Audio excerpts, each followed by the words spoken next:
that's going to help these businesses on Saginaw and all of these people that's coming to get some help, the people that's going to have the capacity to help administer these dollars, that's where the money is going to get channeled through to help the residents. And Lord knows I am going to be one of the ones on the front liners that want to see some people help. And I am frustrated that it's taking this long to be able to get some money to the bottom line people. It's way beyond. I'm looking at, you said March 27th, the application process. Then after that, the organization who go ever get the money, then you go have after the deadline, then you got the committee that's gonna look at it's still gonna take a long time. About time, I'm afraid that if we don't start moving this money to the bottom line people, by the time the deadline get here, y'all gonna be like, oh well, we couldn't administer. So just think if y'all give the money to Habitat to help the residents. Then they got to give out contractors. They got to bid it out. Then the contractors got to do this. And then they got to turn around and a whole bunch of lists. Then they got to be on the waiting list. It's a mess. It is a mess. And I'm telling y'all, these applications that all these people done filled out, they frustrated because they thinking they go get some help. And it's just not true. And now we in the middle of something. And as a body, as a council, we need to figure out what we go do about these applications where everybody done filled out, because it's out there now. So as a body, we need to vote what we gonna do with the applications, because they done been told the applications is where they go get some help. Mr. And they Murphy. coming down here probably thinking they finna get some help, and it may not be true. Mr. And I'm Murphy. not finna be lying to nobody just because That's your people time. want to be whatever. I don't know. Thank you, Mr. Murphy. All right. So anyone else would like to speak in the second round?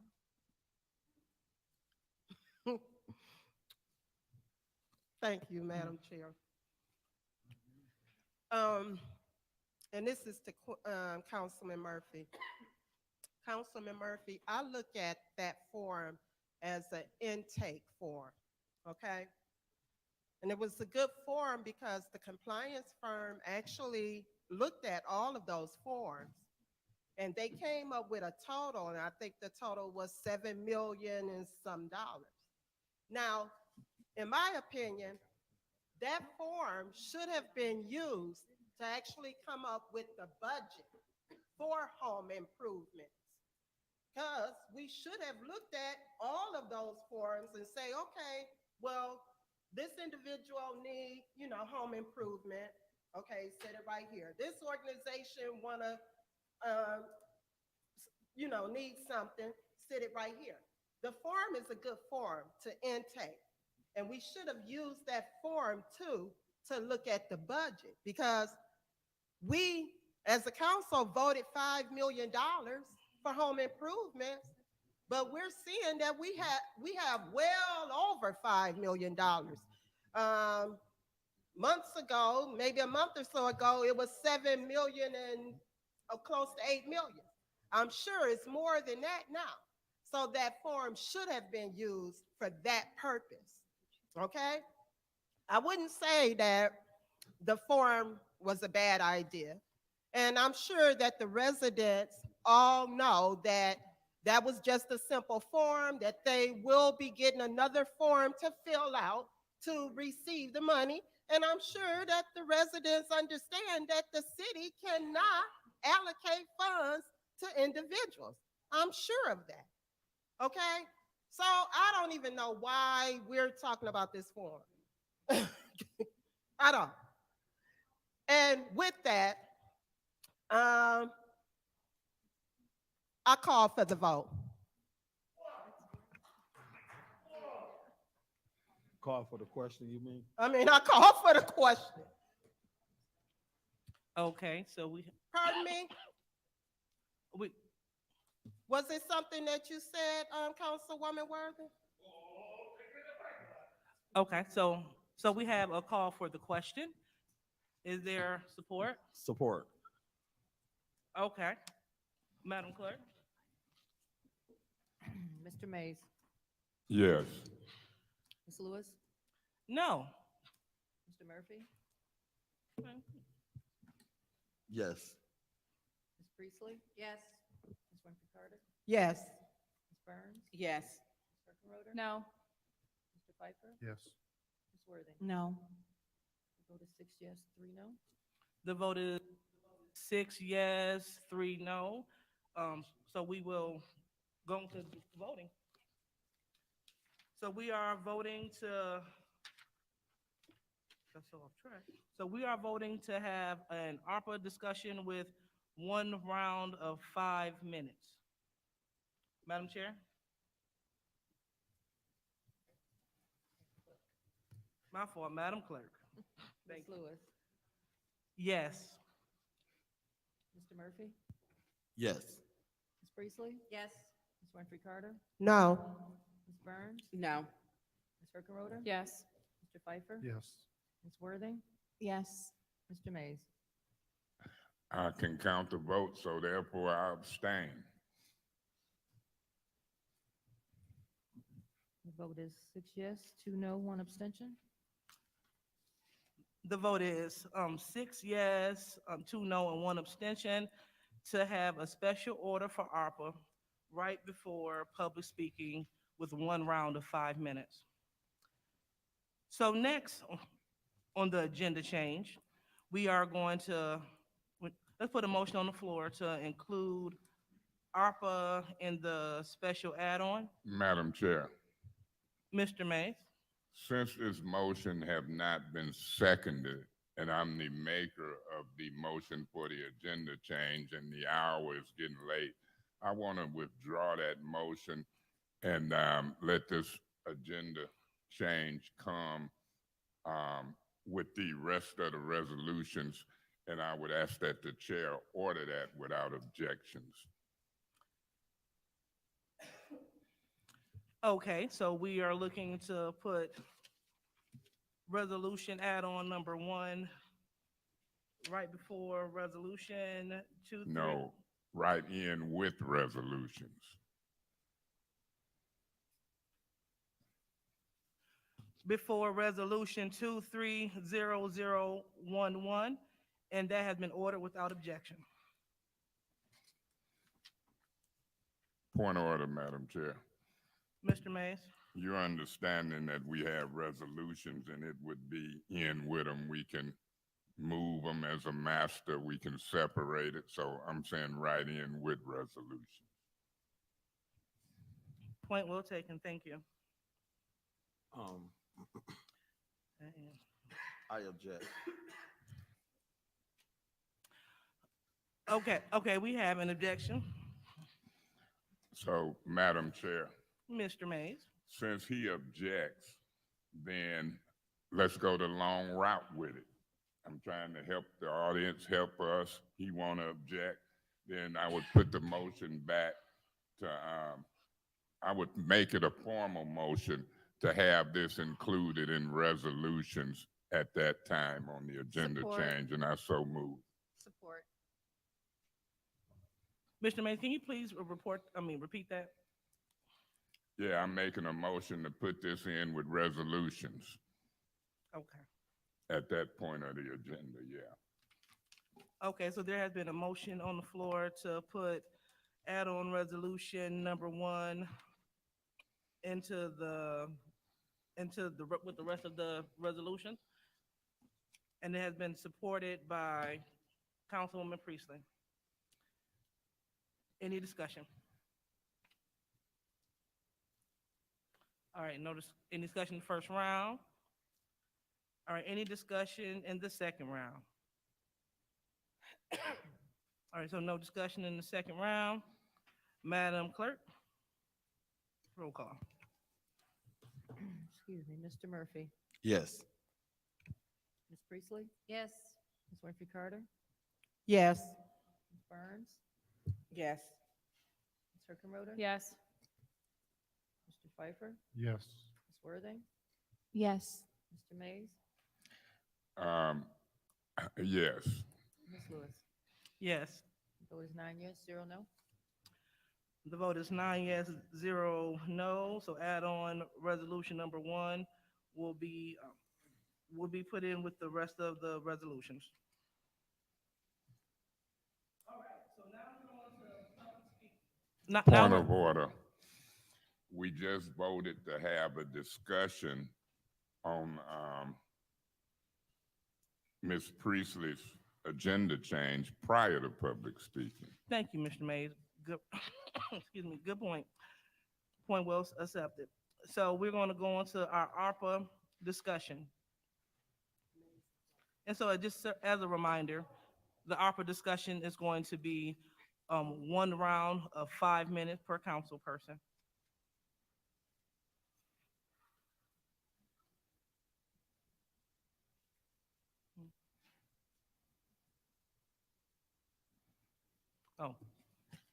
Ms. Ferguson?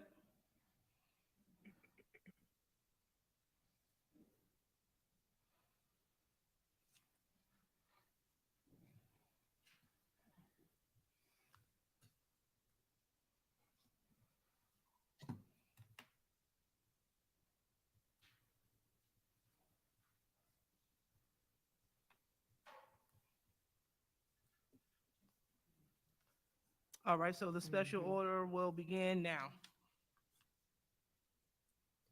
Good evening again, council. Good evening. Order, point of information. Who has the floor? Who's calling Ms. Ferguson up in their 5 minutes? Do you know? I did. Okay, I want to hear the chair give you the floor, and maybe I missed it. Do the speaker's time include the councilperson's time? Do we know? Do the speaker not? No. It does not. So that means I could call people up and they could speak and it don't tap into my 5 minutes. That's what we're hearing. Okay, thank you. Ferguson, Mrs. Ferguson, excuse me. Could you please explain the process and what's going on and update council on the, on what's happened so far and what the future is looking like? Sure, absolutely. Again, good evening. As you are well aware, the application for organizations, nonprofits, businesses. Could you speak a little louder? I did get,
Has to return or is in violation of a single penny of these funds. So a number of residents have explained to us their frustration with the process and the fact that there is not currently an application available online for residents. And that is because the city of Flint cannot administer dollars directly to individuals for the most popular topic is homeowner or home repair. We have to find an intermediary. We have to find an organization, a nonprofit, a business, someone who is willing to take on the task of allocating or spending $5 million, $5 million that council approved in their budget for us to spend on homeowner repair. Because honestly, our municipal government does not have the capacity to be able to administer funds on that level to individual homes. I'm going to repeat that. This is a huge undertaking. There are hundreds of people who need assistance with home repairs. We do not have the staff to administer that program, and that is why this application is out looking for an organization that can partner with us to do just that. It does not have to be one organization. It could be multiple organizations. We cannot directly cut checks to residents. We do not have the capacity to make sure every I is dotted and every T.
They may not know what a UEI is. They may not know what an EIN is.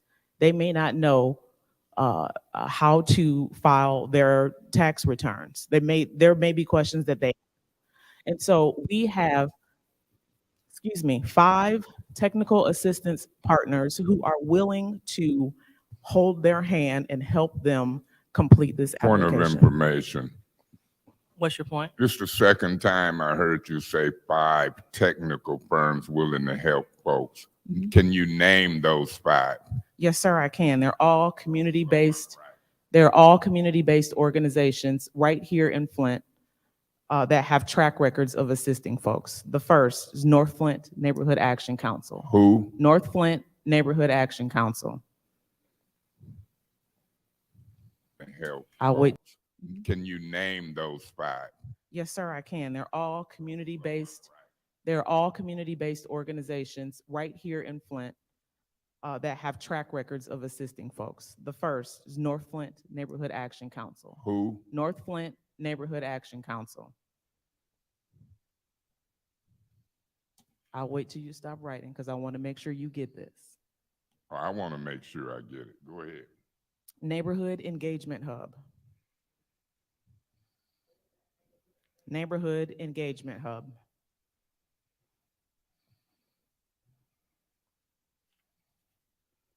Flint Innovative Solutions. Who? Flint Innovative Solutions. Say that first word again. Flint, F-L-I-N-T. Flint Innovative Solutions.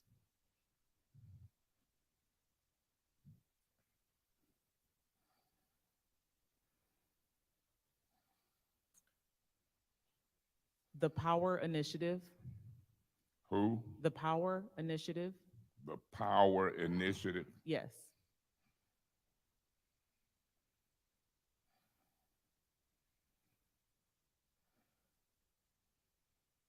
And the last is Social Impact, Philanthropy, and Investing, or also more commonly known as SIPI. As who? SIPI, S-I-P-I. S-I-P-I. S as in Sam, I as in ice cream.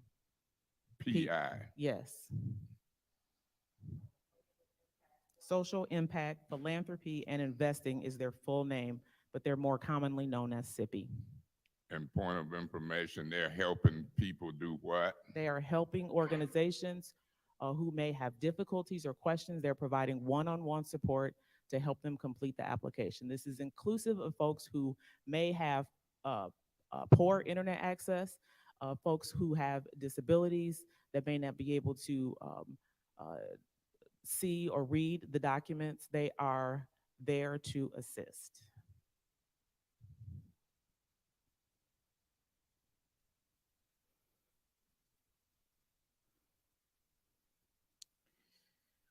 So the applications today, that was released today, are for the following areas in public. Point of information. What's your point? Ms. Priestley called you up to give an overview of everything. Is that what I'm understanding? This is an ARPA presentation. So she's presenting information. You Dealing saying with this is ARPA. an opera presentation? I thought it was Ms. Priestley's 5 minutes we voted for. Okay, I'll play by those rules, but y'all get ready. I want presentations. This could go on a while.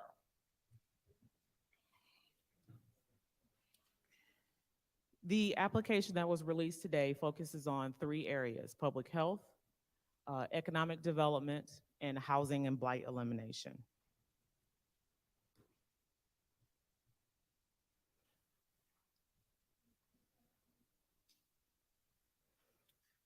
Let me see. Point of information, What's your point? through you to Mrs. Ferguson. How much are we paying these organizations? How much are we paying these organizations Yes. to assist? We are actually not paying them at all. This is part of the partnership with philanthropy. Our philanthropic partners are handling all of the expenses related to this. They are actually contributing in kind and also cash payments to the organizations, probably around $250,000 in assistance to the city. They are not asking us for any money. They have been more than generous in their ability to help us and to provide funding for the organizations that are helping us. So there are no administrative fees or overhead? There is no money Okay. coming from ARPA or from anyone else in the city to philanthropy as they assist us in this. Point of Thank you. information, What's your point? you said there were 3 areas that were covered. Can you repeat those 3 areas, please? Sure. Housing and blight elimination is one. Public health is the second, and economic development is the third.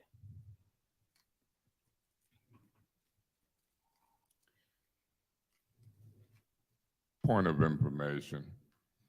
What's your point? That really would be 4, wouldn't it? Housing, blight, public health, and economic development. Housing and blight elimination are combined together. Why? That is just how it's listed on the application. If that's how it's been listed, as we've talked about the different buckets, we've categorized things into 5 different buckets, and housing and blight elimination were paired together. They're different things. I agree that they are different things, but that is how the plan that was approved, and also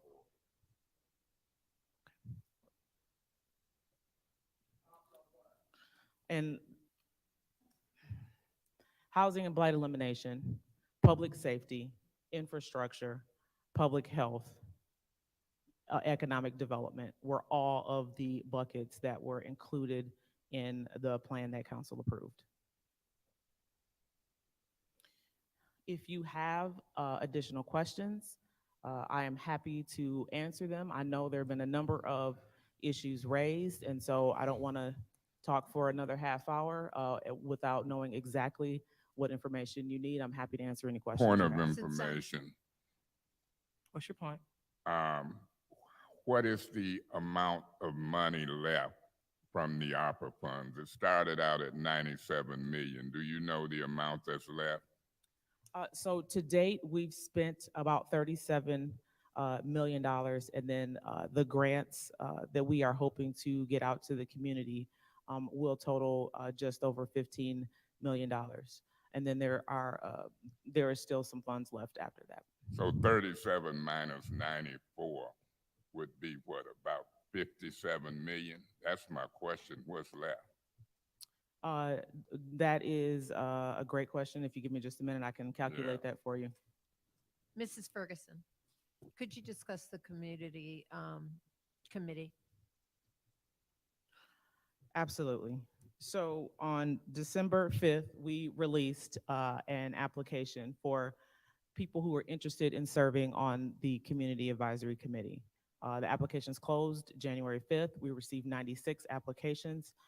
91 of them were eligible. There were 5 that were deemed not eligible because they were not City of Flint residents. The applications then went through the process of redacting all identifiable information, all names, addresses, phone numbers, places of work, worship, wherever, whatever was listed on the application and the resume. And then there was a committee that scored and selected applicants. We are still in the process of confirming those who were selected.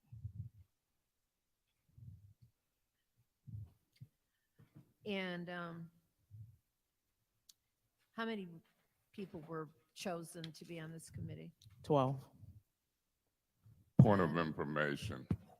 What's your point? Through you to the speaker, under the charter, are you familiar with the definition of multi-member body? One or more people, persons acting in an advisory committee have to be picked and appointed by the council. Are y'all ignoring that, or y'all picking these people? No, sir, that is not being ignored. I believe at some point in the last 60 days, you received an opinion from the city attorney's office regarding your question on multi-member bodies. If I may, point of information, would your information be wrong? I haven't received an opinion from the city attorney on this. I don't know where you're getting your information from. I know what I received. Would it surprise you if I didn't receive that? Point of order. What's your point? Mr. Mace is using point of informations to obtain the floor. Order. So, 1 second, please. Ms. Priestley is wrong. I'm using quick inquiries to clarify some information. So you can rule however you want, but she's wrong. She should concentrate on having the floor rather than being a parliamentarian. So, Ms. Priestley, point well received. We're going to go ahead and go forward with the special meeting. So hopefully everyone will use their 5 minutes appropriately. Mr. Mays, go ahead. So go ahead. Did you already get your answer? No, I've done my point of information just like others, and I ain't studying what Ms. Priestley talking about. All right, Ms. Priestley, you have the floor. When will the names of the committee be released? I am hopeful that that will happen within the next 2 weeks. Okay.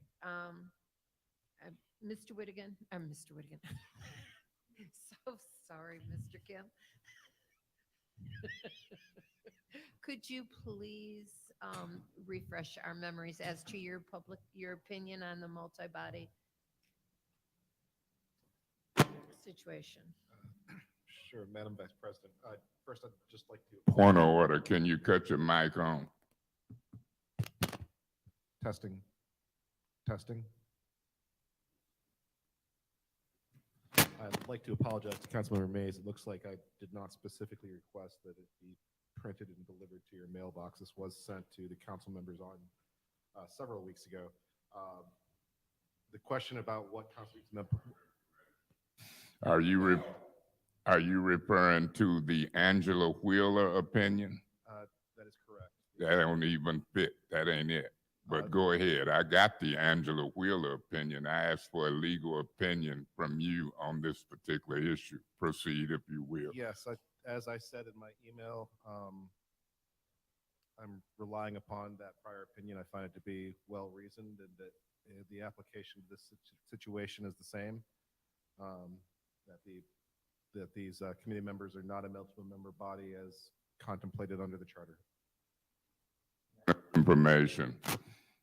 What's your point? Through you to Attorney Kim. So are you ignoring the definition in the charter as it relates to a multi-member body being one or more people and acting in an advisory capacity? Are you ignoring that? I am not. However, to the extent that you have any further questions about this, I would request that this body go into closed session, given that the legal opinion, to discuss the written legal opinion was given to the council. Point of information. You think we have to go in a closed session to get and talk legal opinions on a body that's moving and fixing to advise somebody? Is that what you're saying? Is that to save the city from liability if they done it wrong? What is the necessity of a closed session?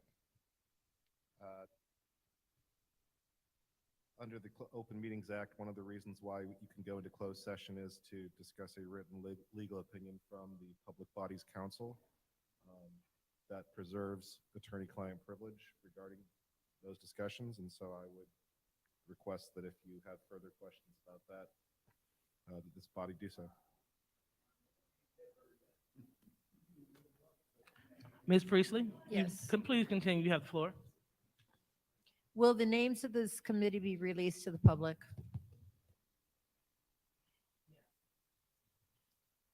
Yes. Okay. I can't think of anything else that I had questions for. Thank you so much for explaining what you Madam Chair. have. I will give up my time. Madam Chair. All right. Thank you, Ms. Priestley. Mr. Pfeiffer, you have the floor. Can you discuss briefly the rubric or the scoring on how people were selected for this committee? If all their names were redacted, so on and so forth, you said 12 were chosen. How were those 12 chosen? And what's the makeup of residency? Is it one per ward? Or like how is that? Explain some of that. So we have not yet been able to confirm all 12.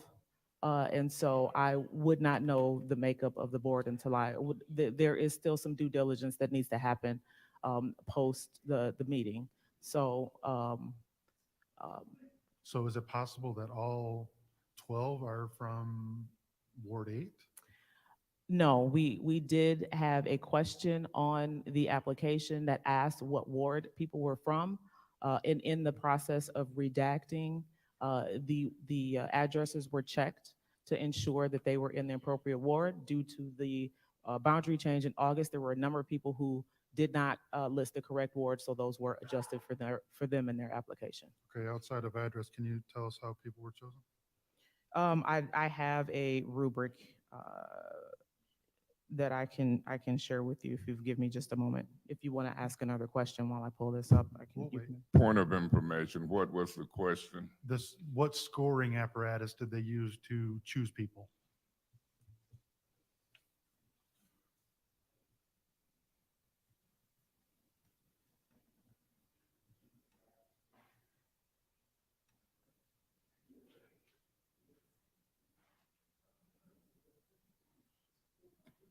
While you're looking that up, Ms. Ferguson, how are we going to ensure that these dollars, I know you spoke of it before, about how they're not going to be double dipped, meaning, there might be a program through MISTA or G-Card or something like that. So how are we going to ensure that if there's other funds available, are we going to request a denial letter from another organization that implements the same type of program so that we don't double dip, or that they don't double dip per se? If we have some people that want to take advantage of the system and get 2 applications in for the same project type of thing? So that process is still being worked out, but there will be some validations made on whether or not folks are eligible and that they don't double dip. So are we gonna, if somebody wants to get their roof fixed and they're, at the poverty line or whatever, are we going to direct them to another program to apply for first? We are not going to direct them to another program to apply for first. No. What I'm saying is that if there are organizations that have funds available now to assist residents, we are encouraging people to go that direction, especially if they have an immediate need. And they are more than welcome to apply with the organization that's selected for homeowner or for home repair when that is available.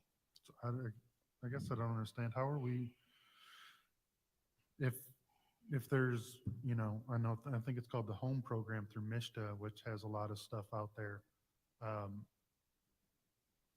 And they may be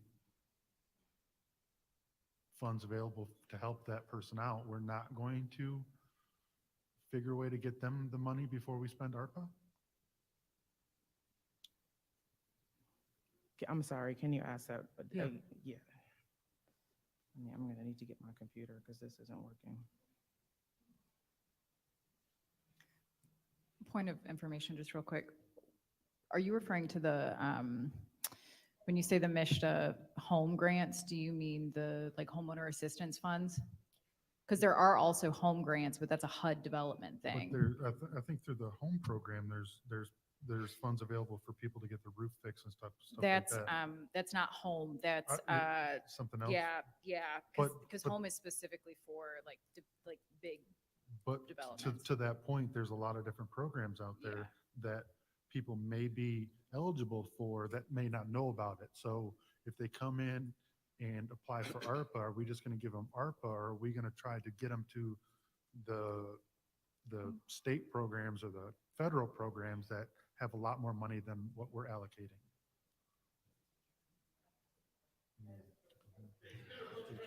Point of So- information What's your point? through you to Mr. Piper. What's your point? But it's on the website.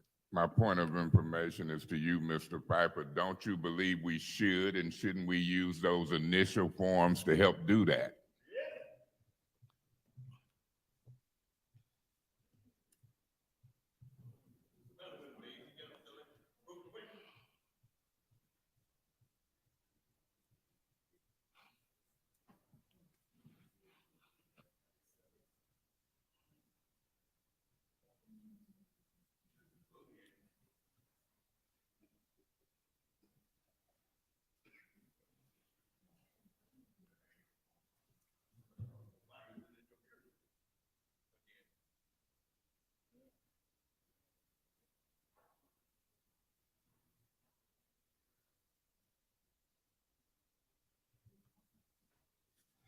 Point of order. We're What's your waiting for point? her to find something? Yes. Okay.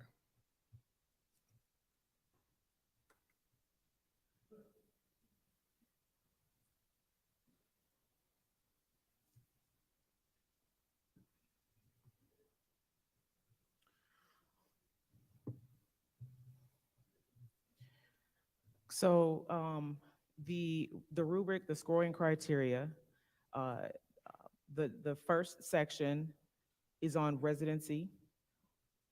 We wanted to ensure that every single member was a Flint resident. We asked people to briefly describe their interest in serving on the committee.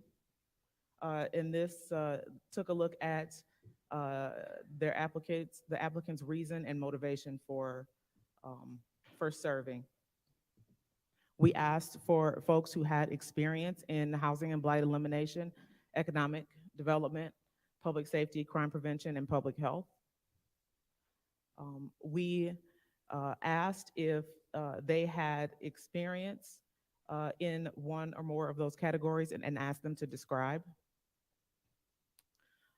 We asked about qualities and experience to help the committee achieve their goals. We asked folks to list community involvement, and this was not to determine whether or not, you know, we weren't interested in making sure we had somebody that serves on 1 million committees. We were interested in seeing that people had some sort of community involvement. We asked people to discuss their commitment to racial equity. We asked the number of hours that they could commit to the committee. And so there was a scoring system based on those questions. We wanted to ensure that there was a balance of genders, of race and ethnic representation in Flint. We wanted to make sure that age groups were considered. We also wanted to make sure that there was at least one applicant from each ward. I'm sorry, you said gender, race, what was the third one? Gender, race and ethnicity, age. Made sure that we had applicants from at least one from each ward. You all should know that there was significant quality in applicants. And so there are a lot of people in Flint who have a lot of heart and want to serve the community. And so we should make a point to reach out to those folks and give them more opportunities to be able to serve. Point of information. What's your point? Through you to Ms. Ferguson, the speaker, and this was billed as an advisory committee as to the ARPA funds. That's what this is, correct? Advisory in the sense that council has the final say on how the dollars are. Point of spent. information. It was billed and asked for applications for an advisory committee, correct? Community Advisory Committee. Beg your pardon? Community Advisory Committee. An advisory.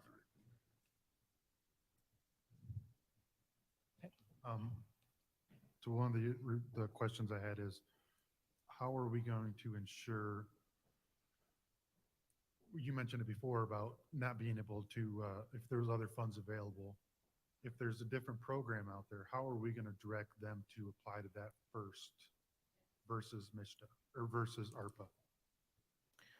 Well, the first thing we have to do is identify, what's available in the community. We have learned through this process that while there are a number of organizations that have a lot of resources available, their availability may not be immediate, or they are nearing the end of the dollars that they have.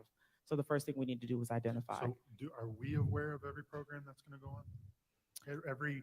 So under these categories, are those 5 or our office, however it's going to be handled, are we aware of every dollar available for individuals that we're going to qualify for, but there may be other dollars and other agencies aware? Are we fully aware of every dollar that's available? We can't be 100% aware of everything that's happening in the city, but we have done a pretty good job of compiling documentation that will help us support that. And in fact, there's one program in particular that we have that is not being taken care of or taken advantage of as much as it should be, and that's our lead-based paint hazard control program. Certainly there are folks that need windows and things right now, and those people could be immediately directed to that program. So if somebody needs a roof on their home, what programs are available out there? Do you know? That seems yeah. to be the big thing. Everybody's wants to fix home roofs or whatever else. So how do we put that program together to let people know before, to Mr. Councilman Murphy's point about this is going to take a long time to get people the help? Those programs are already active. So is there a way we can communicate those programs until we get the ground level before us settled to be the backup plan? Our Office of Public Health has been taking calls all day today, and quite a few calls last week for just that. They have been redirecting people as they assess their situation to help decide what program they could be available for or eligible for, immediately. So any person requesting assistance that may or may not have filled out a form, have we reached out to them and directed them to the Office of Public Health? As far as the forms are concerned, Correct. no, we have not reached out to all of them. However, many of them have reached out to us. So does the Office of Public Health have the capacity to review those forms and reach out to those folks proactively and say, you requested X amount of dollars for whatever it is, this program's out there with another agency, have we done that work? We are doing the best we can with the staff that we have for Office of Public Health. If you recall, that office was not completely funded for the entire year, and we did not have positions filled due to the instability of the funding for that office. And so that office right now is currently, for lack of a better term, working on a skeleton crew right now, but they are working very hard. They are making deliveries for water filters. They are taking calls, and they are referring residents who need immediate assistance to organizations that can help them. Point of information. So, this is through you to the speaker. Did you come before this body, enact this body for extra funding to support the capacity of for the Office of Public Health? Yes. Okay. And what was the outcome? The office did receive about $120,000 for funding, but that is not enough to carry us through the year. It's only enough to keep us at our current capacity for the first quarter of this year. So, just my final question here. So, I know there was a big to-do about to make sure that all of these dollars spent on ARPA were, what's the word I'm looking for? Leveraged. How are these dollars going to be leveraged that because I know we've given out certain dollars to, as a precursor to anybody applying for these funds. So how are we going to get those dollars leveraged? Are you referring to the dollars that we are proposing go out to the community via the grants? Yes. I think that's a question for you and your colleagues. That is a plan that City Council approved. Those dollar amounts, those figures are in the plan that Council approved, and we are following the plan as approved. So none of those dollars are going to be leveraged unless we find people to leverage against them? I wouldn't say that. I mean, we are looking for the funds to leverage, but if you remember, your plan was approved in October.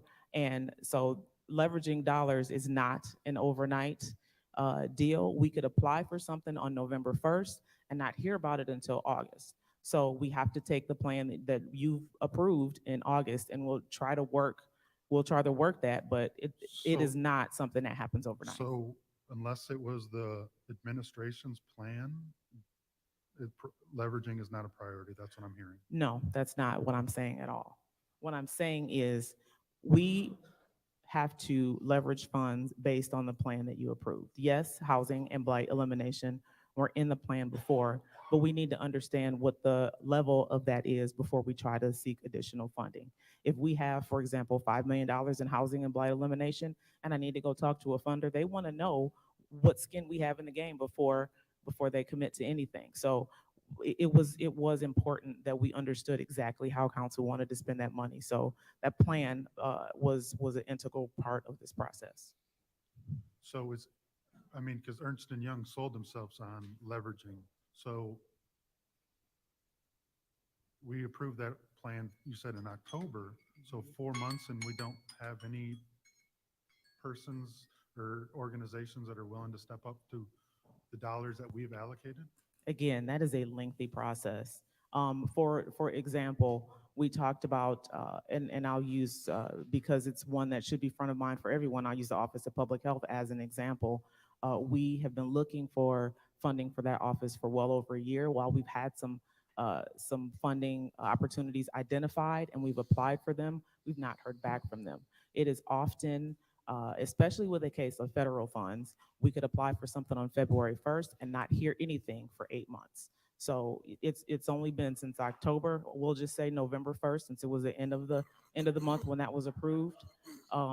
So leveraging is not something that's instant. We have to identify funding opportunities. We have to apply for those funding opportunities with limited staff, with limited capacity to do so.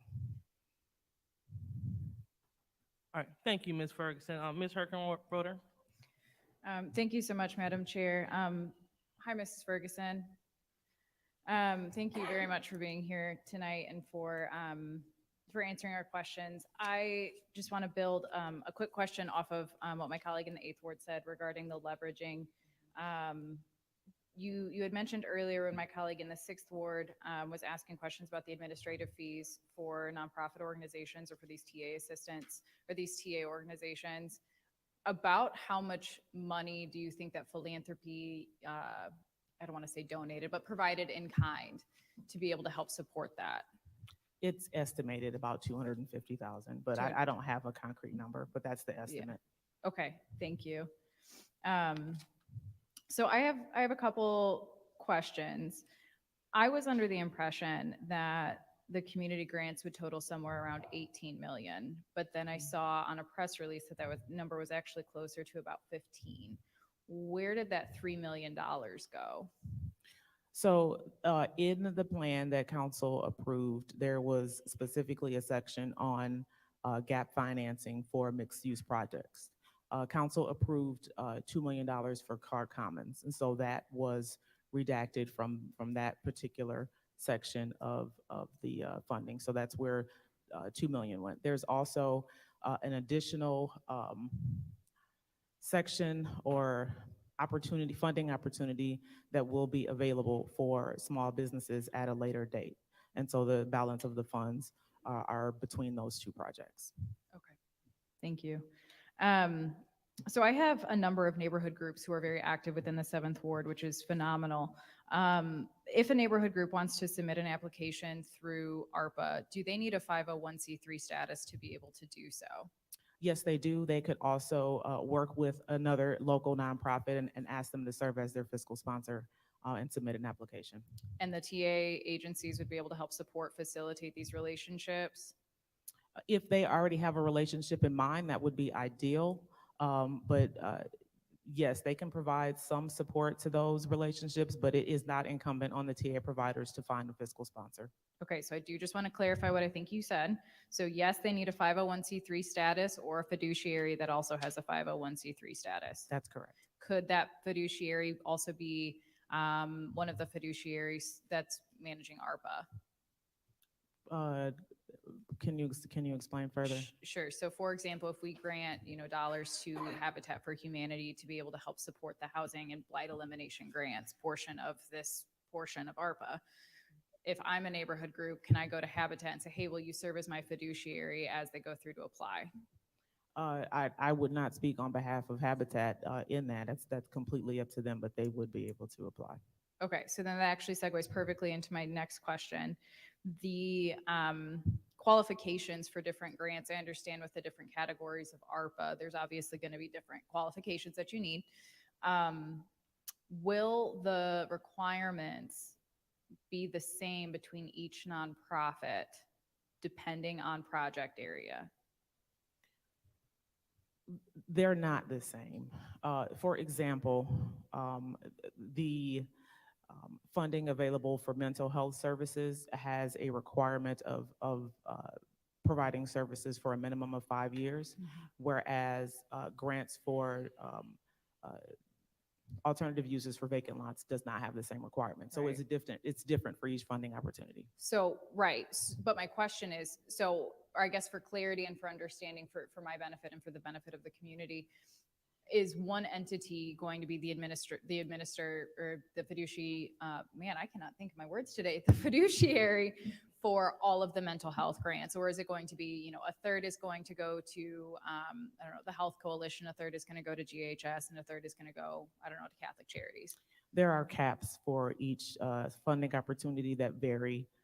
So, for example, there is one for homeowner education, which I believe is $50,000. There's no cap there because it's only $50,000. But in some of the others, for example, neighborhood cleanup, I believe is $1.2 million. There is a cap there, but it could go to multiple organizations based on their budget, what they ask for, what council decides to approve. I don't think I'm phrasing my question well. So if I'm applying for a mental health portion of ARPA and I go for hypothetically, Greater Flint Health Coalition, will the requirements asked of me from Greater Flint Health Coalition be the same if I ask for a mental health grant from GHS, for example? The criteria is the same. Okay, yes. okay. So no, it doesn't matter which organization I go to. If I'm going for the same program, mental health, public health, whatever, it'll be the same requirements at each organization.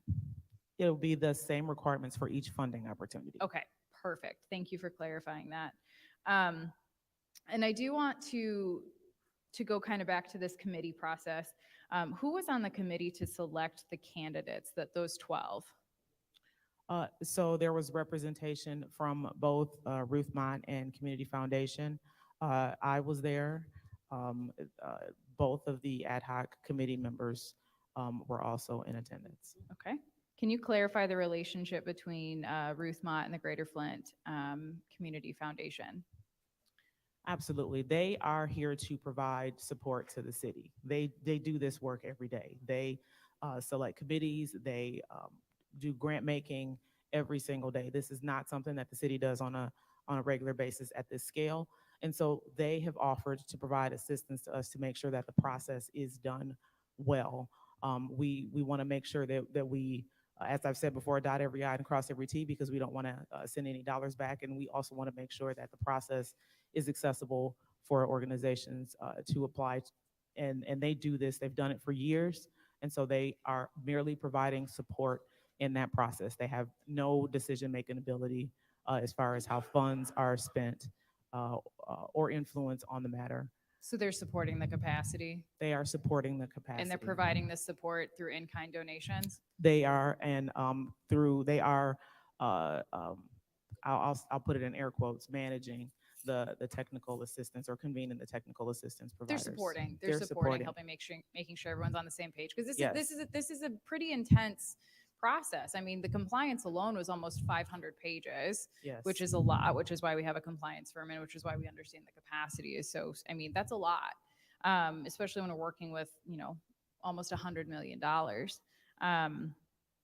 Okay, and then my final question, and I, to be honest, I'm not sure if this is a question that we need to decide as a body, or if this is something that I'm forgetting. But my colleague in the third ward alluded earlier to a concern that I also have regarding the time limits on ARPA. So just as a reminder for everybody, all of these dollars have to be allocated, means they have to be put into different buckets by December 31 of 2024. I hear that buzzer, so let me just ask this question, Madam Chair, if I may. Thank you. And they have to be spent by 2026. So when the committee decides how to, grant this $15+ million, will all of those approvals have to come before this body before they finally get allocated and spent? Yes. Thank you. Madam Chair. Mr. Mays? Yeah, Madam Chair, I want the public to know this ain't no rocket science. This is easy arithmetic. You should know how to do this arithmetic 7th, 8th, 9th grade, some in elementary. $94 million. You can spend it in different areas. I'm fixing to tell my colleagues something. One of the most important areas we got to allocate money to is called revenue loss. The revenue that the city of Flint lost during COVID-19, that adds up to about between 10 and $30 million. You subtract 30 million from 50 million, you got 20 million. Here, Mr. Neely and these folks then did a press release today trying to fool the public and tell them 15 million for these nonprofits. And then they come and tell you out of the nonprofits who is going to allocate the money for the residents for roofs. Ms. Ferguson, in all due respect, this recording will show that you said you are the compliance person. Had I knew that, I'm not going to vote to hire Ernst & Young for compliance for $1 million. Ernst & Young is the compliance folks. And so if you done hired a compliance firm last year for $1 million and they only spent $300,000, you ain't give them enough work. I went to Ernst & Young and I say, look at these stack of applications from people. Look at them and go through them one by one and tell me how many of them look good? They came back with 7.6 million, look good, requested for home repair. If Ernst & Young came before this council and say, pay us $1 million for compliancy, they gonna make sure, and they getting paid and should be bonded to make sure we don't spend the money wrong. I don't need the community foundation, no advisory committee. I put my money on Ernst & Young. The residents of the city of Flint voted for me to make decisions to put my money on Ernst & Young. Now, Ernst & Young, I asked them, did y'all help come up with an application that complies? I've asked them to be here at the next meeting. And I'm gonna ask them in front of the public and y'all, did y'all help with an application? $1 million, can't y'all develop an application? Could have been and did it. But you got folks in the administration, that's the mayor's office, who playing politics with this money. Everybody wanna say to the public, in my opinion, I'm the one that gave you money. No, it ain't gonna be I'm the one who gave you money. It's gonna be we the ones who gave you money. Ms. Priestley believed when we allocate millions of dollars, we micromanage it. I don't believe that and hope y'all don't. If you believe when we chop up and allocate millions of dollars, we micromanage it, I wanna sell you the Mackinac Bridge for $1. That's ludicrous. Our job, one of our primary responsibilities is to do budgets and money. If this city council, 5 or more, sit here and let them pick an advisory committee, when the charter, I'm gonna read it verbatim, multi-member body, definition on page 5. Multi-member body means any board, commission, ad hoc committee, advisory committee, and any group, however designated, composed of more than one person and is acting or purporting to act in the exercise of official duties. They officially couldn't advise somebody about some money. But when you go to the back page, I left this in every council person's mailbox. When you go to the back page, that definition is in the chart on page 5. You go to page 56, multi-member bodies, including boards, commissions, and committees, may be established by the city of Flint by ordinance or resolution. It don't say by a group of folks meeting. That ain't how you establish an advisory committee made up of more than one person. Mr. Mays, that's your time. Ain't that Madam unbelievable? Chair, I'd like to respond. Who said that's my time? The timer. Y'all see why I don't vote for this nonsense? Let me wrap up by saying this. Ms. Herkenroder wasn't here. You was here, Mr. Murphy. Priestley wasn't here. Mr. Piper, you wasn't here. You wasn't here, Ms. Lewis, when we called a special meeting to discuss that and not keep folk here waiting. Y'all didn't show. Now you want to, in 5 minutes, try to fool these people Mr. and Mays, say that's your time time. has run out. Thank I'll you. discuss this till the cows come home and Thank then you. call another special meeting and see if you show Mr. up, Ms. Mays, Lewis. that's your Thank you so time. much. You may be Miss- excused. I would like to respond to Mr. Mays' comments. Point of order. Thank- I didn't thank ask you. her to respond. I understand. If but I want to somebody else respond. got the flow. Mr. Mays, that's If your y'all time. done- Mr. point of Mays, you order. asked to be excused. Point of order. Look, the rules is 5 minutes per council person. If they want to use their time with her, I did. I used mine with me. Go to the next council person. She could have been here at the special meeting. Neely could have been here. Mr. They ain't Mays, that is your prepared. time.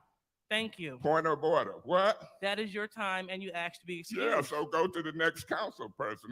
She Mr. could have Mays, been here please cease any day of the talking. week. Again, yes. Ms. I Ferguson. would like to provide a response here, primarily because I would appreciate Mr. Mays's thoughtful questions as opposed to accusatory statements. First, as it relates to compliance, yes, we do have a compliance firm, Ernst & Young. If I can make a Bible reference, because I'm sure Mr. Mays will get that, we got to study to show ourselves approved. We cannot rely completely on the compliance firm.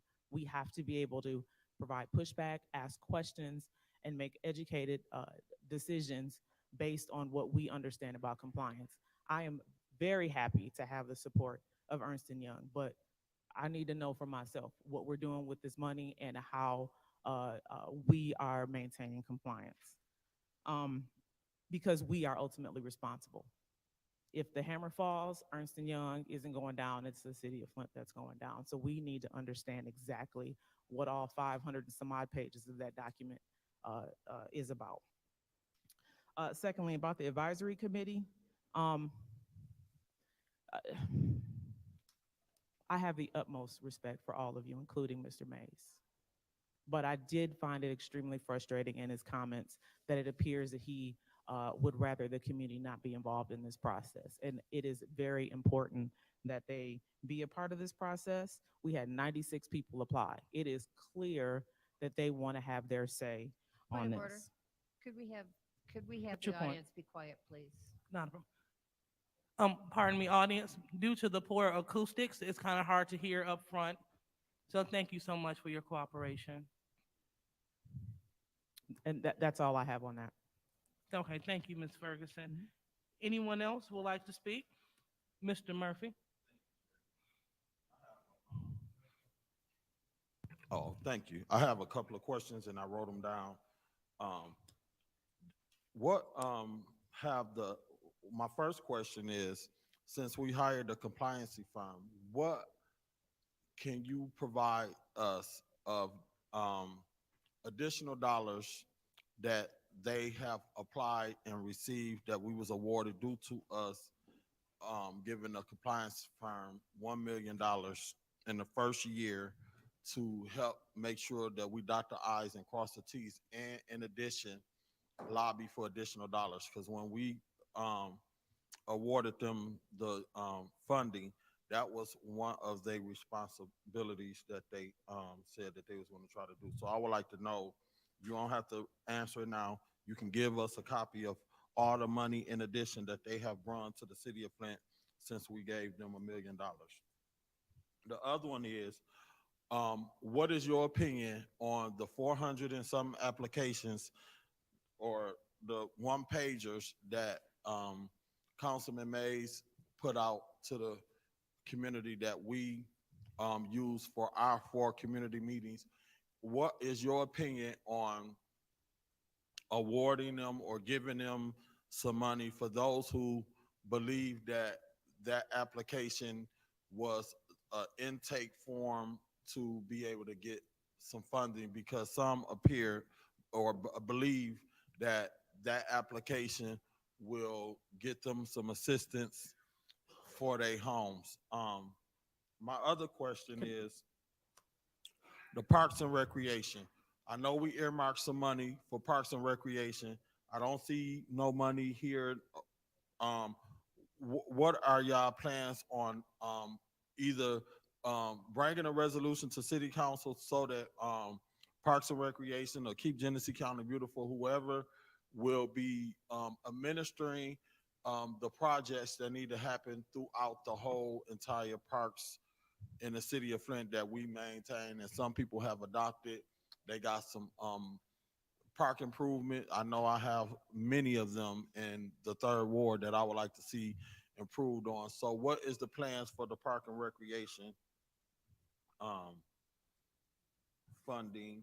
Also, the small grants. I know the Community Foundation of Greater Flint has small grants. Keep Genesee County Beautiful used to have $500 grants for organizations that doing great things. Habitat for Humanity has a $10,000 Flint brand grant.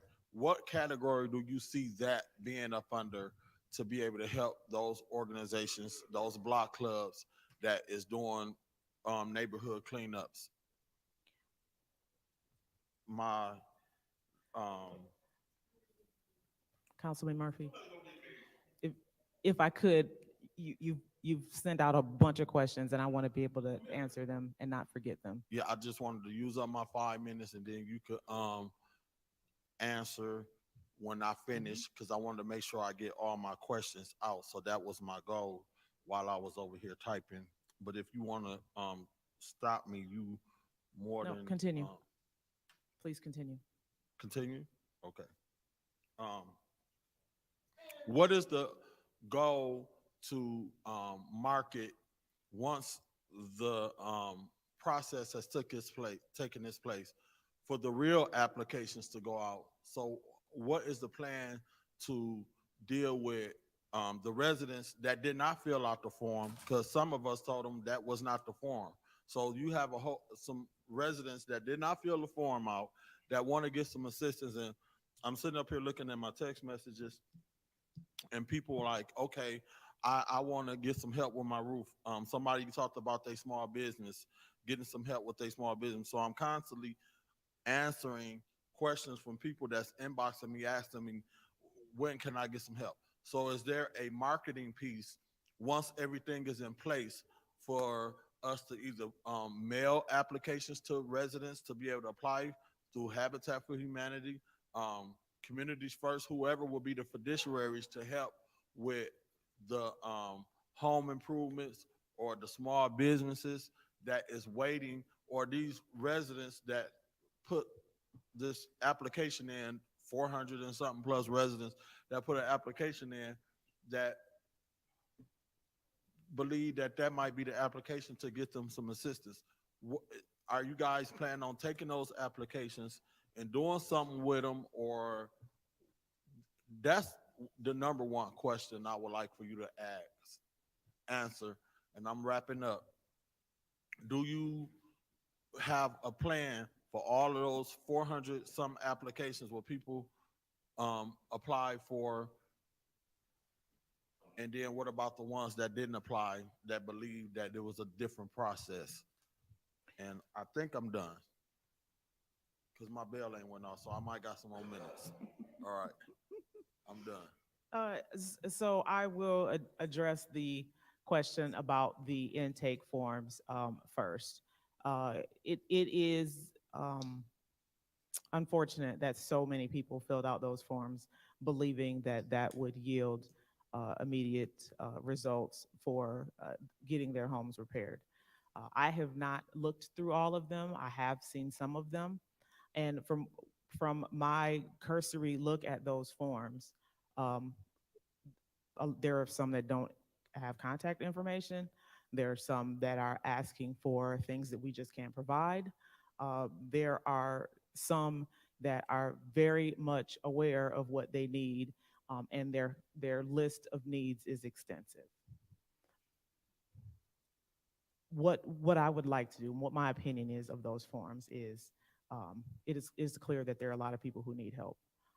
I cannot snub my nose. I cannot overlook the fact that those folks need help. And so when there is time, unfortunately, we have planned to look through those forms and to connect people with the resources that they need.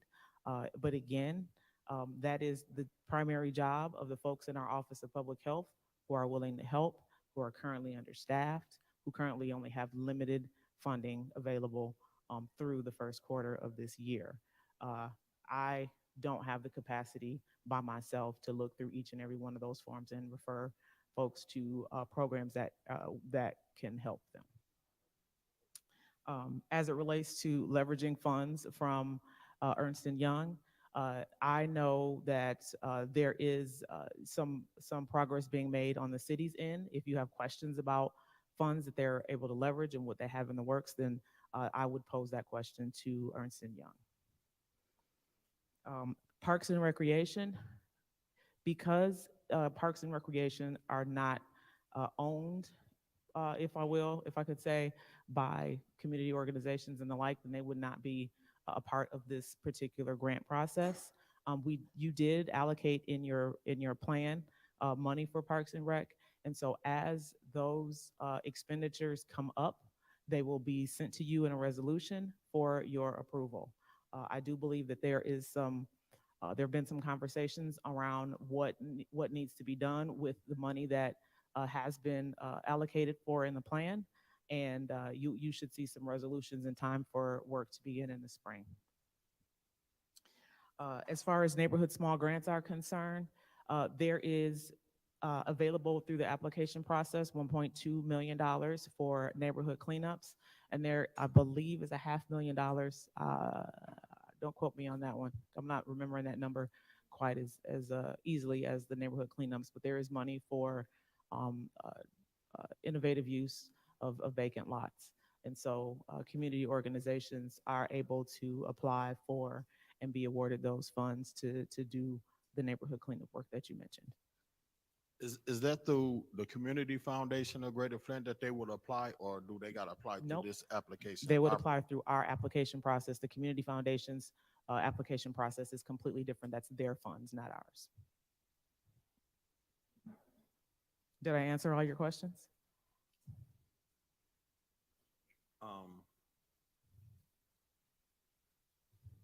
Sort of, kind of. Listen, my last piece that I want to talk about is blight. We earmarked $16 million for blight. I went around, identified 200 and something houses in my ward. It was very lengthy, long, just very lengthy. I learned a lot about the third ward. There are a lot of houses that's not coming down. On one block, say Marengo, in between Industrial and North, we got one house that's coming, probably two houses that's coming down out of 8 houses on that block that need to be torn down, when they just need to clean the whole, just bulldoze the whole neighborhood and clean it up and build it back up. So we have a gap in funding that we have not tapped into to be able to, and I'm wrapping up, to tear down houses. So when we get ready to tear down these houses, people go see us tearing down 1 or 2 houses, and probably 6 or 7 of them need to come down on that whole block. That is a big issue, and I think with Ernst & Young looking for additional dollars, they need to look at some more additional dollars for blight, because we're not putting a dent. We putting out brush fires, and our neighborhoods is a disaster. Thank you. All right, thank you, Mr. Murphy. Anyone else would like to speak on the ARPA special order? Madam Chair, Ms. Winfrey Carter, I would like to speak. go ahead. Thank you. Mrs. Ferguson, I have a couple of questions. I'm just wondering and thinking about all of the individuals who will be applying for home repair and improvement grants. How many organizations will we have handling that line item? That is completely dependent on the number of organizations that apply. Okay, And what they request, and how council decides to approve those requests later. So I cannot answer that question. We've been throwing around names of organizations.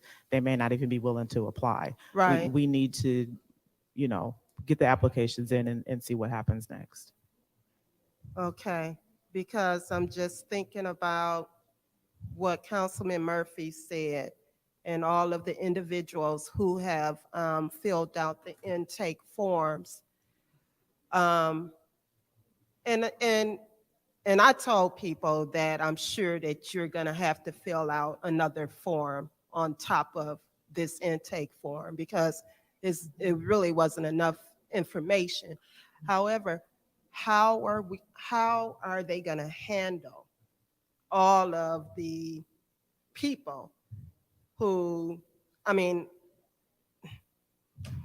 Any thoughts of how this is going to happen? I cannot dictate how those organizations will choose to handle that process. What I do know is, What you know? is the city doesn't have the capacity to do it, Well, and so we yeah, have to and I rely know on that. partners, right? Okay, so, yeah, now, for the individual application process, and I know that we have given the organizations until March 27th to get their application in to service some of these um, categories here. When are you guys looking to put out an application for the individuals, That the application, homeowners? Mhm. who- That application would actually come from the organization that's awarded the funds. Okay, We would provide the eligibility criteria, the criteria that we are required to report to the federal government on, and then they would be responsible for the okay, application process. okay. And I'm sure that in selecting the organizations, you guys will look at timelines and all of that, right? Absolutely. Timelines come into play here, because we have a limited amount of time to spend the dollars. Yes. Yeah, okay. Now, you know what, and then I clicked on this here application, go to application. And something stood out to me that I need some clarity on. Where is it? It said, I'll click here to register.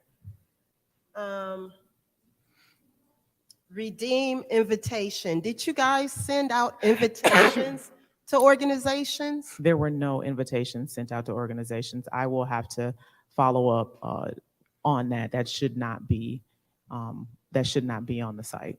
Okay, because it appears, if you click on this redeem invitation, it appears that certain organizations have like a, invitation number or whatever. So I'm like, okay, that wouldn't be fair, but okay. There were no invitations sent out. Okay, all right, I just wanted to get that, understand that, okay. I think that's it for me. I'm listening, I hear everybody else's questions, and the answers, so I'm good. Thank you, Madam Chair. All right, anyone else would like to speak in the ARPA special order? Madam Chair, Ms. Burns? thank you. Mrs. Ferguson, when you were speaking, so do you have the 12 people? The 12 people have been identified through the process. There's still some due diligence going on our end to ensure, one, that they are in fact City of Flint residents, and then folks will be contacted to confirm their commitment to serve.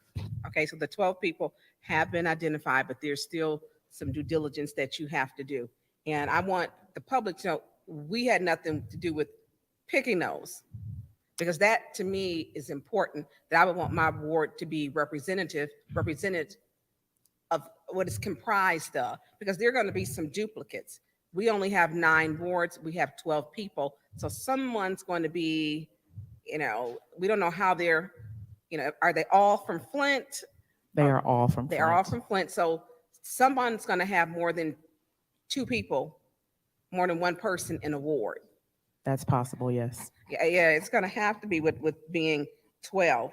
And this board does remind me of the citywide advisory committee, which they actually make a recommendation for the grants for approval to approve or deny and give their input and send it to council in the form of a resolution. This just seems very, very close to this. And we've been saying that the ARPA funds is grant money. So maybe we do need to have another legal opinion. Or I know Attorney Kim said with attorney-client privilege, he would like to do it in executive session. I would like to do it in the public for transparency reasons, because there's a lot of things that are not are not clear. And if we need to clear it up, let's clear it up before we, we're in that part now, let's do the work. And we don't really have a lot before that. Because those 12 people, it's important. I want to make sure that, each ward is represented fairly. We had zero input. We did not pick one person to put on that board. And in some of the boards, council has input, and it's distributed fairly so that we know that each person will have representation to get those dollars. We had nothing to do with this board. And you know who they are. We don't have a clue. And I understand you said that it was a good quality or good pick of people, but I think that when we look at good quality or pick of people, it's only fair to say that's from the opinion of the people who picked it. It Subjective. wasn't of us in our ward. So leverage funds. We had the greatest sales pitch by Ernst & Young. They were going to leverage some dollars. And we're going all the way through this and we're not seeing leverage dollars. And our clients, my colleagues stated, we won't leverage dollars. We won't leverage dollars. We're still spending and still no leverage dollars. The money will be gone before we get any leverage dollars. Because we going all the way through it. That was a really good sales pitch because we haven't seen any leverage dollars, I believe. Oh, no, we did with the We land have- bank. There have been several projects that we've Okay, leveraged dollars. If we can get a list of that, so we would, so that we will know what dollars have been leveraged. I know land bank was, but then we still have Ashley the Capital, part Buick where, City. Buick City with the county did give in. So Buick City and then the land bank. And so those would be those only two I can think of off the top of my head. Which parks? I don't even remember that one. The, the leverage dollars for Burston Fieldhouse, the dollars that were leveraged to do repairs at both Hasselbing and Brennan Center are also two that come to mind. Is it possible to get that on the spread so we can see it? Because those are things like I like to share in my block club meetings. When we talk about, when they want to know what's happening with the ARPA funds, we can say, this is what they have done so far. So we can have it like on a spreadsheet or just, quick, this is what was done with this. Because when we're thinking off the top of our head, our meetings are long. And this meeting, I wish would have been just specific. I'm sorry that the public has to sit here, but this is our time. This is our place to do it because we did not have a separate meeting or a special meeting where we could handle ARPA where we were all together. This time shouldn't have been used for this. And I appreciate the information. And for the audience who has to sit through this, we have to do it now because we didn't have a meeting. The meeting that we had on Saturday, our ad hoc committee, and we didn't have the administration there. So as not to take the residents who come to speak time. So understaffed, you're understaffed. This is a real sticking point for me because we didn't know how to process at the time. I did not vote for that initial form, which states initial form, but 6 of my colleagues did. And it was a form like just for intake to contact people back. And these people, there seems to be no priority to contact them back and let them know you need to fill out an official application. That to me is disturbing that those people, because not everyone in those who filled those out was someone that talked to Councilman Mays. They came from all of our wards. And there should be a priority for all. If I have to take Ward 6 to call them, I'll call Ward 6 residents and let them know, I need you to please come in and fill out an official application form. I'll call my residents. I don't want Ward 6 residents to miss out. Ms. Burns, that's your time. Thank you. And I will certainly be willing to hold you to that because we I will need do help. it. I will do it. Yeah, I will do it. We also want to make sure that, again, that council knows that if there are people who need help immediately, that there are services and programs available. So, we can bring as many folks as possible in the council chambers to talk to them about ARPA funds, or we can make sure that they leave with information on how they can get help now. Thank you. and hold me to it. I will. Anyone else would like to speak on the special order? All right, anyone else would like to speak on the special order? Seeing no one else would like to speak, I will be the last one to speak. Um,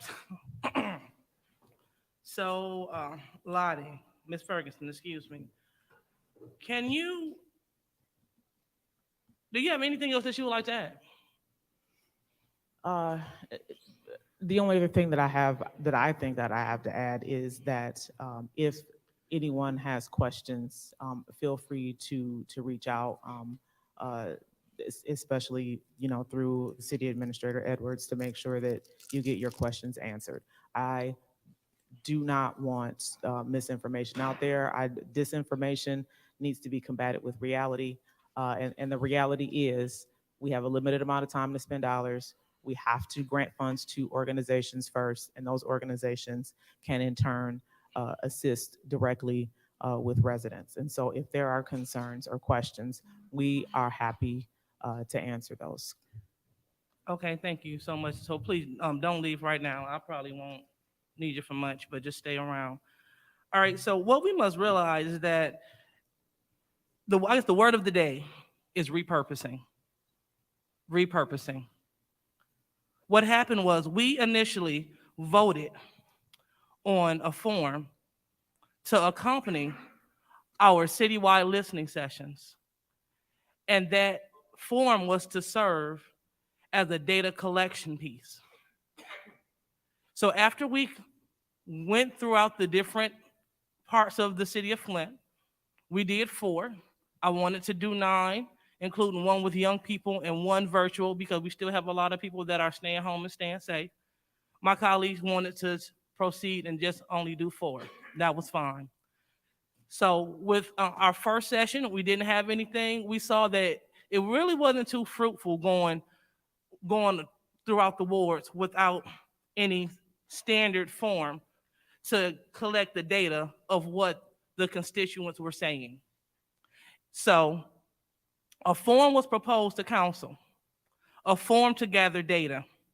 So what we voted on the form to collect the data.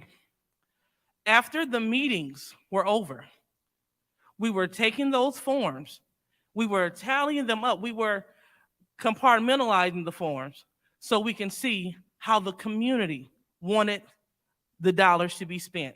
We wanted to see their needs. That's why people put down what they needed, how much they thought they needed financially. They put down all that information. And so from there, it was a closed deal with those forms. Our council member in the first ward repurposed the forms. And so after they Point were of information. Ms. Lewis, when did you start speaking for me? You don't speak for me, do you? Speak for yourself. That was an improper point, Mr. Mays. Point of So- order. A quick inquiry as to whether or not you speak for me or for yourself is a legitimate point of information, and I'll do it again because you don't speak for me, do you? Again, no one is speaking for you. That's an improper way to obtain the floor. So as I was proceeding to say, so a few days before the mayoral primary, these forms reemerged. And they reemerged as a way for residents to apply for ARPA funding. That was very inaccurate. Point of information. What is- That's your opinion. They're still available now, ain't they? Again, that's an improper point of information. And my point is not about the availability of the form. We're talking about the purpose. And we want to stay on track and stop interrupting the speaker per you had the same Point of courtesy. order. Are you sitting up there saying privileged motions should not happen when you talk? I am saying that when you use frivolous points of information and points of order to obtain the floor, you're in violation of council rules. That's what I'm saying. Point of order. When you attack my name and give out misinformation, I'm an elected official I ain't gonna let it go by. So moving forward, so the forms were repurposed. They were repurposed with giving the residents the false assumption that this is a way to effectively apply for ARPA funding. Point of information. What's your point? Isn't that your opinion that they were repurposed? And isn't it your opinion what residents might have believed? This is all your opinion, correct? Totally facts. So as we move forward with what I'm trying to say. So with those forms, Ms. Ferguson, if you don't mind. I remember that we had a discussion in council chambers, and we brought up the Office of Public Health.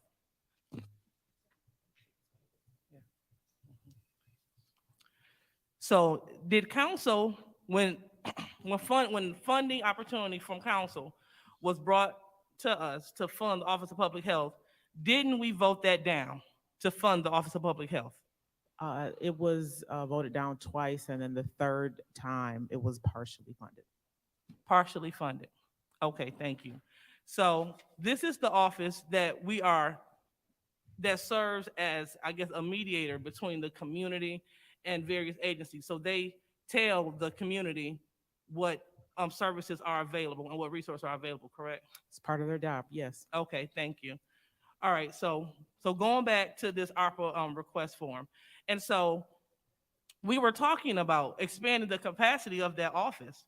We were talking about ensuring that if we fund that office, that they can accommodate the people that came up with those forms. Because at the end of the day, I don't want to see anyone's time wasted. It definitely hurt my heart to hear people in desperate need. See, people that are desperate, they believe in you. And one thing I don't ever want to do, I don't want to lie. I don't want to gaslight anyone. I want to tell you the truth, whether you like it or not, whether it's ugly or not. Pretty, this is what it is, so we can attack that issue. And so the fact of the matter is that form was not that form was repurposed. And so since we are repurposing the form, it's time for us to go ahead. Point of information. This council hasn't voted to repurpose no form, have they? You bringing a resolution today trying to repurpose it, correct? And so since the form was repurposed from a data collection entity to an ARPA application entity, we want to make sure that we don't waste the community's time. We want to make sure those that were told that you were going to get something from this, we want to make sure that you all have the opportunity to find out what resources are available outside of ARPA. And this could happen through the Office of Public Health. And as Lottie stated, that we can do this by having the Office of Public Health go through every single one of those forms and reach out to the people and let them know what funds are available outside of ARPA to leverage. Yes, we're talking about leveraging those funds. And so that is a great way to do it. I saw one form, a mother was saying that she needed windows and she needed siding. Well, as they said, she can get all that through the Lead Safe program. So we can accommodate her through other programs, then we can save ARPA for other constituents. So that's the way that we can leverage this fund. And I challenge my colleagues, let's put some more money into the Office of Public Health so they can service our residents, so they can make sure that the stack of people that believe that was the way to apply for ARPA funding, let's make sure that they are contacted and they're made abreast of other ways to obtain services to fulfill what they need. That's what we're here to do. We're not here to fight, we're here to compromise, and that is a fair compromise. And so, as a part of the ARPA ad hoc committee, and as I wrap up, I was a part of selecting the committee and putting together the whole, help putting together the process. We wanted to make sure this was as objective as possible. And yes, we didn't want individuals selecting their own person. We wanted people to be selected from their own merit, because that's the problem in the city. It's the homie hookup. We don't want the homie hookup. We were made abreast of so many new people. Point of information. What is a homie hookup? We were made abreast of so many people, as I close, that wanted to be a part of making decisions to move our city forward. Point of information. Under the charter, that's called the multi-member body, and it's a legal way to set that up. Are you familiar with that? So we were made abreast of many people that want to help us move this city forward. And for those that were not selected, we want to reach out to them because they were divided by ward. We want to reach out to them so they can also fill a lot of these vacant board spots that we have. We want to use this opportunity to engage the entire community. So that's why we have community. It takes community to build community. And this is a community-led, community-based process. And so we want to make sure that the community have a seat at the table, and we want to make sure that we get all those involved that want to be on every single level. So I'm proud of the Point of process. information. And thank you so much for your time. Point of Ms. Ferguson. information. You want people to be involved. That includes the people that's reaching out for these home repairs. You including them as well, ain't you? About $15 million worth. All right, so this is the end of the special order.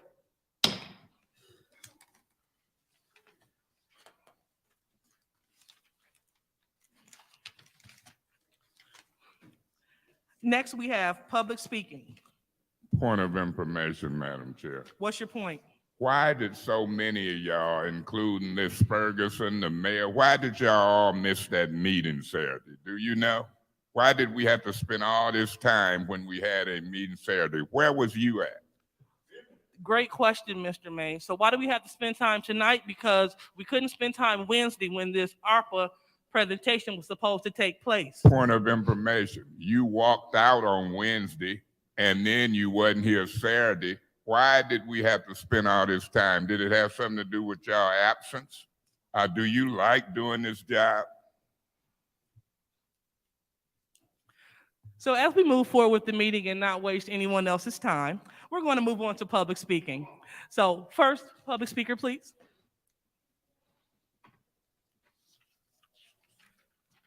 Hello.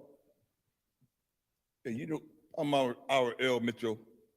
To Madam Chair, through you to Council Lady Burns, that phone call she got on the media talking about this businesswoman says she apologized to the public for not doing business with Flint, but we, as the people, we accept her apology, but we can get on with the business of with the mayor downstairs talking about he got to pay the popo, the $3,000 for two community peoples, and the water department out in Burton over on Atherton Road, they bypassed Flint and built a new water thing and had nothing to do with, and give us none of that new water from Port Huron, and the peoples about the DDA in Flint always just recognize we the peoples of, yeah, that man, and you, I ain't saying about you, you have, man, forget that. And another thing about, I'm a water warrior, and the late mayor is in Washington, D.C. right now. Karen Weaver with the mayor conference, dealing with the affairs of the city of Flint. And last week, Saturday, the mayor downstairs didn't even come up to put his dividends in. He rather put dividends in over on the county peoples, the prosecuting peoples, to prosecute Flint. And the popo is out here, called itself running the city of Flint, telling the people to snitch on the homeboys about who got a gun, where they can make it easy for the investigation, where Murphy can still go along, not doing stuff for the house of Esther on Pearson Road. And you know good and well, we as the people, and Mike supposed to got it from the table 4 months ago. They got deep pockets, got $100 million and Mr. Mitchell. She should have tell them to tear down them 8 houses over there what Murphy talking about and get on with the business. And then Mr. get out Mitchell. and all that junk. That's your time. Thank you. Next speaker.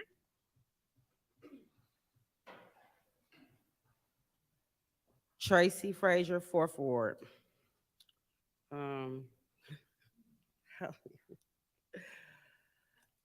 Clear is kind. when you are clear about things, it's kindness. I can bet my whole paycheck that it is hundreds of confused residents in each of your wards. Each.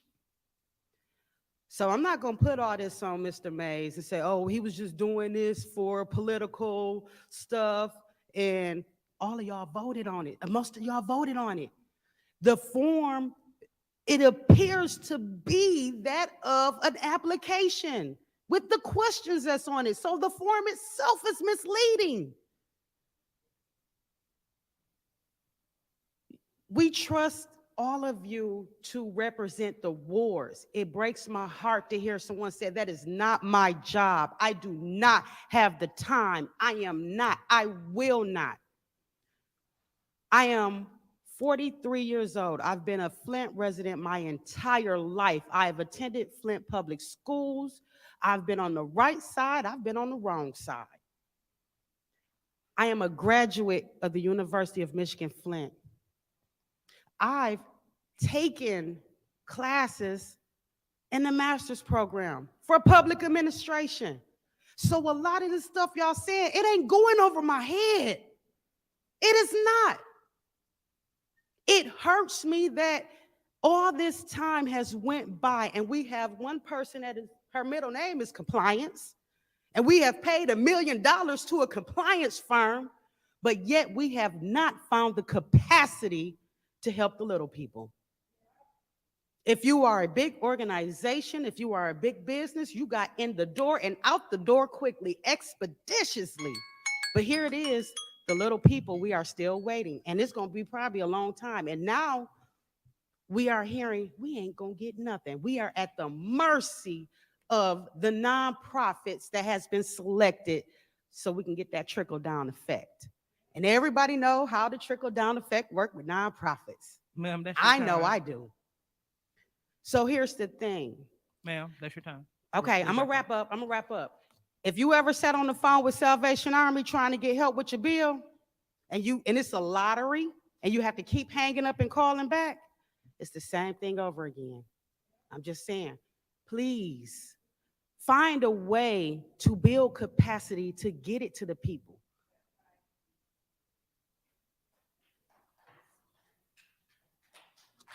Next public speaker. Good evening, council. Paul Herring, 525 Mason Street. I'm going to do two things here. The first thing I'm going to do is try to squash the conspiracy theories.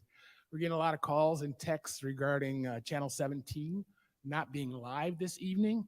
And I came out earlier and explained that the device, which allows me to connect to Comcast, about a $1,200 device, is malfunctioning. When I called Comcast to see if they would replace it, they told me to call the manufacturer's helpline to see if I could get some support. And as of 20 minutes ago, they were running a firmware update on the device to see if they could fix it. And if not, I will have to either purchase another device and or see if Comcast will replace it. So I just wanted you and those that are watching to share that with folks. It's not a conspiracy theory. Nobody pulled the plug on us. The second thing I want to do is I want to ask this question. If we are hiring or allowing these nonprofits to distribute this money, is there a cap on the administration charges that they can charge for doing this? Are they going to get 20%, 25%, 10%, 2% of the money for administration purposes? And who knows that number? I'm not against it. You know, there is an expense, there is a cost involved with it. But if we could put some of it downstairs with those health workers and let them deal with this boondoggle, I think it'd be a lot smarter than sending them to the other nonprofits. So I'm curious, what percentage are we paying these folks to distribute this money? And the other thing is, these agencies that we're giving the money to, their sole purpose is to help the little people. By giving the money to an organization that's already connected with thousands of our citizens, that has already helped the residents of Flint, I think we're streamlining the process. If you give it out one at a time, that's what's going to happen. But these agencies have already built capacity. They already have the list. They already have the roadmap. They know what they're doing. Pay them, but don't pay them a lot. In all things purely social, guys, we can be as separate as the fingers, but we got to be one like the hand in all things beneficial to our mutual progress. Next public speaker. Good evening, everyone. Hi, my name is Sean Wright Verdun, Ward 1. I'll be very brief. This is my first time ever attending a Flint City Council meeting, and I'm not very happy with what I saw here today. Can you all please learn to work together? You don't have to like each other, but respect each other and work well together, please, okay? Because it's not very cool to see all this going on at all. And I've been to city council meetings in other cities. I spend my time living on the East Coast also. Half my time is living on the East Coast, and I've never seen a city council meeting like this. So get it together. All right, and also my concern is, well, the first thing is that initial application, I think the majority of us understood that was not an actual application. It was the initial form. And then we were told on Saturday that, you know, when you all got it together and when the compliance firm and City Hall, everyone got together, they would figure out how to move forward with that. That's how I understood it, and the majority of the residents that were here as well. So just to get that out the way as well. Also, can you all please watch what's happening with the nonprofits that they're going to be chosen to work with? A lot of them don't answer calls. They don't answer emails. They, decline applications for a host of reasons. And that's not nice, and that's not fair. And, it looks like a lot of people won't get the help they need. And the gentleman before mentioned the administrative fees and things that nonprofits take to work. Make sure there's a cap on that. And I think that you all have if I'm not mistaken, you have the power to cap that. I'm hoping. If you don't, someone needs to figure that out. All right, because I don't know much about how you make your laws and things. So just please, keep an eye on that, please. I had a bunch of other stuff to say, but it's irrelevant now because, All right, but thank you. Thank you. Next public speaker, please.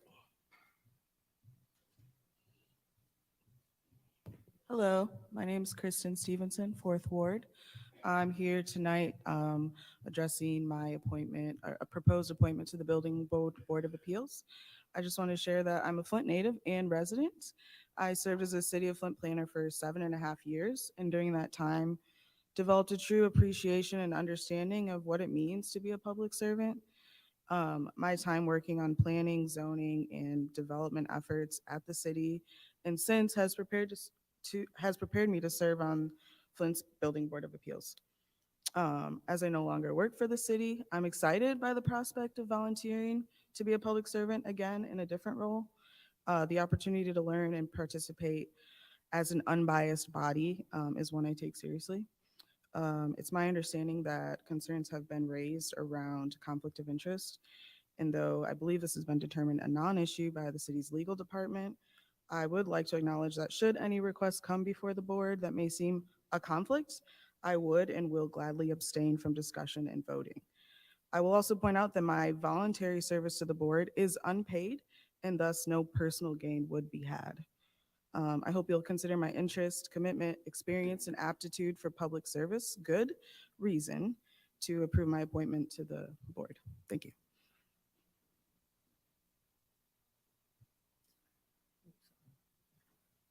Thank you. Next speaker. Good evening, Council. Claire McClinton. I'm a lifelong resident, UAW, member of Democracy Defense League, Water Warrior, and different other activities that have had the opportunity to be involved with.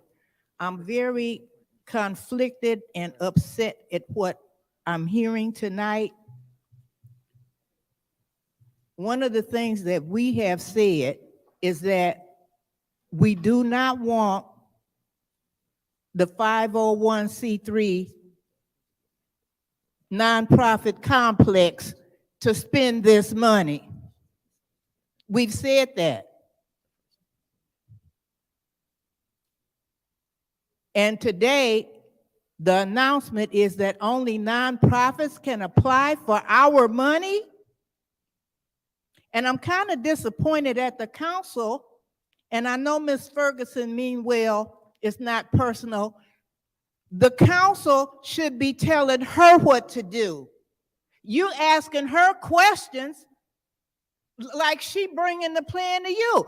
Yeah, was it a problem with the forms? Yeah, evidently it was a problem. But the answer is not Ruth Mott Foundation and the Community Foundation. That's not the answer to that problem. They're picking our committee to see where the money gets spent? Really? What are you here for? You should be telling her what to do. And again, she's a very talented and intelligent young woman, and I'm sure she does a good job. But somehow we got this stuff topsy-turvy. This money is different than the other money. And I'm wrapping up by saying this. This money, and I would be happy to talk and interview with any of y'all about the misappropriated other money that's been here, water money, that somehow seemed to bypass residents. And I see this headed in that same direction. We're not going to put up with that. We're not going to be overlooked. Our money, it's our money. We tell administration, you speak for us. You tell them what we want. Thank you.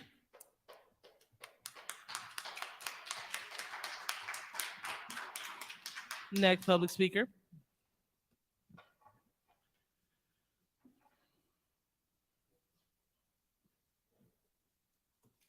My name is Bethany. I live in the 6th ward now.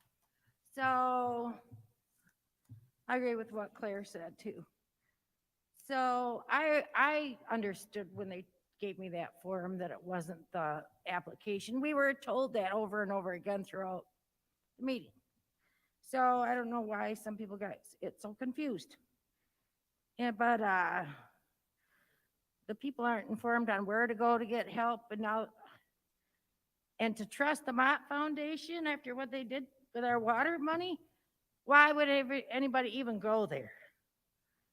I think it should be the city and the people we vote for over all this stuff, in my opinion. I just do, because we've been screwed so many times here. The people have been screwed. So that's all I wanted to say. We didn't get any money. They used our money and said people were driving to Lansing to use the Y to shower, to fix the Y in Lansing. Nobody I knew drove to Lansing to take a shower that lived here. They went maybe to their family's houses in the skirts, but nobody went to Lansing like they said to steal the money to fix Lansing. They used our water money to fix crap downtown. It's ridiculous when we're living like this. I live around burned up houses, blighted houses, nothing's done. And then they tell us they can open liquor stores everywhere they want. I got 5 liquor stores in my neighborhood, around my neighborhood. That's to numb the people so they can't fight back.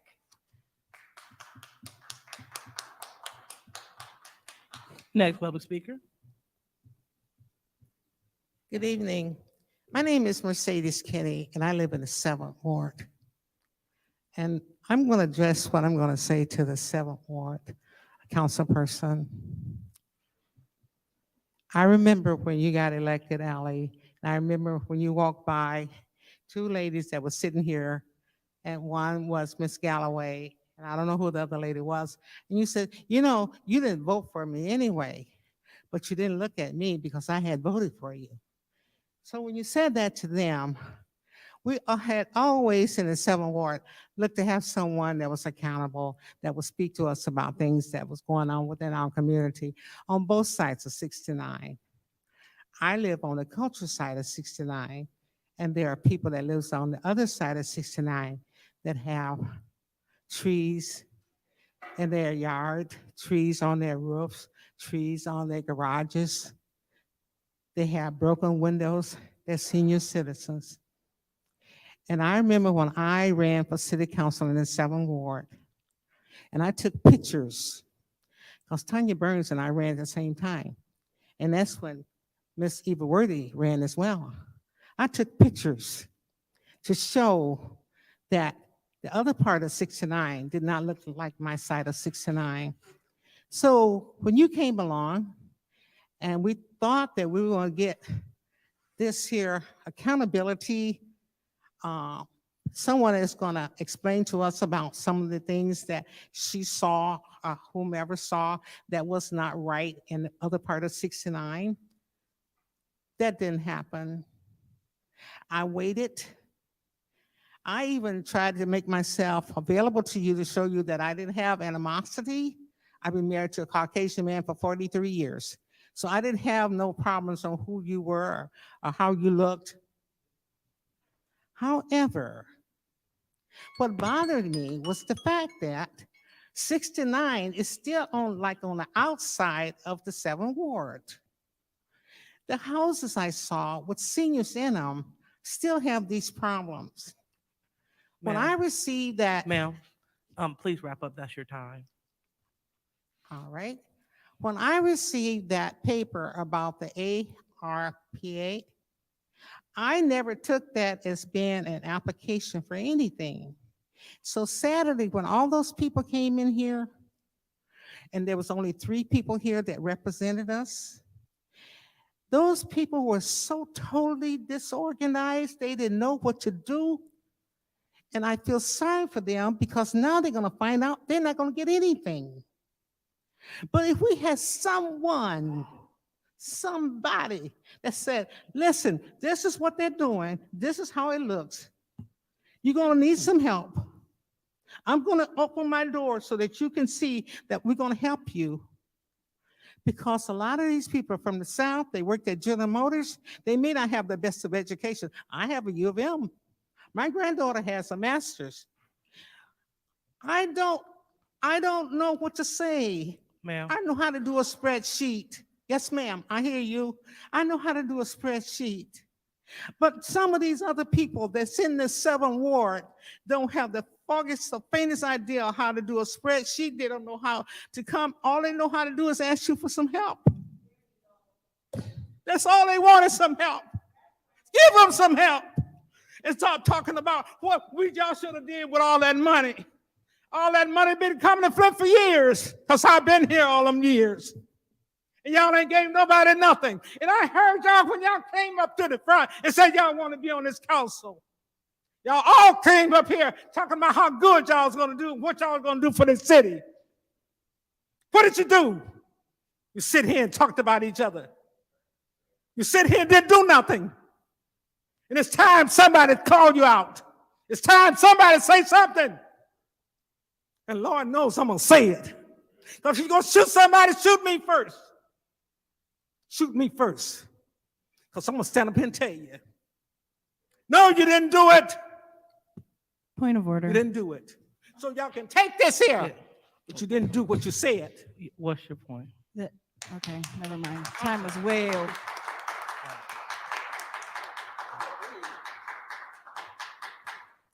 Next public speaker.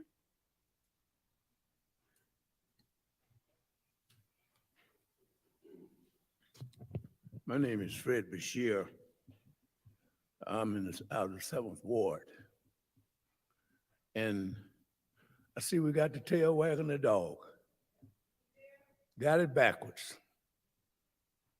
We're suffering from 467 years of a debt. I'm a descendant of the people that are enslaved here in America. And the government owe me a check. Whenever I come to this mic, I'm talking about cutting the check. I don't want to hear nothing else. Until you pay me, you're going to hear from me. And everybody I meet, I'm going to tell them, cut the check. I paid reparations for the Japanese, the I'm 83 years old, be 84 in March. I paid reparations for the Chinese, for Israel, for everybody. The biggest problem that we have right now, that we don't understand that problems are solved by questions and answers in sincerity. I don't see that up here. I see 5 block, sometimes 6, not so much 6 now. It's either 4, 5, 4, or 6, 3. And we point to the first ward.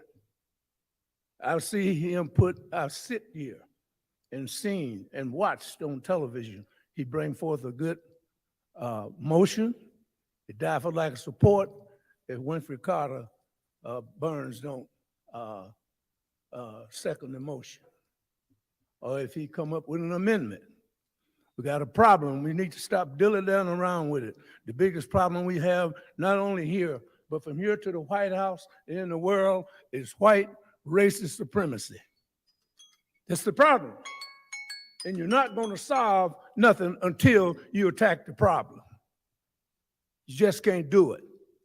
You don't want to do it. Okay? Sir. I got a 7th ward councilman that never come in my ward. I mean, she was in the ward, never come to my house at all to campaign. Sent a flyer there that didn't say anything. Sir, that's your time. So please wrap up. I'm gonna have a lot of time because I'm gonna keep coming.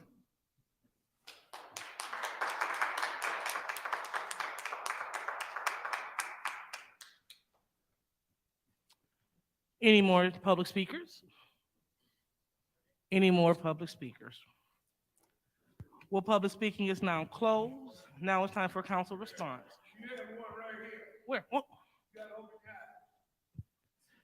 Sir, we're going to make sure that we maintain decorum. Thank you. Okay. Hello.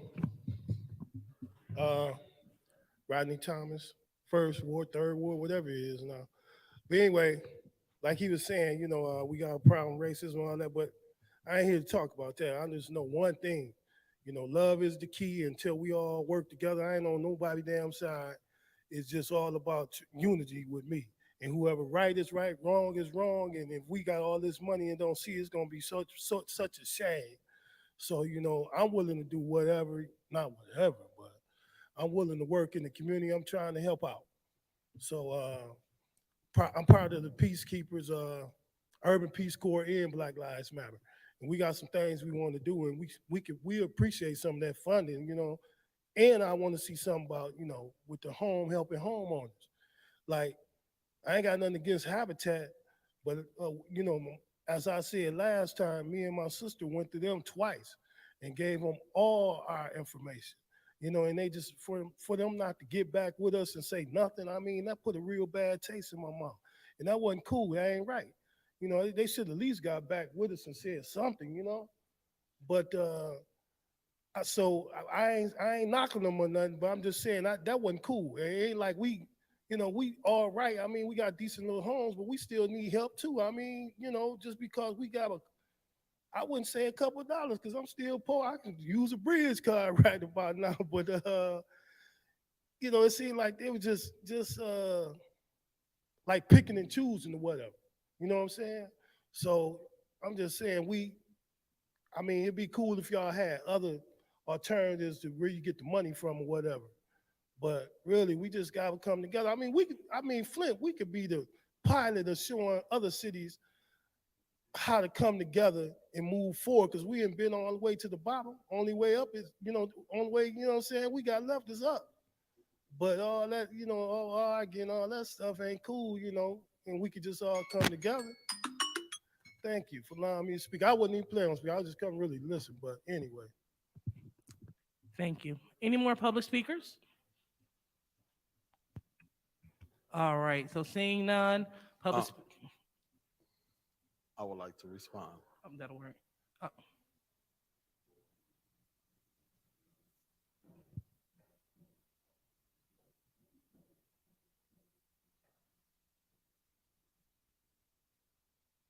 How you all doing this evening? My name is Lynn Frazier.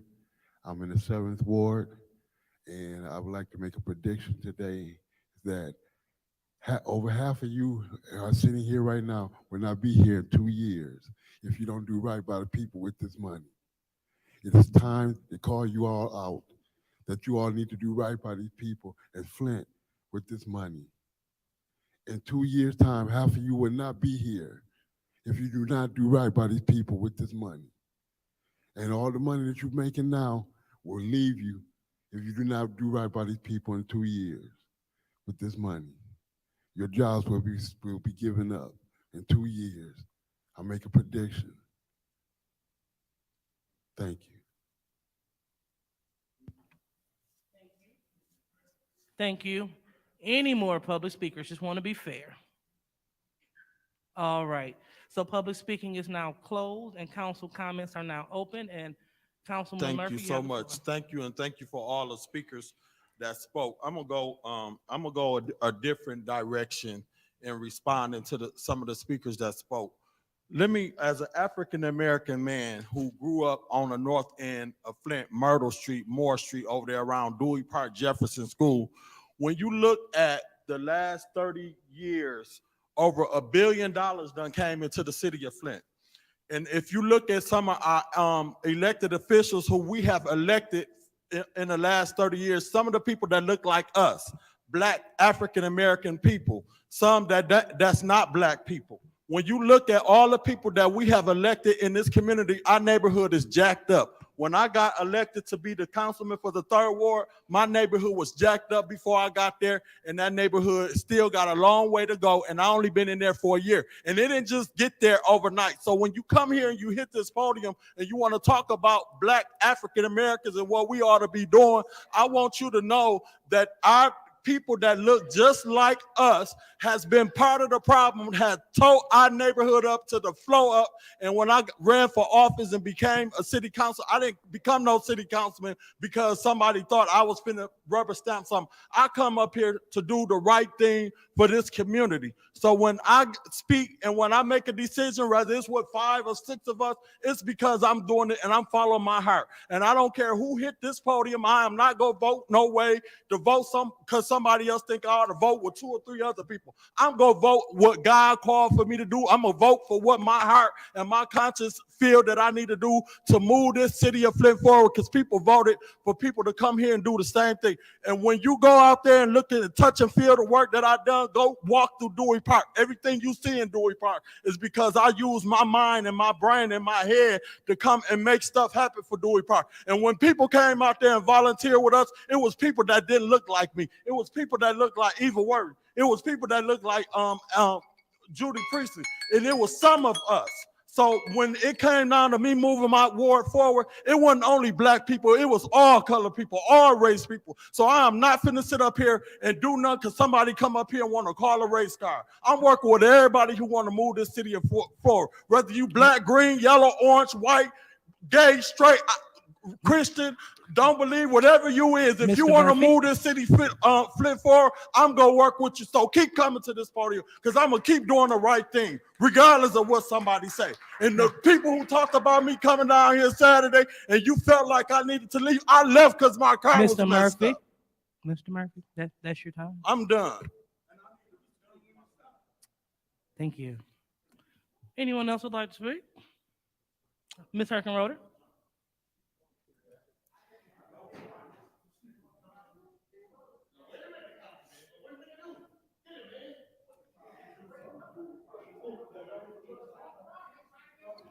Point of order.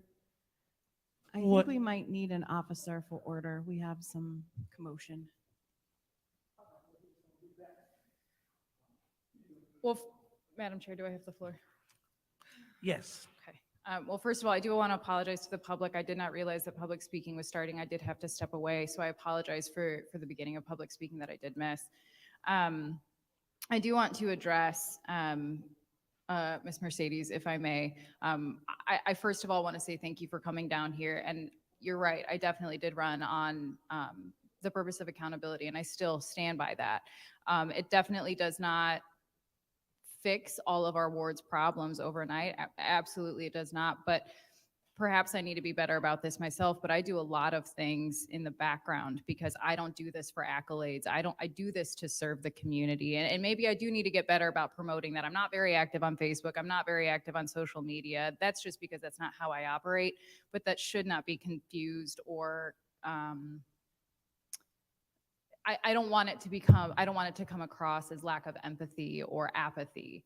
I care a lot about this community. I care a lot about this city, which is why I ran for this position in particular. And I understand that there's a lot of things that need to get done.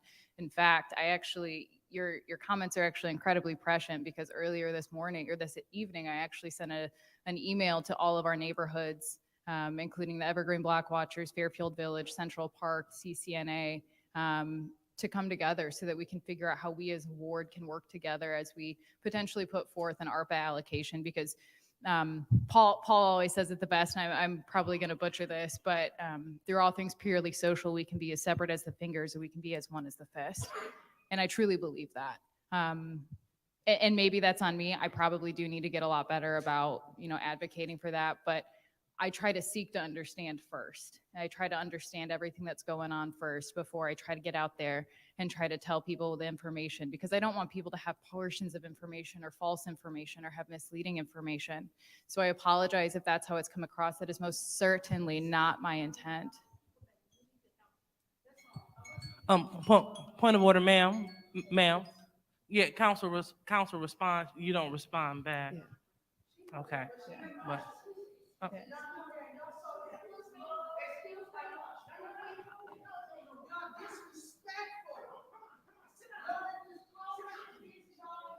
Yes, that's it.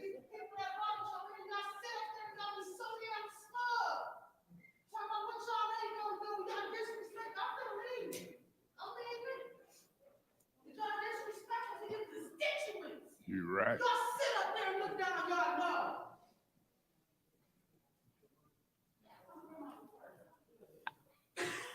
Madam Chair, but I just want to say thank you very much. Ms. Mercedes will. all right. Anyone else would like to respond? Yeah, Madam Chair. Mr. Mays. Madam Chair, I listen to council persons like Quincy Murphy. To me, and it's my opinion, I think some of the stuff he say is ignorant. Just ignorant. And it's sometimes disrespectful to folks. Quincy Murphy was taken up for Cape Fields now before he come on this council. I listened to him. Hey, could y'all keep it down back there, Whittigan and Attorney Kim and all that back there, please? Because y'all louder than the people they walking out. Just disrespectful. And Miss Lewis, she's right about you and other council folk. And he's right about black and white folk. 100% right. We finna head into Black History Month. Y'all disrespected me and hadn't been on the council for 3 months. Some of them I went in the ward and helped white folk. Priestley, Pfeiffer, whether they know it or not. It was wrong. They was the wrong ones. Just disrespectful. Will stab you in your back politically and act like they don't know what happened. And then you got Liddell Lewis and Quincy. We fought since Woody Ether and them to get blacks on the council. I call them handkerchief head Negroes. Putting folk in power and all that type of stuff and thinking. Excuse me, Mr. Mays. Yeah, It's in the dictionary, handkerchief head. Mr. Mays, you're out of order. No, I'm not. Let's maintain decorum and I'm not not. call your colleagues' names. That's a polite way of talking about you. I called you and Quincy handkerchief head. It's in the dictionary. Mr. Mays, that's your warning. Beg your pardon? That's your first warning. I'm gonna appeal the warning. I support the appeal. Well, we have an appeal of the ruling of the chair. It has been by Eric Mays. I want to Properly make supported. sure you know the appeal is point of order. The appeal is me referring to you as a handkerchief head. So the appeal is based off the fact that Mr. Mays is calling colleagues' names, and it is supported by Jerry Winfrey Carter. So seeing that the chair goes first on the appeal, this is what I'm talking about. He had time to address the public, comments. These are council comments to address the public comments, to attack the issues. But per usual, colleagues are being attacked. We didn't sign up to be called names from any of our colleagues. We came here to fight issues. Flint has enough issues here for each and every one of us to take on a personal one to get it done. Fighting me and fighting Mr. Murphy, calling us things outside of my name. My parents named me Liddell Lewis. I was appointed Dr. Lewis by Western Michigan University. Please address me as such. Now, no one goes around calling anyone any other name outside of your name. Your name is Eric Mays, council person in the 1st Ward. I will refer to you as such. I will not attack you. I will attack the issues surrounding the issues in Flint. But this is why our meetings last long. This is why we go into the wee hours of the night, because we don't stay focused. We stay on top of other colleagues for no reason. And then we have people that support this. I don't even understand how you can support what he said. You just supported someone that just decided to call your colleagues a derogatory name. How do you support that? How do we move forward with that? There's really nothing else that I can say to that. So if we are going forward with that kind of decorum, clearly we're not going forward. And it's embarrassing. We had someone from the East Coast say that we are a mess, that he's never experienced a city council meeting like this. And he shouldn't. This shouldn't be normal. You should be embarrassed to even come up here and call anyone names. No one is calling folks names until our councilman in the 1st Ward decided he wanted to go on personal attacks. And yes, let's talk about last Wednesday. Last Wednesday, we couldn't get the business done. We had to adjourn because our councilman would not stay germane. He would not maintain decorum. And we had to get up because there was no business taking place. And so I had a family commitment, so I couldn't be there on Saturday. This was not life or death, because if it was, we would have been able to pursue this on Wednesday. See, I'm not going to be shamed because I have a family and I'm out here in the community. So I'm not just going to drop what I'm doing on my Saturday when we can get it all done here on a Wednesday. Because other people don't have family time and things to do, don't put that on me. That's not on me. I'm out here. And if you want to find me, you will find me out here installing smoke detectors in the entire city of Flint. So let's not attack people, attack issues. I'm attacking house fires. I'm attacking fire ignorance. I'm going door to door making sure people have fire escape plans. I'm not out here attacking my colleagues in the different ward. That's not why I was elected. And so in terms of people getting recalled, if they want to recall the 2nd Ward council person, go ahead. But I bet they won't, because I'm out here doing my job and doing it well. So whatever you refer to me as, make sure you put child of God, Dr. Lewis, change maker in these streets in the topic. Because you are a disgrace to this council, the way you attack others. You've been here for a long time, but you act like you just got on. So with that being said, I don't want to waste any more time. I'm going to relinquish the floor to the other people. And if you vote yes, you will be supporting me. Vote no, you will be supporting the lack of decorum, name calling, foolishness, childishness coming out of the 1st Ward. Who want to speak next? Madam Chair. Eric Mays. Madam Chair, I was waiting patiently to get the floor, because if you really knew our rules, the rules say that when you do respond from council comment, you shouldn't be argumentative with the public and the people who speak. I stood and watched what I viewed, in my opinion, Mr. Murphy being argumentative. Because that's your ally, you said nothing.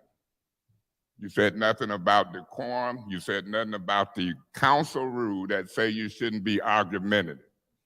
And then I heard him talk about a speaker in reference to black folks.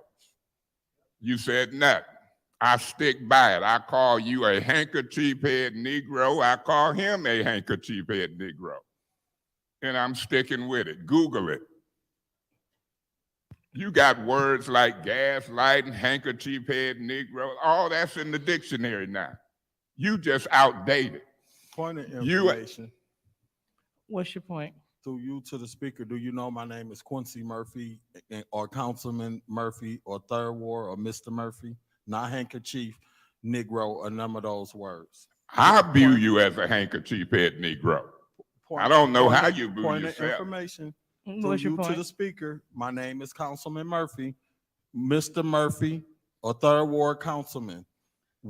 Them three. No, we ain't using adjectives or we ain't using those other words. And all due respect to you, I'm asking you, and I'm asking my colleagues to my name is Councilman-elect Quincy Murphy, nothing else. I don't want to be called by anything else. Miss Lewis, he was out of order. You ain't checked him yet. Your colleague, handkerchief head Negro, you said nothing. He was way out of order just then. I got the floor. I'm going to speak just like you spoke nasty about me. I'm finna speak nasty about you. Then I'm going to pass the floor. Because I got on recording after recording since you've been elected. Mr. Mays out of order, throw him out. Mr. Mays out of order, he breaking the rules, throw him out. And what you just said was a slight to me. I'm no fool. I hear what you say. I hear how you hypocritical, talking about we should be with the business, but yet you've been concentrating on months on me. It's recorded. You just did it in this discussion.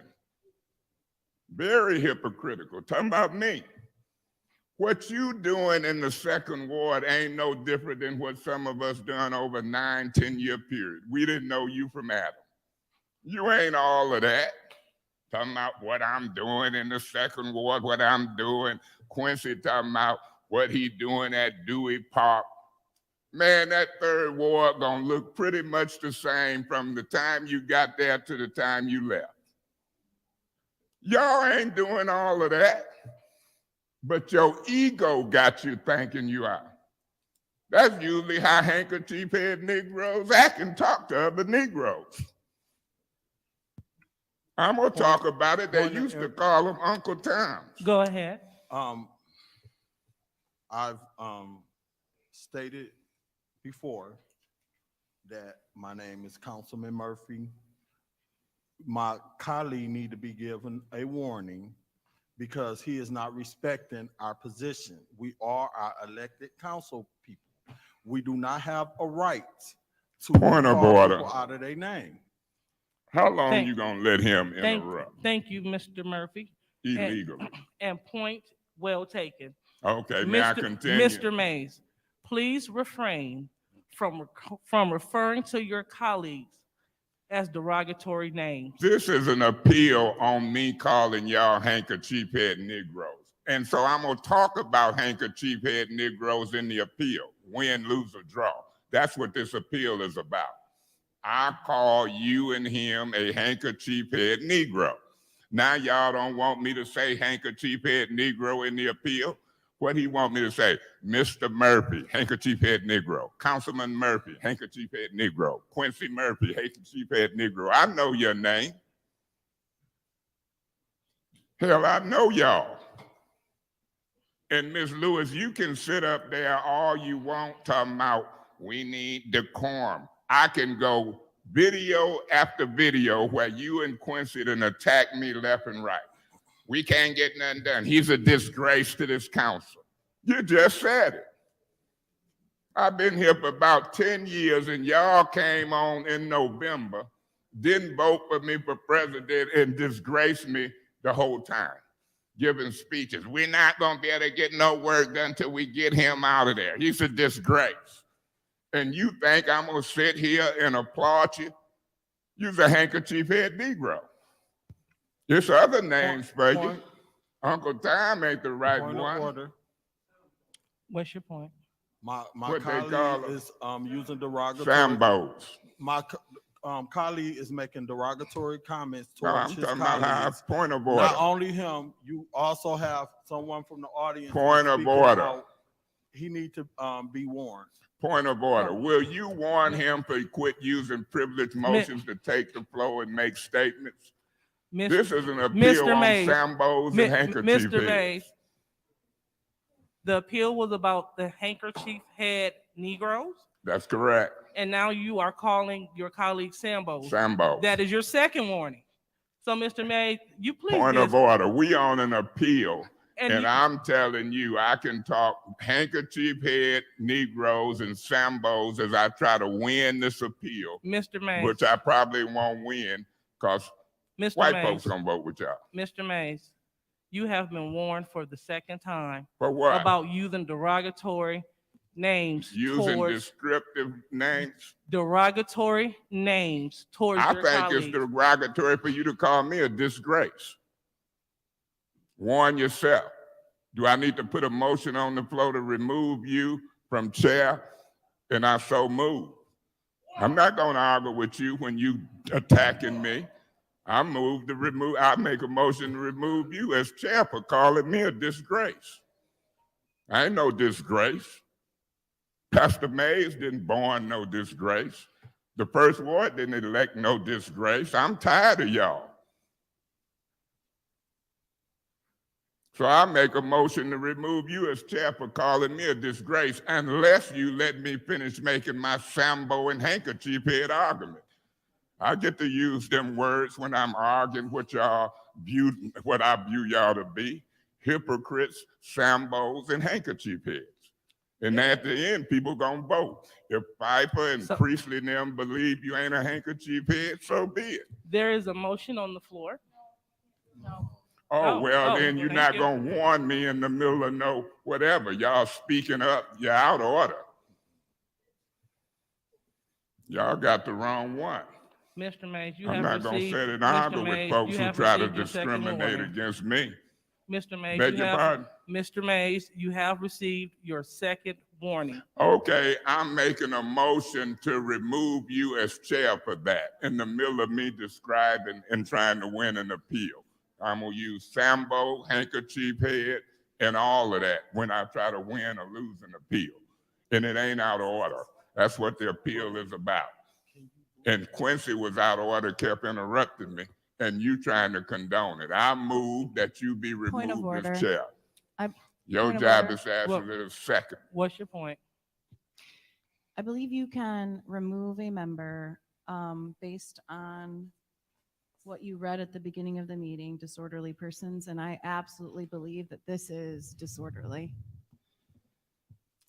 I can appeal the ruling, but I Thank done you, Ca- moved that you be removed, you, and I'm asking Councilwoman. if you gonna ask for a second. Now, Not if at- you don't ask for not a at all. second, I'm gonna appeal the ruling of the chair not to ask for a second. Point of order. No.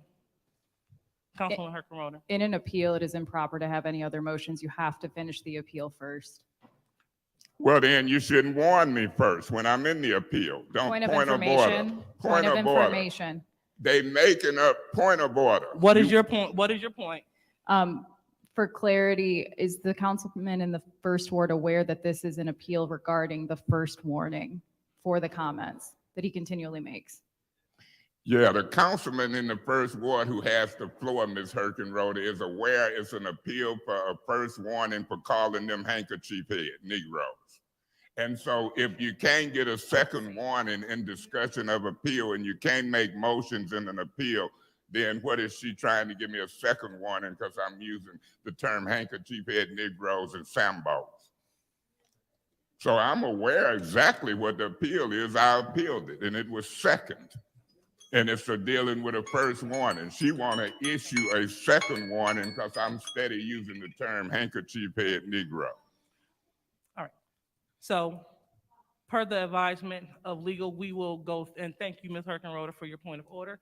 We will go through this appeal, settle that, and then I will issue the other warning based off of, And that'll be fine. The and name we'll of appeal Sambo. that. But you don't need a city attorney to tell you that.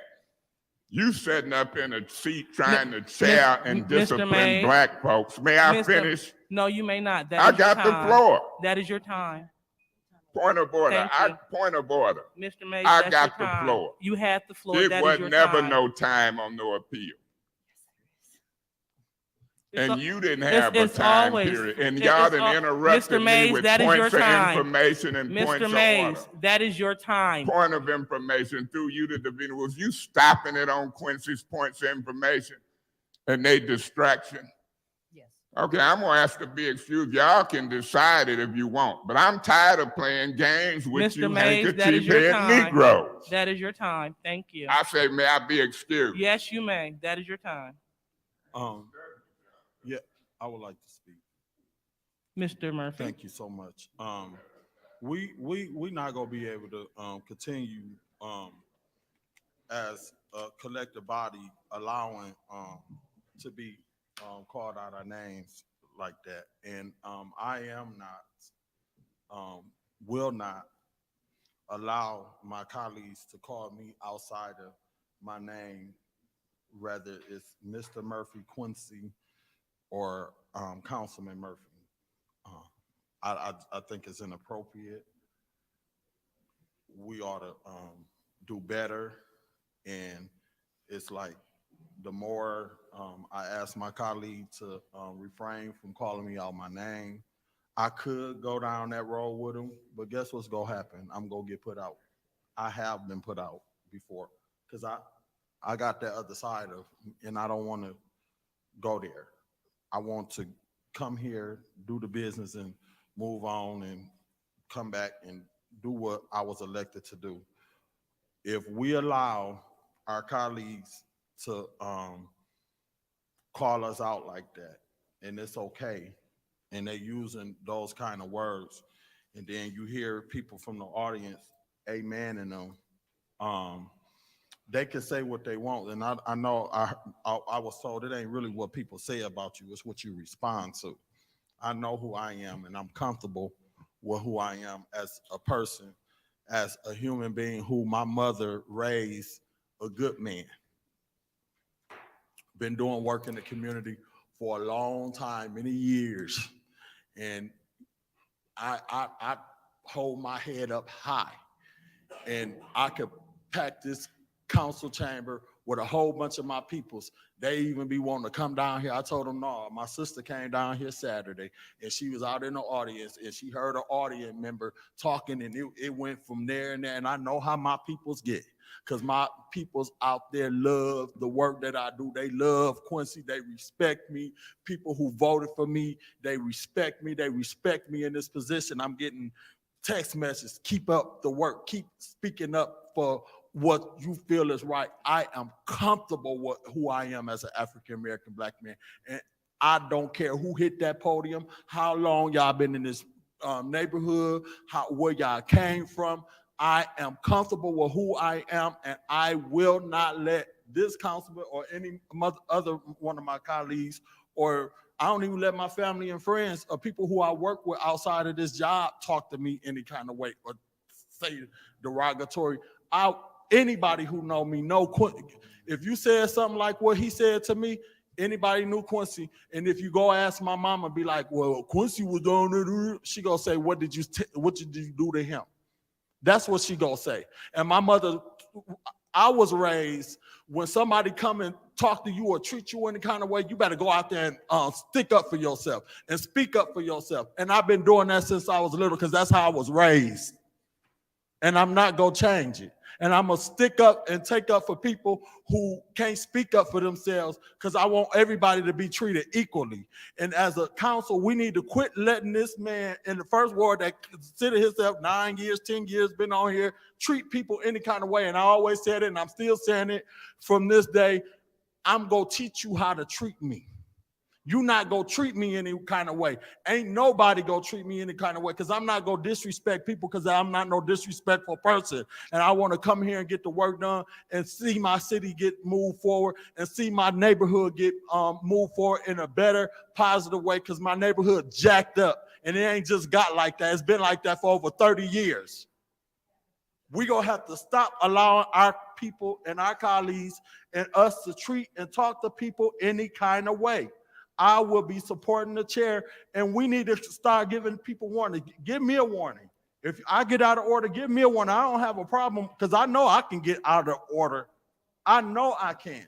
That's why my colleague got this stick over here to keep me together sometimes, because she knows, she like, hold on, because I know I could go there, but I try not to. I could have went there, but that's not what I got elected to do, and that's not what I'm coming down here for. I could go there, but I don't want to go there. I just want to come here and get the business done and joke every now and then with y'all and keep it moving on forward, just like when they called the special city council meeting Saturday. I came here even though the people didn't like what I said. Oh, well.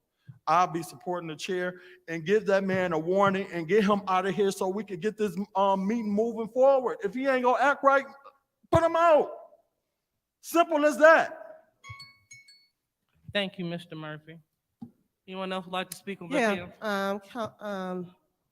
Madam Chair, I would like to speak. Yes, I supported Councilman Mays' appeal. And Madam Chair, how dare you speak of anyone supporting his chairs? You supported a white woman's appeal when she called me ghetto. So speak on that. What's the difference? Point of information. What, I'm speaking. I'm speaking. Point of information.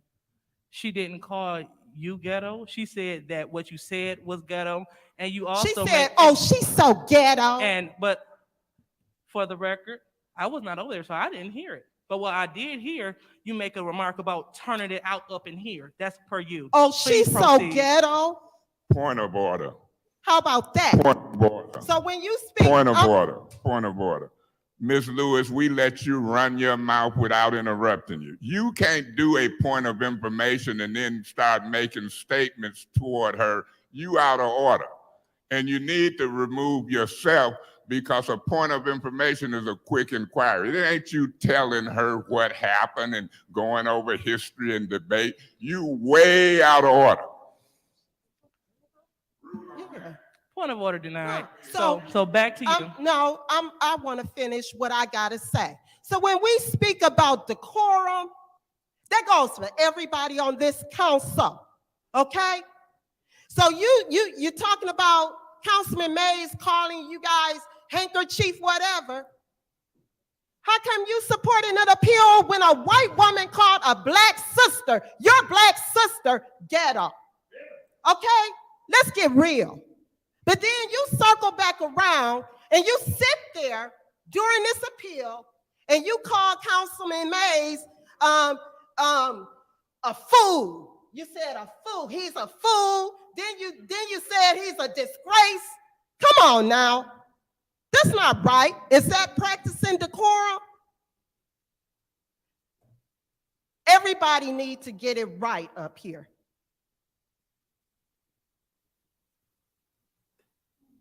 The pot can't call the kettle black, like my grandmama used to say.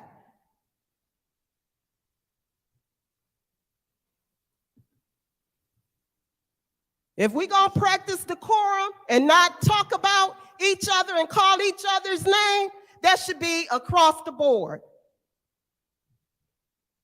But yet you supported someone calling me ghetto. Wow.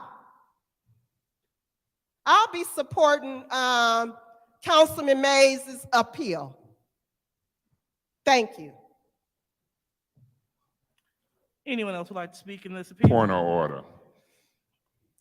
Madam Chair, as these council people discuss that appeal, you shouldn't be using privileged motions to argue and debate facts. Mr. Murphy was out of order. You are out of order. And that's the different treatment or lack of understanding or hypocritism. Discrimination and different treatment on privileged motions is unlawful. And so you need to recognize and rule on this point whether or not you're doing that with folks and whether he's doing it. If you can't see that, that's problematic. Thank you, Mr. Mays. Point of order denied. The chair will not allow misinformation to go forward, so therefore I have utilized my privileged motion opportunity. Point of order. Thank you. Point of order. A privileged motion is not to argue what you call good or bad information. If she says something, when you get closing arguments, you don't use a privileged motion talking about the chair will not allow bad information. That ain't what it is. You're dead wrong. And if you adopt and don't understand that, we got a generation in trouble. Thank And you. so that your point of order, you just made my point. That ain't what it's for. Thank you, Mr. Mays. Anyone else would like to speak on the appeal? Madam Chair, Ms. Burns? when you're chairing a meeting, it is the job and responsibility of the chair to remain impartial and fair. You're not doing that. You're not doing that. You lost your point when you went on the attack with him by calling him a disgrace. Then you went on to make references to Councilwoman Murphy Carter and her past by using the privilege motion. What you did not do was take an accountability. Even our last meeting, you called him, he wasn't classy because he had an unlit cigarette. You do make what people do consider to be petty remarks. You do. He never says anything to you when you're over there if you're eating. He never says that when you're eating. He doesn't say when you're eating, you have a sandwich you're eating or something that's in front of you. But his cigarette, you made it a point and you stood up, and then you bantered back and forth. You said, I provoked you before. I didn't provoke you. You had a police officer give you several directives to ask you to be quiet. Councilman Murphy has told me, F, you called me a B and refused to apologize. Point of information. What's your point? Through you to the speaker, I did not call you no B. You keep saying Point that. of order. Point of Please order. warn him that is an improper point of order. information. So Please warn him Point because he's of order. abusing it. Are you gonna Again. warn him for making a statement and using a privileged point of information motion to do it? He's been doing it and you sitting there like a bump on a log being discriminatory. And that's the problem we got here. My point of order is you need to warn him. thank you, Mr. Mays. Continue, Councilwoman Burns. We had tonight, members of the audience were referred to as a cult. You've had people referred to as ghetto or ghetto-like behavior. When you take in, when you rule and you chair, you have to be impartial across the board. And it's the hardest thing to sit up there and listen to someone call you a name, like Councilwoman Eva Worthing called me a narcissistic asshole when Attorney Cups was right there. And I didn't go off. Most people didn't even know it. He put it in his notes and it was acknowledged. So when you talk about chairing and some of the things that come out of this council, we're gonna remain split because no one wants to work with the other. A lot of people don't agree on this council, like Councilman Mays. If you do agree with Mays, then you're automatically the enemy. It's drawn down the line to where it's split. It's the responsibility of our president to help bring this council together so that we're uniform, and you as the vice president to do it. You are in leadership roles. Both of you are. You're chairing committees, and you were attacking Councilman Mays. You actually could have stood on when he said the handkerchief head Negro. You were at that point until you responded. You were actually winning until you went off on him. Then you came and made a point of information to go off on Councilwoman Winfrey Carter. You always want to make a point, and you gaslight too. You do. You said he called you an MFB. You said the news person heard it. Then you said they told you. Then you said Councilwoman Priestley asked. And I said during the meeting, I don't believe you as a woman would allow him to say that to you. Then it was said someone else told you. We're going to have to fix this. And we need to do some team building, like I've said before, to fix this. Because we vote along these lines. And it's so much that has gotten bogged down. I said to Councilwoman Herkenroder, I need to speak with you. I have said that to you at least 3 times, that I need to speak with you because there are issues, because you get involved in it too. You, Chairman, was condescending when you sit up there and you were smug. You're very smug. A point of information, are you going to kill him? Did you commit a murder? That wasn't appropriate. It wasn't appropriate, especially when you're referring to a Black man and a murder or homicide or killing someone. We shouldn't be doing that. So when we look at how our meetings are getting out of hand, we don't respect each other because everyone wants to top the next person. And it becomes abusive language, derogatory language, and we get nowhere. And the meeting is on tonight held not because of the ARPA fund. 14 months, we had an ad hoc committee. We should have had a meeting. We didn't. It's important. When we had the meeting last week, y'all adjourned that meeting. You didn't stay to do the work. You campaigned for the job, but you didn't stay to do the work last week. We could have had that done, or come Saturday. We could have been all the way through our agenda. We have to start taking accountability and start blaming. And I'm not perfect. I've had to apologize to Councilwoman Priestley before because she had a misunderstanding. And I did it publicly where the misunderstanding took place. I said it to her. So when we talk about, yeah, we can all do better. But when you chair, it's not to attack them. We're not getting anywhere with that. And when we talk about race, we do have a person who was allowed to take pictures of me. I had to explain to my children why someone wants to give me a necktie party and hang me. She says all kinds of nasty things. She'll probably make a post tonight. And Tanya Burns said this about me. And you be on there, I don't comment. I see you on there. You're a keyboard warrior. You be on there just going at folks. I don't comment because it's at a point that even some of the comments that you stated, and then your mom made comments about me. She did. I screenshot them. And that to me is not what we should be doing. If everybody got in the mud every time somebody else said something, it would be even worse than what it is. And we got to do better. We need some team building on how to get along and to respect each other. We need to do that. Thank you. All right, anyone else would like to speak on the appeal? Madam Kirkland. Thank you, Madam Chair. I'm going to read Section 3-104 from the Flint City Charter into the record. As representatives of the city of Flint, city council members are expected to conduct themselves with appropriate decorum, act respectfully with constituents, each other, and other public servants, attend to the duties of their office as outlined in this charter, and become knowledgeable on the City of Flint Charter and on issues of importance to the city of Flint and the practices of city government, none of which Point we of have done this information. evening. What's your point? Will you read that Quincy shouldn't be argumentative with them, and will you read you should not discriminate? Don't read part of it. Are you willing to read not the no discrimination policy that you and her be practicing? Okay, I will continue my time. None of that has happened here this evening. It is very, very clear to anyone that we don't all get along, and that's fine. We don't have to get along, but we have to make sure that we disagree Point of respectfully. information.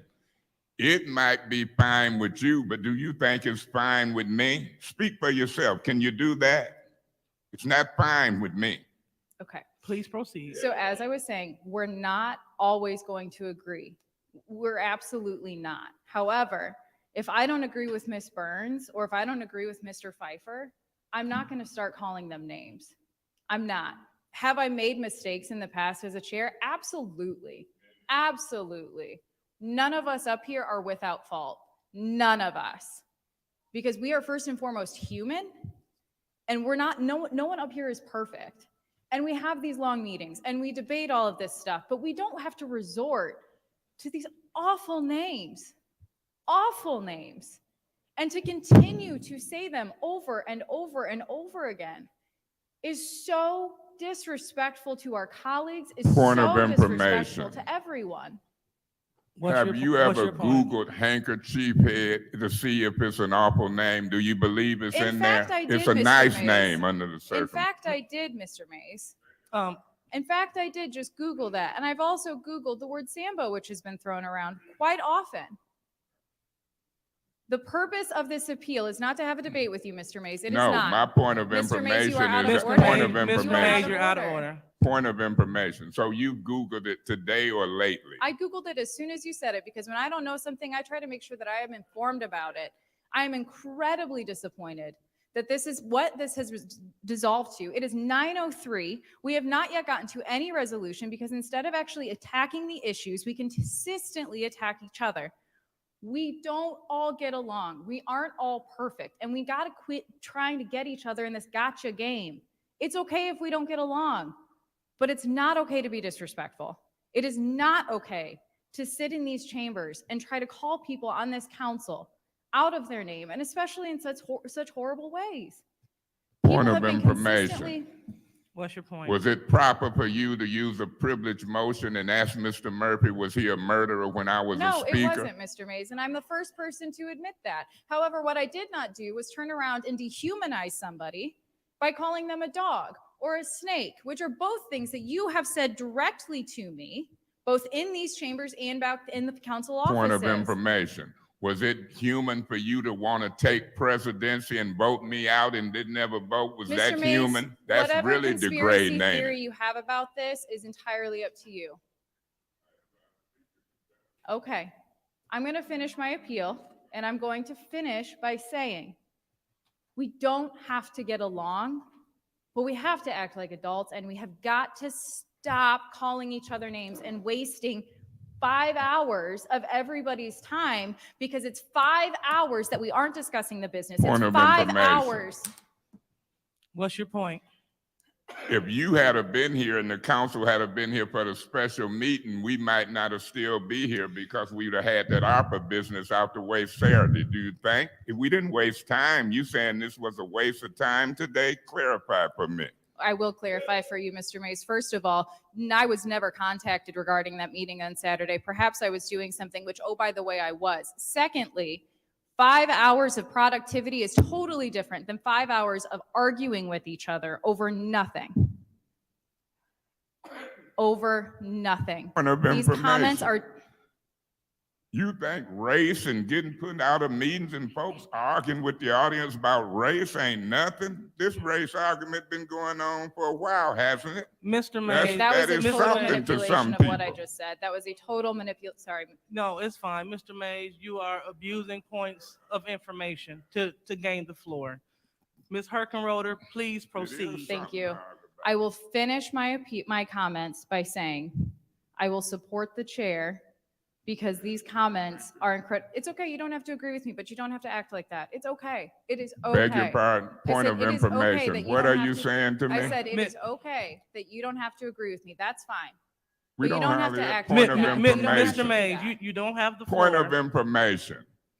I'm done. When I call a privileged motion, Madam Chair, point of order. If you don't cease talking and others, the rules say you should be removed. When I call a privileged motion, it ain't for you or her or nobody else to argue with me. The best practice is to cease talking. Now, until you do that, you need to remove yourself.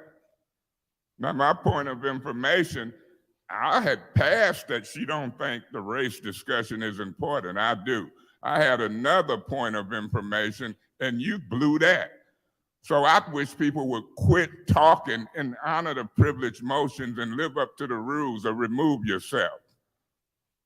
Again, that was an improper point of information. So as we go to discuss you on this appeal, anyone else would like to speak? Madam Chair, Mr. Pfeiffer. based on Charter Section 3-104, I will be supporting the chair. Thank you. Madam Chair, Ms. Worthing. the same for me. Some of my colleagues said quite a bit, and I agree with them. I'd like to thank Mr. Murphy for standing up for everyone, saying that he would work with anyone. Most of us feel that Point way. of information. What's your point? Will you clarify, you thank Mr. Murphy for standing up for who? You, because you white, or what are you saying? Mr. Mays, for the 5th time that I've counted, you have abused a privileged motion. Point of order. I don't think me asking for her a clarification is an abuse of a point of information. She said she'd like to thank him for standing up for somebody. I want to hear the clarification. That's a legitimate point of order. I couldn't hear it. I can ask. And my point of order now is because this ain't no major infraction. When you trying to punish me over and over for a Point of privilege, order. I'm in the middle of a point of order. As you just said, anytime there's a privilege motion called, everyone should cease talking. My point of order is that this is an improper use of a point of information, which is a quick inquiry. Thank you. Point.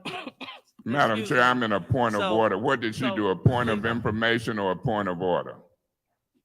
Chair, point of order. You got And a which point of order. one you gonna entertain first? Her second one or my first one? Because she interrupted a point of order and you let her proceed. Well, Mr. Mays. So I think they she should wa- go in order. You shouldn't discriminate. If I had a point of order and was making it and she interrupted me with a point of order, I can show y'all when I was chairing, I tackled them one at a time. You hold on, you wait, you hold on. That's how it go. What you gonna do? Thank you, Ms. Herkenroder. You are correct. Mr. Oh, so now I go back to my point of order. When I'm doing a point of order, all talking should cease. That includes her and you. And then once you finish the point of order, she can do a point of order. Y'all butchering the rules. You're discriminating with the rules, and you lean toward white folk. Mr. Mays, is this a Let point me of order? finish Do you my have the point floor? of order. Discrimination is unlawful.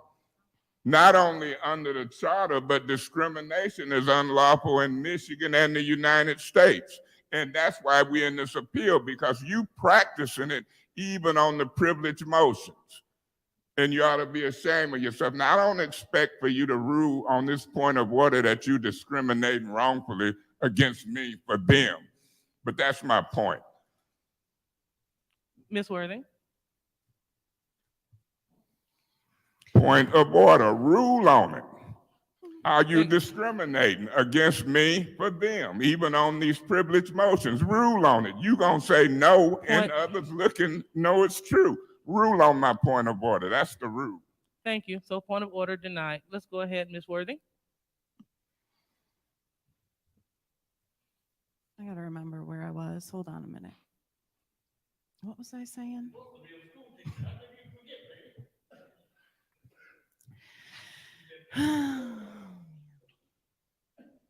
Point of information. I can help you remember you were spanking Quincy Murphy yeah. for taking I up for was. you Thank because you. you're white, I guess. I don't know. That's because Mr. Quincy has the true spirit of working together. And that is, no one here cares, except for actually a few of my colleagues, what color you are, what your political affiliation is. And I am super ultra liberal. And I will work with my colleagues all day long. We even get along on these Point of issues. information. Then why did you have to switch seats in the first year of 30 years of history? I've can never address seen that. nothing like this before. Confucius said, embark on a journey of revenge and dig two graves. And I feel that a lot about a colleague on the other side, Mr. Mays. I feel that there is a journey of revenge constantly. Point of order. And here it is. Point of order. Point of order Miss- after she said all that Miss- about me. Ms. Point of order, Ms. Burns. Thank you, Madam Chair. She has attacked a colleague on the other side. If we're gonna be fair, I'll call say her your out. name, Miss Burns. It's you. Excuse me, I was finished. Can you warn her? I was not done with my point of order. She's been here longer than most of us. She should know the rules. Madam Chair, can you please warn her with calling names with her colleagues on the other side? Wow. Thank you. Proceed, Ms. Worthing. Go ahead. I've been called a dog by Miss Burns. I've been called a Karen. I have been chased at a Halloween event. And she sits there and says things about me, and I never say anything because it's like there's so many lies that come out of her mouth. It's not worth addressing. Point of But as point of soon order. as someone Point says of something order. about her, She needs to be quiet, please. Excuse me. Excuse me. Let's go ahead and maintain Thank you, the Madam rules. Chair. Can you So, please Madam- warn her, stating that I'm lying and I chased her? It's a lie. She's attacking my character. I stated facts. Okay, so as I rule on the point of order, Councilwoman Burns. Because I'm gonna tell you something. I'm not having it today with you. That you need to know. Ms. Burns. Is that a Let's threat, go. Ms. Burns? Let's go You ahead. take whatever you want, Let me. princess. Excuse me. What we won't do is go back and forth. Let's maintain decorum. As far as the point of order, thank you very much, Ms. Worthing. Let's proceed and let's go ahead and stick to the appeal so we can move forward. Thank you.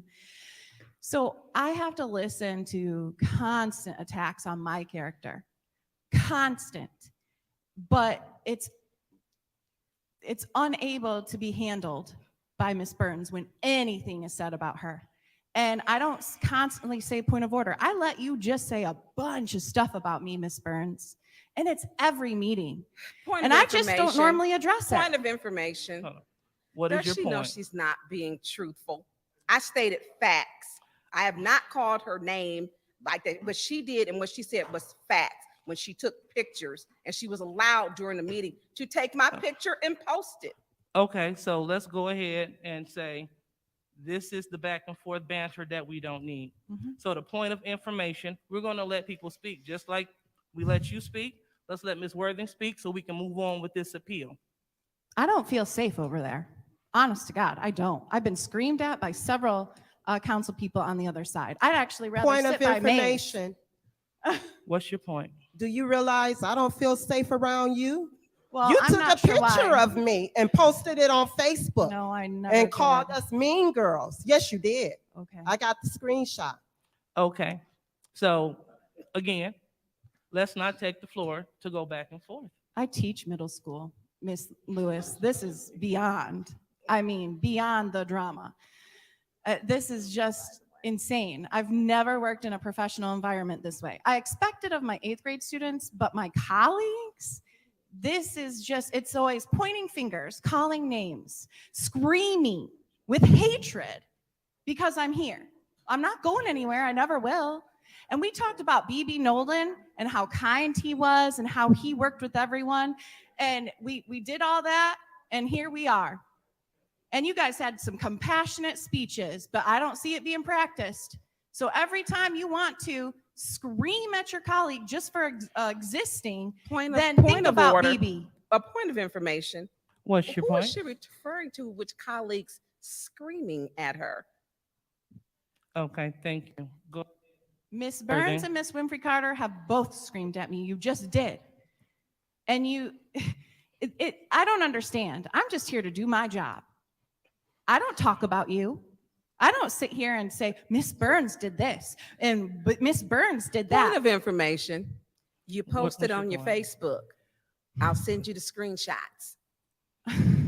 Okay, so let's stop using points of information to gain the floor.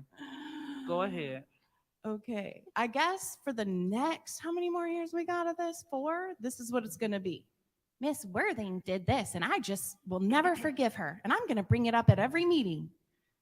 I'm gonna call her a dog and ignore that I call her names, and I let the colleague in the first ward call other people names and say horrible things. Where's the accountability there?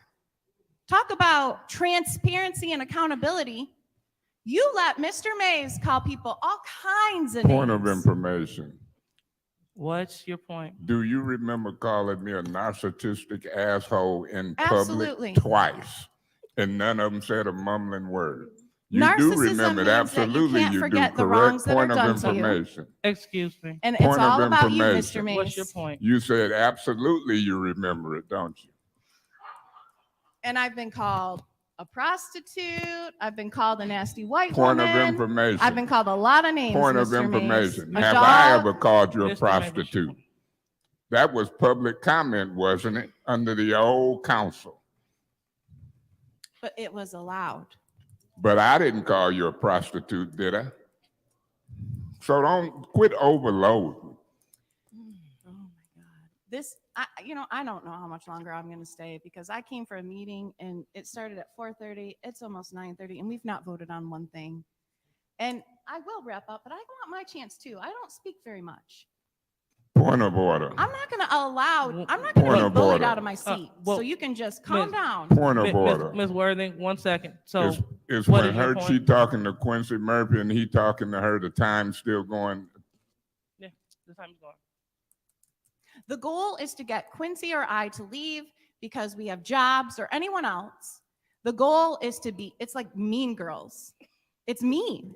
It's bullying. I don't like it. Point And of I don't allow it information. in my classroom. A point of order. Madam Chair, she's Mean Girls again. She's personally attacking. Now, if I brought up the fact that she assaulted someone and violated subcode section 31-10, when she hit someone and they came to that podium, which is factual, you need to check her on that. Miss Burns, we're trying to stay germane Point of order. to 1 second.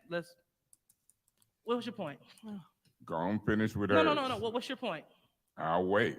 No, you were the last point. I'm gonna What's your wait till point? you rule on hers. You're not gonna force me to do it. Let's stay germane. Let's stay germane. We're not talking about anyone chasing. This appeal is about the handkerchief Negro comment. And per usual, we got off topic. So let's go ahead and maintain the conversation, the topic at hand. Let's go ahead and go. Point of order.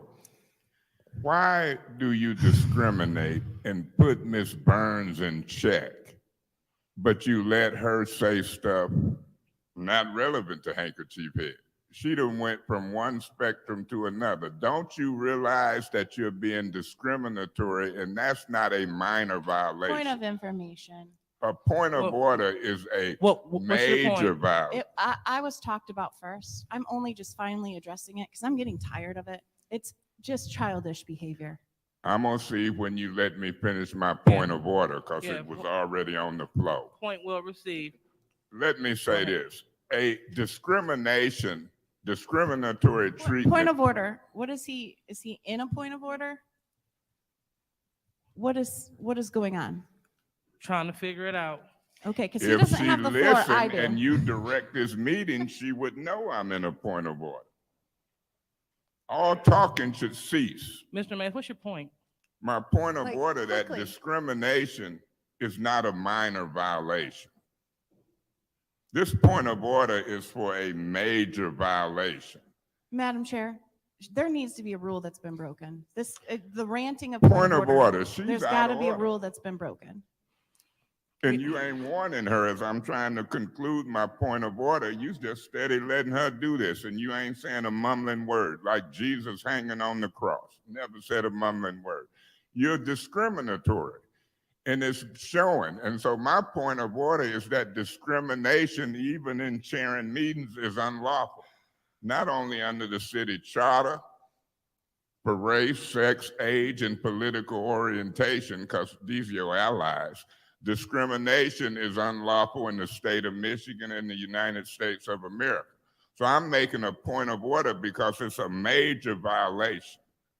You being discriminatory toward me, Ms. Burns, Ms. Winfrey Carter, and you're treating us differently than Ms. Worthing, Quincy Murphy, for two, just to name two, and yourself. And it's showing discrimination is unlawful. Rule on it. Proceed, Ms. Worthing. We were in an appeal about Mr. Mays saying something that is so inappropriate. It should never be said in a public setting.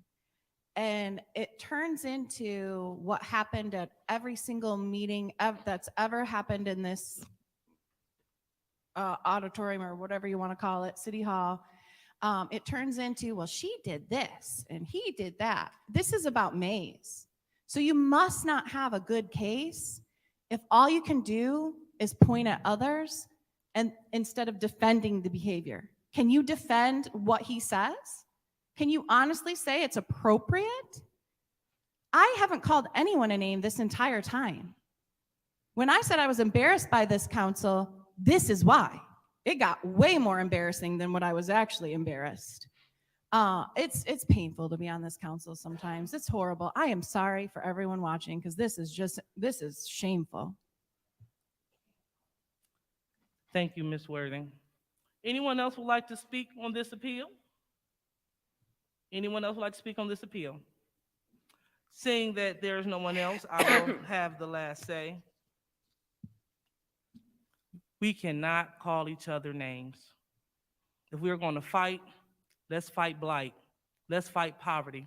Let's fight misinformation. Let's fight the devil. But let's not fight one another. We don't have time. Furthermore, let's go ahead and let's not make comments and then not expect other people to address them, because people, they have the right to defend themselves.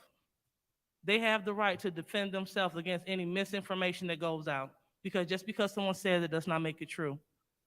So, again, if you vote yes, you're voting in favor of the chair, then Mr. Mays was out of order for calling Councilman Murphy and myself handkerchief Negroes.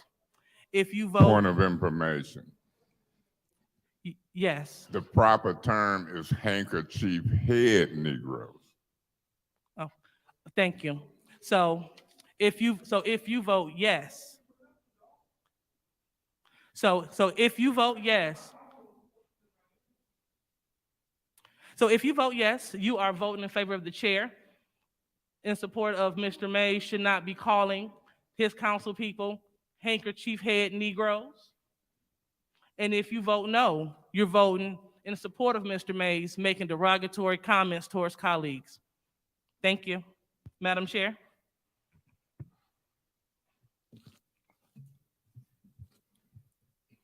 Ms. Priestley.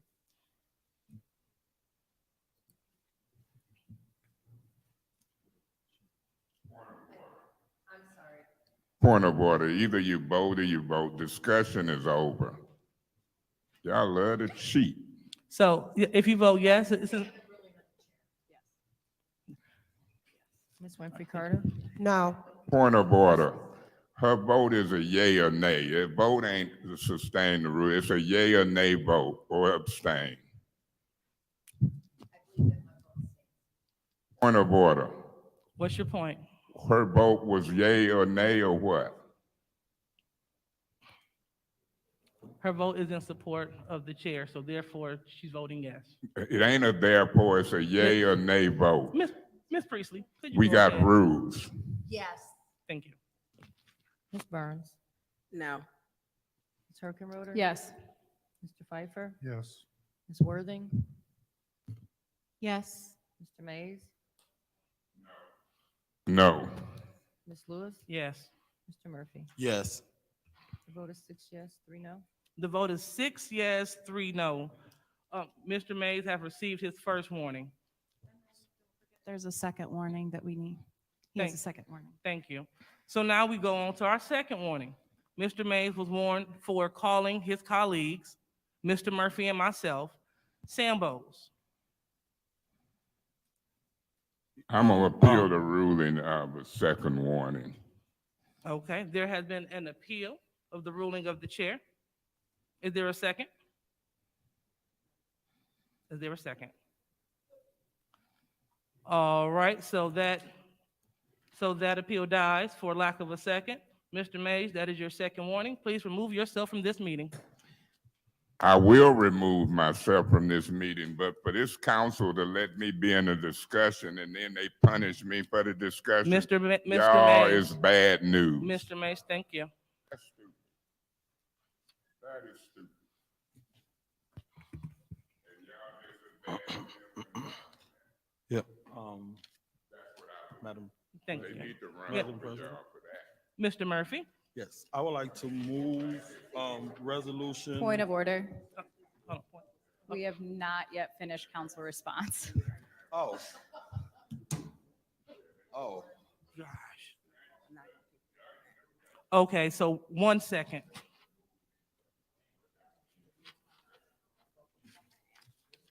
All right. Anyone else would like to respond to the public? Let's move on. We haven't begun our agenda. Yeah. So, no one else want to respond to the public? No councilman respond? Okay. All right. So,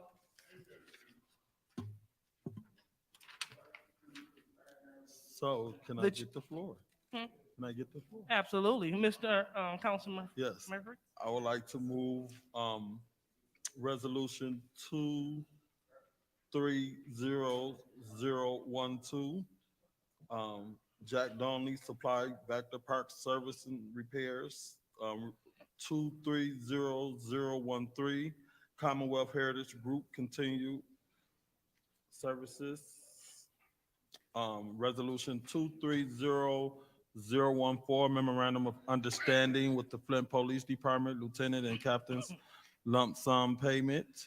Resolution 230015, agreement of the City of Flint YWCA Greater Flint Sub-Grantee Sexual Assault Kit Initiative Grant. Resolution 230016, agreement with the City of Flint Genesee County Prosecutor's Office Sub-Grantee Sexual Assault Initiative Grant. Resolution 230017, budget amendment, second quarter. Also, add-on resolution regarding the city council request for ARPA funds, city council initiative form to council with any separations. Support. Point Okay, of, so. point of information. Did you include resolution 230011? I did not Okay. include that because it had on there postponed. That's why I did not include that. Should I have still? Huh. That's. Oh. I'll let the chair do it. Okay, so thank you for catching that. Resolution 230011, Genesee County Prosecutor's Office, Forensic Genetic Genealogy Analysis. I'll support that. Yeah, thank you for catching that.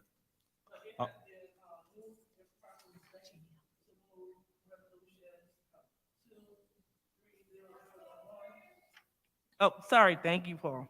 So it has been, excuse me, approved and second, excuse me. All right. So we're looking to move resolutions 230011, 230012, 230013, 230014, 230015, 230016, 230017, including add-on resolution, and send them to council with any separations? So, any debate? Yes. I would like to separate the resolution regarding the city council request for ARPA funds. The add-on resolution. Okay. Yeah. All right, so we have a separation of the add-on number 1. Any other separations? Madam Clerk? I am asking that someone separate 230011. We have just, we just need to clarify who the agreement is with. So the language is in the resolution, but it's kind of out of order. So that Othram Incorporated is actually who the city is entering into the agreement with, not the county prosecutor's office. So we just need to kind of flip that around and amend it just to make sure that it's noting who the agreement is actually with. Madam Chair, Yes, Councilwoman Priestley? I'd like to separate 230011. All right, we'll separate 230011.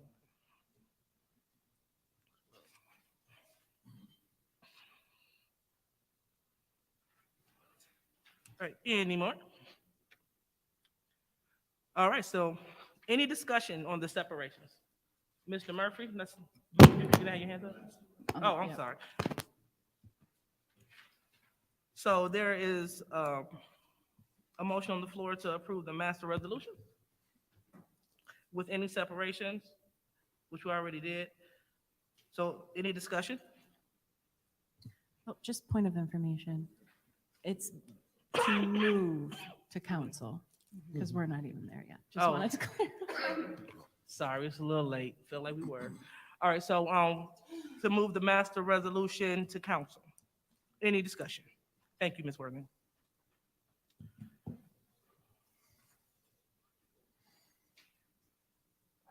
Any discussion? Any discussion? All right, seeing that we have none, roll call, Madam Clerk. Ms. Winfrey Carter? Yes. Ms. Burns? Yes. Ms. Birkenroder? Yes. Mr. Pfeiffer? Yes. Ms. Worthing? Yes. Mr. Mays is not in. Ms. Lewis? Yes. Mr. Murphy? Yes. Ms. Priestley? Yes. Vote is 8 yes, 0 no. Vote is 8 yes, 0 no. The master resolution has been moved to council.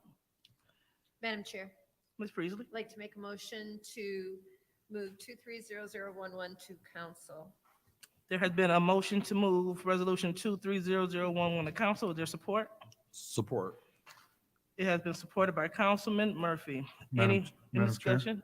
I'd like to make an amended motion to amend the resolution to remove the Genesee County Prosecutor's Officer and replace with Othram Incorporated.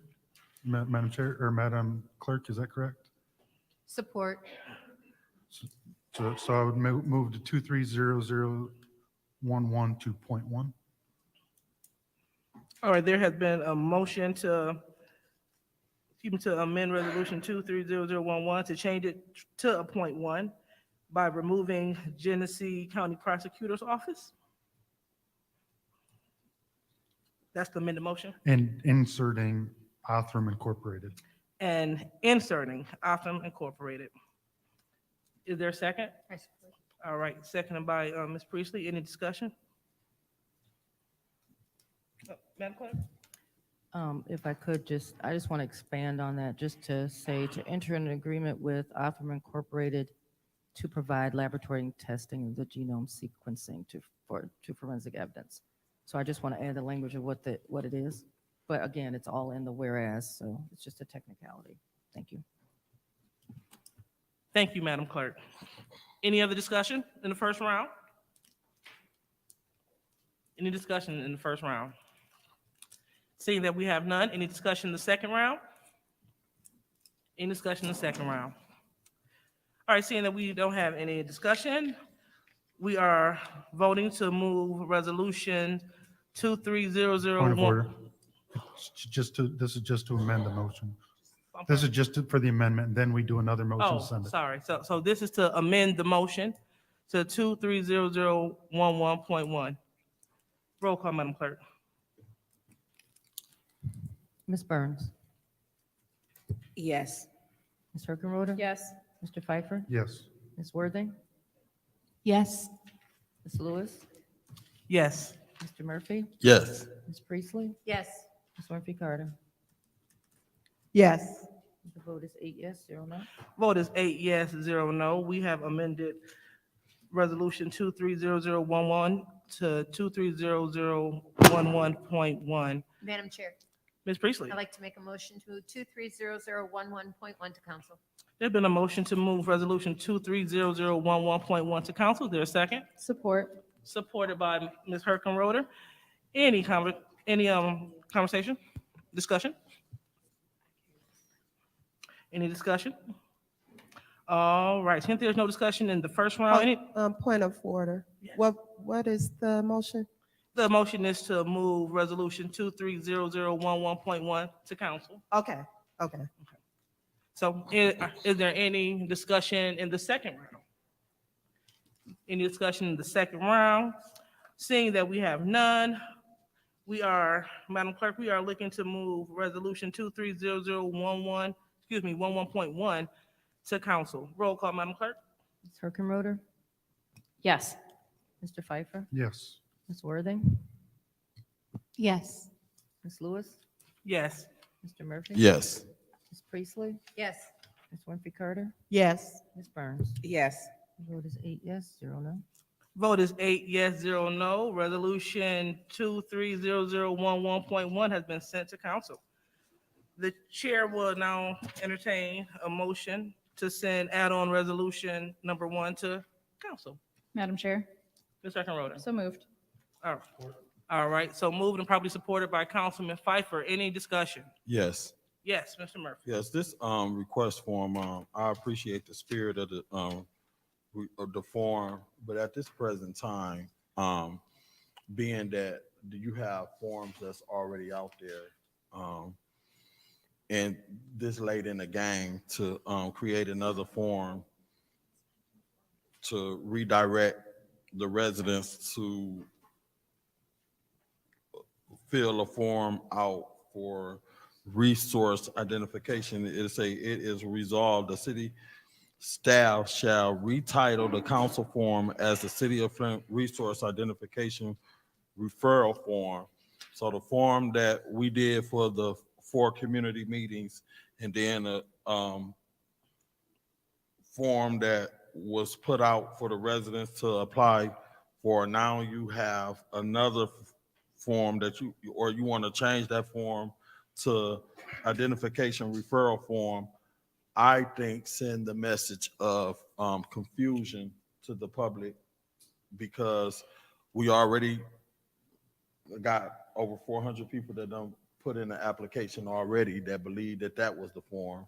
Now you want to do another form to say this form is going to be a referral identification referral form. Point of information. Yes, Did you know that it was not going to be another form, same form, different title? I understand. Okay. I know Okay. you guys are just changing the title at the top, but it's still the same form. My suggestion is we vote as a body to either cease and desist the form that's being put out there now, and as a body vote to just drop that form, and as a collective body, we vote to say no more. Because some of us believe that the form that we did for the 4 community meetings was the form for just the community meetings for the input, so that we can categorize, and you guys did a great job explaining what y'all thought the form was. I just think at this point in the game now, I cannot support this form because it's too much mixed messages being put out there in the community, and this will just be the icing on the cake. I see the spirit, and I support the spirit of the council and what you guys were trying to do to try to resolve the situation. I think we should take those forms, those 400 forms that we already got, give it to the health navigators downstairs or whoever, let them go through them forms and contact them people and do some one-on-ones to get them some help and assistance versus them just filling out forms and nothing is happening. I don't think we should continue to collect forms I don't think we should move forward with this. We should vote on it as a body to stop the public from coming down here, picking up forms completely. Point of information What's your point? through you to the speaker. Would you like to make a motion to? Microphone. Would you like to make a motion to eliminate us accepting any more forms since? Yes, I will, but I just want to explain to my colleagues what I think we should do with the forms before I make the motion. I think we should take the forms that we already have and get with the administration and make sure that those forms go somewhere where they just don't be done filled out forms and don't get no assistance. Get with them and help navigate them to help them fill out the right application and form moving forward. But I'm not for putting anything else, because I attended the meeting Saturday and people was down here, they was hostile. People are agitated. They don't feel, so both sides, it's some good that came out of both sides, because the forms that they did fill out, at least we did get we understand what the needs is. And there may be some people that just didn't fill the forms out. So the ones that did fill the forms out, let's take them and take them downstairs and have them go through them and put them with the right, connecting with them with the right people when that time comes. I don't think if we put this form out here, then you still go be in the same category. You just retitling it and you're still going through the same problem, because people go continue to still fill the forms out and it's not the right one.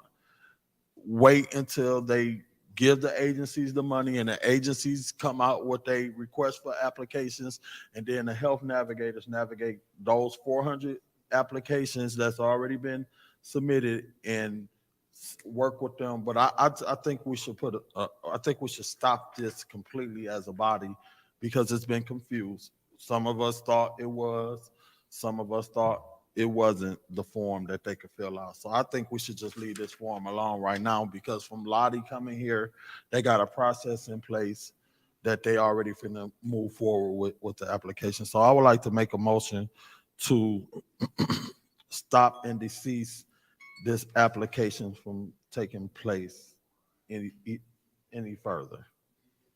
Okay, there's been a motion on the floor to cease and desist the distribution of the ARPA, of the ARPA Fund City Council in the initial form.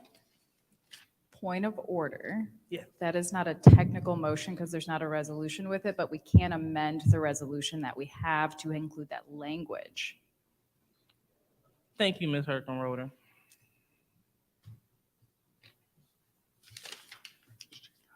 Or we could recess and have Mr. Kim type up a new I can't, resolution. speaking of the mic. Okay, said, or we could take a 5-minute recess and have Attorney Kim write up a new resolution. Madam Chair. Ms. Herkenroder. Hearing my colleague's suggestion of the fourth ward, I personally would not support that, but I would like to make a motion to amend add-on resolution number 1 to be add-on resolution number 2, or point 2, number 1.2. Point 1, number 1.1. And I got some language, so I can put this down in writing if need be for the record, but my motion is to remove the first action paragraph that states, "It is resolved that council staff shall retitle the council form as the City of Flint Resource Identification Referral Form." Remove that paragraph and replace it with the language that says, "It is resolved that council staff shall cease acceptance of any council forms," per the rest of the body, "effective immediately." My second amendment is, "It is further resolved," is to change the language from the second action paragraph from, "It is further resolved that council staff shall forward copies of any such forms received to the City of Flint's Public Health Office," and instead add the words "initial council form." And I can put this all down in writing for you.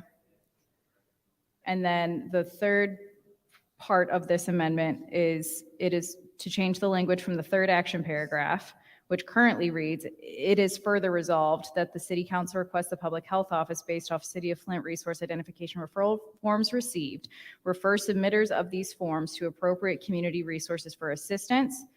And the change on that would be eliminating the language of City of Flint resource identification referral forms, changing that to council forms. And I think that, and then adding the language after the word "received," up until the passage of this resolution.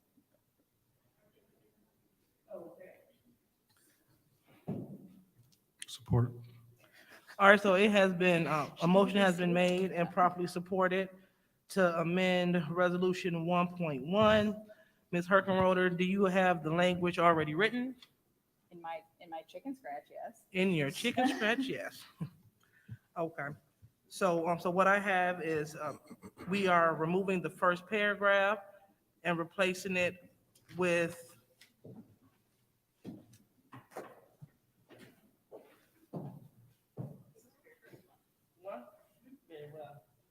all right. Thank you. All right, so we're going to replace paragraph 1 with, "It is resolved that council staff should cease acceptance of any council forms effective immediately." And then we will edit paragraph 3 to say, "It is further resolved that City Council requested the Public Health Office, based on the council forms received, refer submitters of those forms to appropriate community resources for assistance." Received up till this date. For paragraph 3? Yeah. Received, it says, it should say something like "up until this date." Received up until, oh, okay, I see it now. Yep, sorry. Received up until the passage of this resolution. There should also be a second change in paragraph 2. In paragraph 2? Mhm. Okay, which, all right, and in paragraph 2, it is further resolved that council staff should forward copies of any such forms received, initial forms received to the City of Flint Public Health Office. And that's the first one. Okay, so we went through all 3 changes. All right, so Attorney Kemp, hope you heard that. All right, so any discussion? But, real quick, Okay. Yep. I would just ask that we can get a typed copy before final approval at council. That's all I have to say. All right, sounds good. It's, any more discussion, first round? Yes, Mr. Murphy? yes, and I mean, this has been this whole opera process been very controversial from the time that the money been here, from the mayor and administration, the moving to even put together a process. It's just been a long journey, and then to be fair on both sides and to just come up with a resolve off of this situation, I just think continuing the applications, putting them out there will just do us no service. And for those who did, because they really want some help, we could just navigate. So whatever agency doing home repairs, once they get awarded those monies, you could give those applications to those agencies. If it's 3 or 4 agencies doing home repairs, we could just give all those applications for people who want to get some help with their homes to those agencies and have them contact them to come and do the proper application, or whether it's some businesses that want to get their business off the ground, you'll move those. So you'll just have the administration look through all those applications and redirect those residents. Give them a call and let them know we received your one-pager application and we referring your application to Habitat for Humanity, to Communities First, to the Economic Development Department to help your small business, whatever. So that's what I think we should do. But I just don't feel comfortable continuing having people come to fill out an application. Then you got to turn around and go online and go through all of this navigating stuff, coming up with an ID, password, and all that stuff to apply for, because everybody ain't computer savvy. So that's going to eliminate a lot of people too, because everybody don't go on a computer. And when I went on a computer today, I had to create a password and all of that just to try to get to the application to see. And I just think that's a little bit too much. So I think this will kind of be a resolve for both of us. It may not be what we wanted, but it'll at least try to resolve something. That's it. Thank you. All right, thank you, Councilman Murphy. Anyone else would like to speak? Yes, and amend Madam the motion? Chair. All right, Ms. Carter? Yes, and I hear what you're saying, Councilman Murphy, but, okay, one of the things to think about too, and I'm not quite sure Ms. Ferguson stated that her department would be able to handle this, go through all of those applications. I didn't hear her say that. So I would be kind of leery to vote on this and, vote to send this to that department, thinking that they'll be able to go through these applications. I'm just thinking maybe we should hold off on this, send it back to committee, and find out for sure if her department can be able to, will be able to go through each of those forms, because it's not only just 400. I think they collected more on Saturday. But I do think it's a good idea to call the residents and let them know, and then perhaps suggest other organizations that may be able to help them. So I would like to make a amended motion to send this to governmental operations. Okay. Yeah, because, I mean, it doesn't make sense to vote on something that we're not sure of whether or not that department will be able to handle this. Okay. So you want to make an amended motion on the amended motion? Well, We have to vote on this amendment first, and then we can go back to that, because it's an amendment on the main motion. Sounds good. Okay, so you clear? Okay. So anyone else would like to speak on this amended motion of resolution 1.1? Anyone else like to speak in the first round? Seeing none, I would like to speak. I definitely understand the sentiment of my colleagues. But one thing I wanted to do, I wanted to make sure that the form has clarity, because right now there's no clarity. The form says request for ARPA funds, council initial form. And people think that they can apply with that form. I still would like to use the form because we have people that have already signed up. Now, we can do one or two things. We can either rename this form and let people continue to get the help, because I don't want to turn away other people that might want to find out the resources that are available. Because what we're saying is, okay, the first 400 people that applied, some thought they were applying for ARPA funding, some didn't, whatever the case may be, they filled out those forms and submitted the forms. And so the Office of Public Health, they're going to reach out to those people. There are other people out in the community that did not do it because they did not think that that was the proper way to do so, because it was not. So I don't want to punish those individuals for waiting for the appropriate way to apply. So I think it'll be in good faith if we were to one or two things. If council was to change the name of the form so it can reflect what it is, because the form was repurposed. And so since it was repurposed, the form should be renamed. However, if we choose to cease and desist and remove this, we need to set some kind of parameter in place so the Office of Public Health will continue, so people can know that although you didn't fill out the ARPA request for ARPA funds, that you can still go to the public health office and they can still connect you with the information. We want to make sure that individuals know that they can be connected. And those people, we just point of information. Yes. Councilwoman Lewis, did you actually speak to the Department of Public Health I did. in doing this form? And they did agree to look through each form and make those calls? Yes.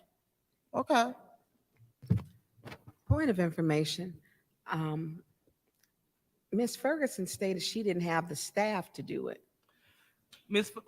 When I met with Ms. Ferguson, is she here? She was just here. She stated very clear, because that's when I told her I would help her if she needed help. She said she didn't have the staff to go through all of the forms at this point. I've been working with Ms. Ferguson, and her staff has been working up into their capacity to get through these forms. That's true. But however, the council, it is our political will to fund the office so they can get the staff that they need to take care of this capacity issue. Because we spoke about the office not having purpose. What are you doing? What's the office doing? Well, now we see what they're doing. We see the impact that they're making. They're doing what. Point of information, Yes. if I may clarify. Please. She said that the staff does not have the capacity to dole out all of the funds, which is still true. But what you're saying is they're going to go through the forms that they thought they were filling out to get money or help, and then direct them to the right place. That's two different things. Just for clarification. She's not doling out the money. She's just going to point them out to who they can get help from. Right. So that is exactly what Ms. Ferguson was stating. That's been our conversation, and that's been what they have been doing right now. And so we want to make it official. so that office can move in that capacity. Because again, you know, we can't say we're for informing people, giving them information, but not funding the people that's going to fund them and give them information. So the point of this was to make sure that individuals could continue to receive the help they need, because we had to repurpose it. We had to repurpose this form so people will not waste their time. That's just what we had to do. And this is a win-win for everyone, because it is pointing people in the right direction to get services. But if we take this form away totally, other people may feel slighted, as if they did not have the opportunity to fill out a form and to receive a call from our Office of Public Health to be directed in the right directions to get services that they may need. So we got to think about that part. We don't want to seem biased. We want to keep the same, not the same entity, but we want to keep the same mechanism going. Because again, I've told people, you know, that this is not the way to apply for ARPA, which was correct. But I don't want to repurpose. I don't want people to be able to receive help using those forms, but yet other people that need the same help not be able to. That's totally unfair to the constituents. So hopefully that's clear, and we're going to move on to the second round. Yes. Mr. Murphy. Thank you. I hear what you're saying. I won't be supporting this form and it's the way it is. From me coming to the meeting Saturday, the energy that I saw in the room, I think they frustrated. This go frustrate me even more to even go and fill out another form. I think the health navigators and the mayor and the administration. Point of information. It's not another form. It's the same form. The mayor and administration can create their own form, and the health navigators, you could direct them to that office to fill out a form and let them look and see how they want the form. I don't think it should be our job to do it. So I won't be supporting this form.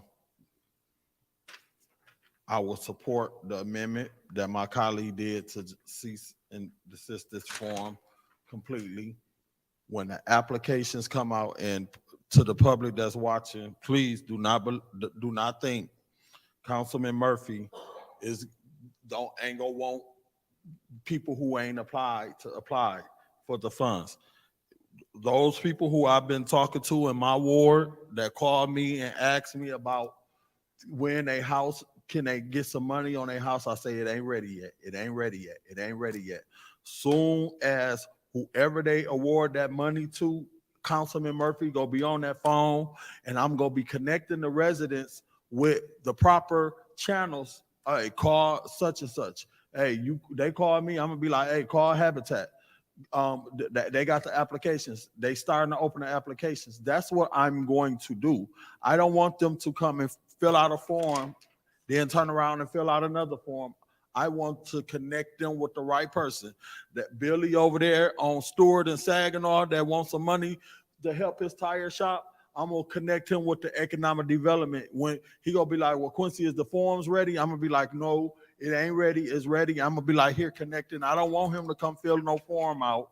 That's why I never told him to fill a form out, because I knew this form wasn't it, and I don't want him to fill no resource form out. I'll be supporting the amendment to cease and desist this application. Let the mayor and administration and the health department downstairs, navigators, create their own form that they want, and we could just direct them downstairs and have them fill their own form out and let them run their own office. I won't be supporting I'm not supporting this. I support cease and desist this, and maybe we could do a press release and tell them, quit coming down here to fill out an application because it ain't ready yet. Or we could do a press release and tell them, direct them to go to the health department down, and it's right there in the front window. You could direct them to go down there to fill out and get all the questions that they want asked, and have them with a whole line full of people to help them out. If we done gave them $120,000, use that. I ain't supporting this because it's already confused. And for me, coming to that meeting on Saturday, these people won't help. And they don't want to just keep on filling no form out. So changing the title of a form, and I love the fact that you guys, the spirit of this form, I really like it. I mean, I just don't, I can't be down with that. I ain't finna mislead them and tell them do nothing.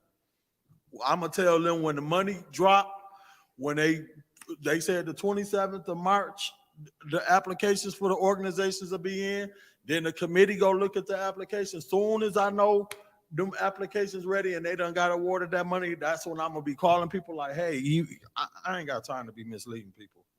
And I'm not saying this misleading people. I'm just saying people are frustrated. I'm frustrated. I'm just as frustrated as them. So I'll just be supporting leaving it, doing nothing, and the amendment. Other than that, anything else I can't support. Thank you. Madam Chair. Ms. Hurkenroder? I want to hit a couple of different things that I heard in discussion. So if I understood what you were saying earlier correctly, what I thought I heard you say was, in an effort to remove that frustration, exactly what my colleague in the third ward just was referencing, as we've all experienced it, we all have. In order to remove that frustration, stop what we're doing right now, or stop collecting the form, but then allow the Office of Public Health to be able to create their own form, which is an idea that I wholeheartedly support, especially because a lot of these programs that people are eligible for, you need like income requirements and you need certain, I'm trying to think of other certain statuses that you need, like assets sometimes with like DHHS. So if we allow the Office of Public Health to be able to create a new form to include that information, obviously, yes, it is frustrating because residents are filling out things multiple times. Nobody wants to do that. Nobody's got time for that. And we want to make things as easy as possible. But if we allow the Office of Public Health to think about in a comprehensive manner the programs that they have available to residents, we can incorporate all of that so people don't have to fill out a form every time. We can, be proactive instead of reactive in this case. So I just want to make sure that that was a correct assumption or a correct understanding of what you were saying. Yes. Okay, perfect. All right. That I just wanted to make sure I had that correct. So thank you. Thank you, Ms. Hurkenroder. Anyone else? Madam Chair, Ms. Byrne? I'm not supporting the form because there's too many forms out there. We have to have a stopping point. That form was initially given, and we said in every meeting, this is an intake form, initial form. There will be another form. It was said at the meetings for those of us who attended. We said it. So when we talk about what Mrs. Ferguson said, Lottie, she said it very clearly. She does not have the capacity to handle that. When you hire, it takes months. This is a deadline on here. She doesn't have people lined up. It takes time to hire talent to get this. We will be putting an undue burden. Point of on her. information. What is the deadline? She stated, what's the deadline? And was it 3/27 for the organization? But she stated she couldn't do it. She told us several times at that podium that she could not go through the forms. Okay, go ahead. To you, Madam Chair, to Ms. Ferguson, she's back because I volunteered if she needed help, and she said, "I'll take you up on that." Because through you to Madam Clerk, how many forms do we have in? Do you know? No, we haven't done an account, but right now we're between 400 and 500. 400 and 500. Probably 100. Was that since before Saturday? As of Saturday, we've probably got 100. We've got about 60 on Saturday and about 40. So today. we're up to about what, maybe 500 or 600 now? I'd say about close to 500. Okay, thank you. Mrs. Ferguson, if we send all these forms down there to you with your current staff for you to call, and you and I had the conversation, can you handle that along with their other duties of handling the water filters, with dropping the water apparatuses off, with being at the help centers? Is this something that you can handle? We have a willingness to help. We do not have enough staff to do it. Pardon me? We certainly have the willingness to help, but no, you're right. We do not have enough staff to handle it right now. Okay, thank you. And will call for you.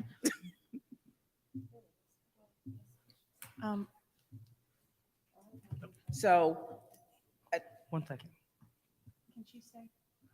Who, well, after Ms. Burns, relinquish the floor. Go ahead. thank you. So I don't want to put that burden on there because I've seen them out. They are at the help centers on Monday, Tuesday, and Thursday. Residents are calling about the water. There was it's been out there that residents need to still use a water filter. I know the calls have increased, but they've called me. And the statement was relieved to use your water to still use a filter on it. So they're getting those calls. Then they also have the calls because we don't have the two on getting them to services. So putting this on them, and it's almost 500, we have 4 to 5 and maybe another 100. That's a huge burden to put on a department that is not properly staffed. And it takes time. We got departments in the city of Flint that aren't properly staffed, like the DPW department. They may be about 50% staff. We have a problem with finding talent here or people who can work the jobs. That's an undue burden. We're talking about staff in that department. And then there's a training, a time she's got to train them. I don't want to see another form. I'm so sick and tired of this form and everyone trying to make a point of the form. We now have official application. The only way they get money is filling out that official application.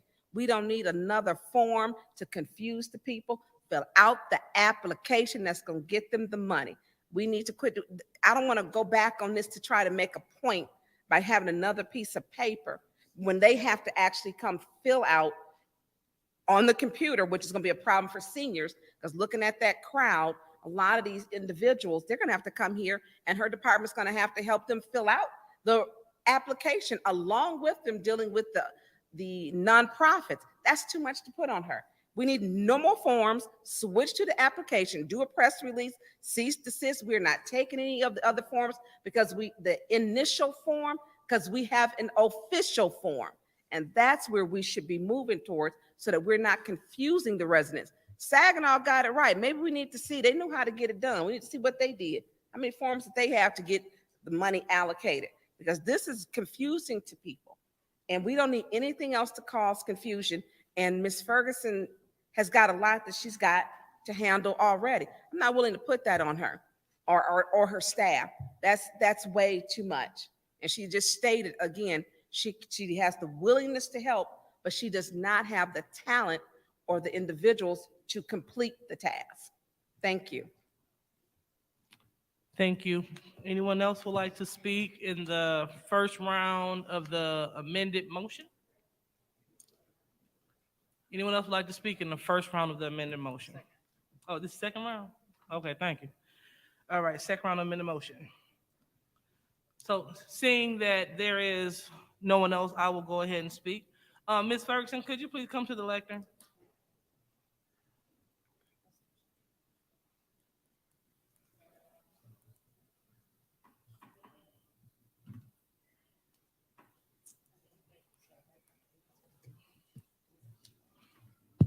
Thank you.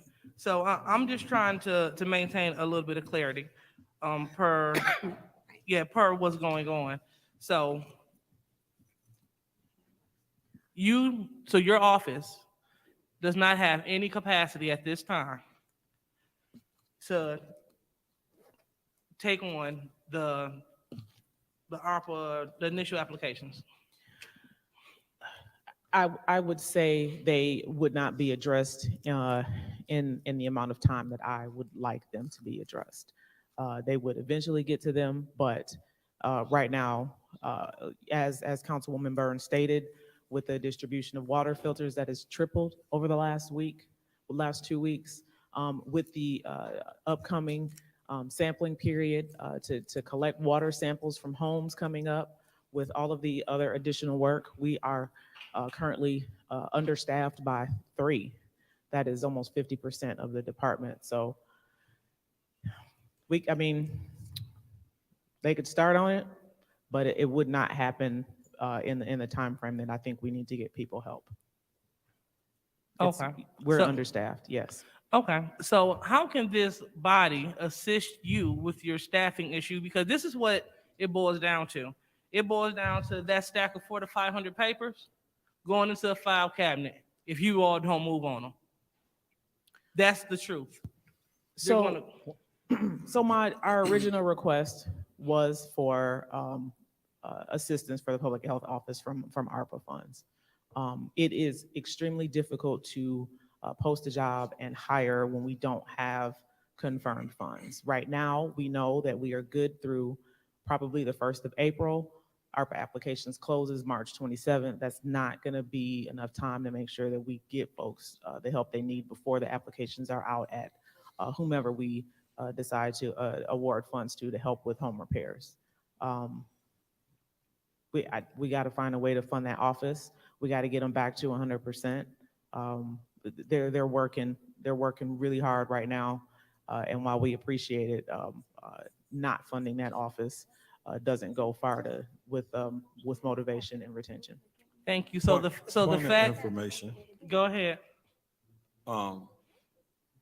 through you to the speaker, or through you, maybe you or Lottie can answer.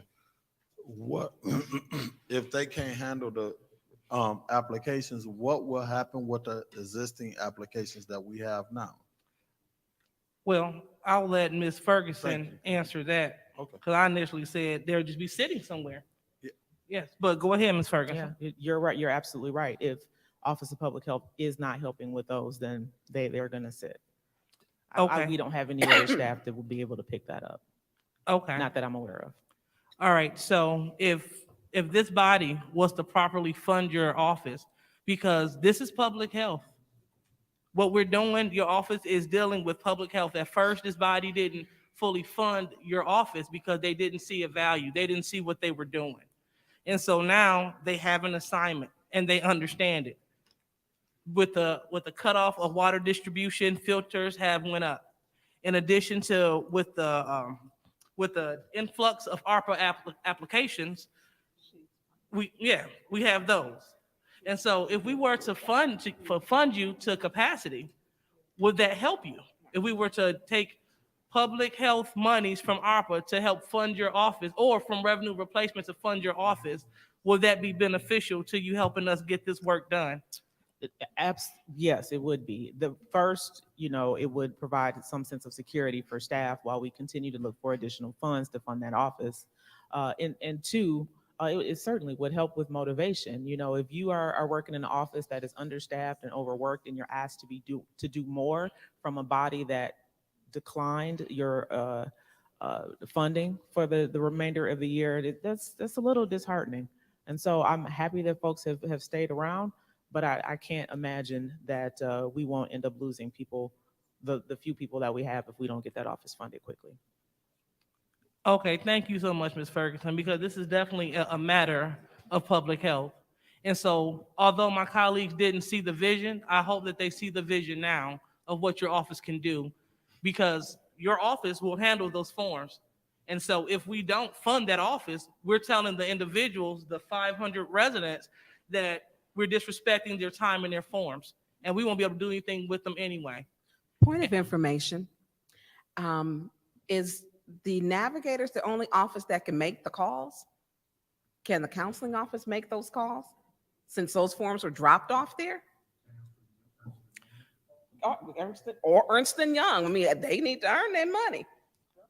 Well, I will let Ms. Ferguson answer that, keeping in mind that they're not the resource hub for the city, so they're not privy to everything that office knows. But go ahead, Ms. Ferguson.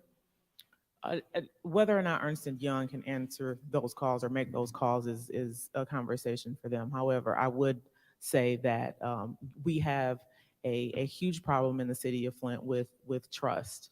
And so our health navigators have earned the trust of the residents that they've been able to help. And so they would be ideal for calling and making connections to resources for people. Yeah, I'm not that. I get what you're saying, but if your office is overburdened, if we can have someone else, I get that part. But I think that if your office needs to be funded, maybe we should get a resolution to ask properly to be funded. Yes. And I know it's increased because of the water issue, different things that's going on. I would like to see a separate resolution. Okay, Ms. Burns, did you have the floor, or was that a point of information? Mm-hmm. So I also would like to know if we could add to the resolution that council staff will direct, because I understand what you all saying, not another form. I'm cool with that. It makes sense to me. But I think that we cannot take away something without putting something in this place.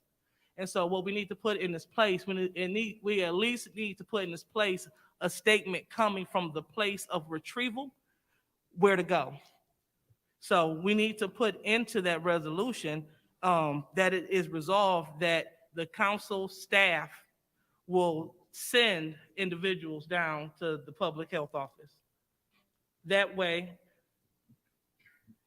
they'll know where to go, because you guys give people resources. Because otherwise, they're just coming up with nothing. Point. You said it first. Point of information. Go ahead. Through you to Lottie, if we stop this application from going out, what are your suggestions that we direct the residents to do?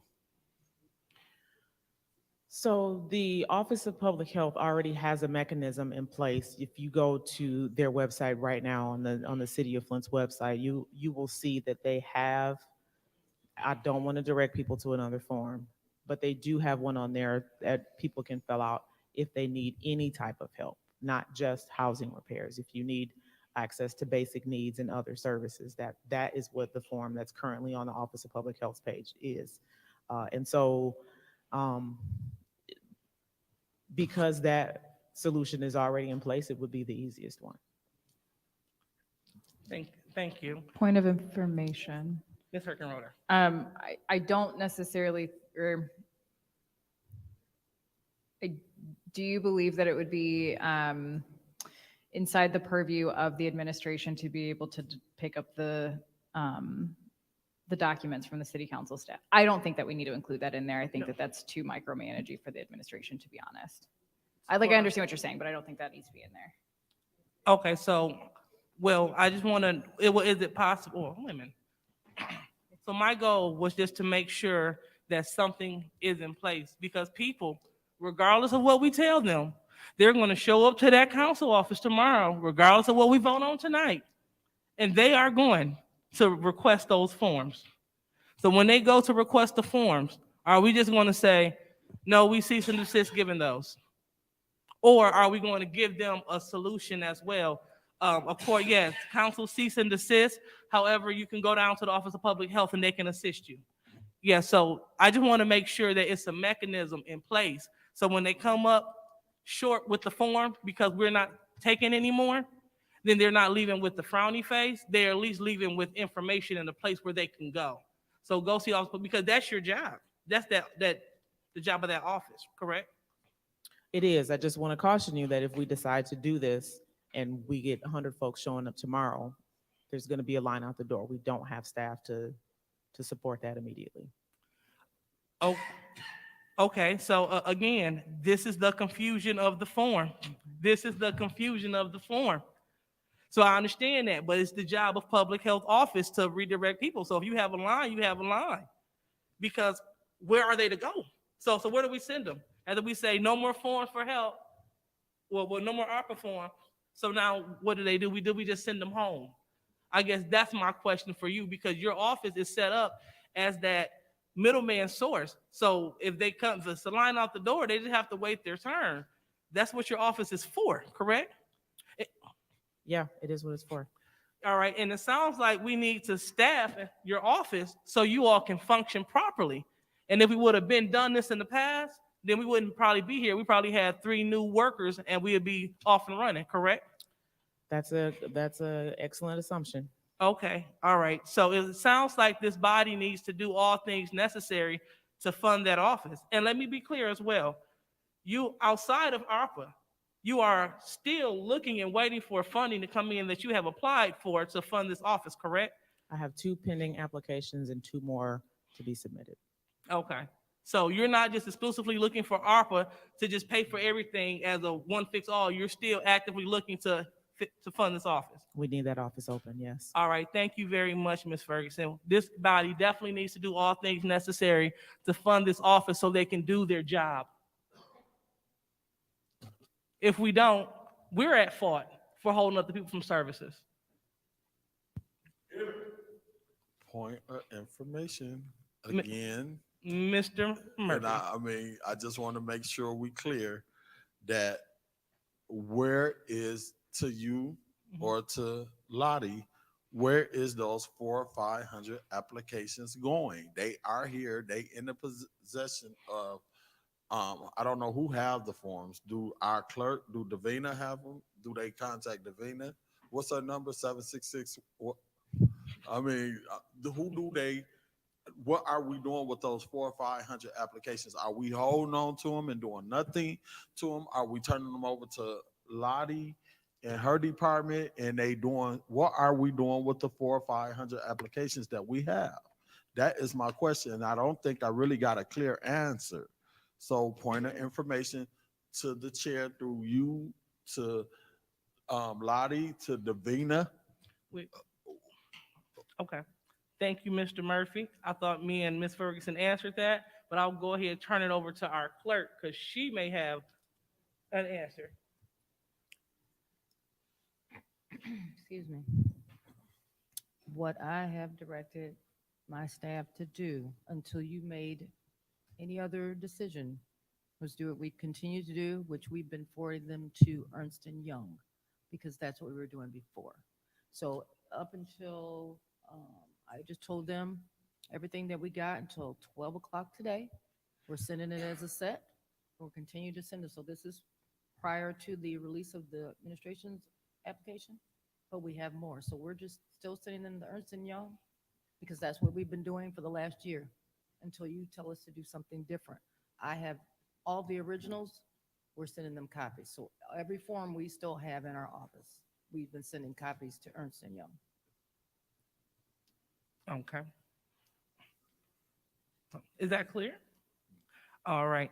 Thank you so much, Ms. Ferguson. All right, so we are on the amended motion for resolution, is it 1.1? Okay, so roll call, Madam Clerk.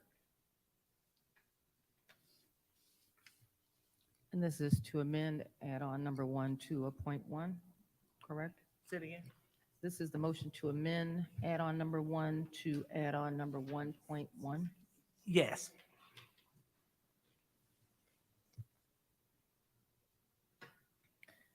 Mr. Pfeiffer, Yes.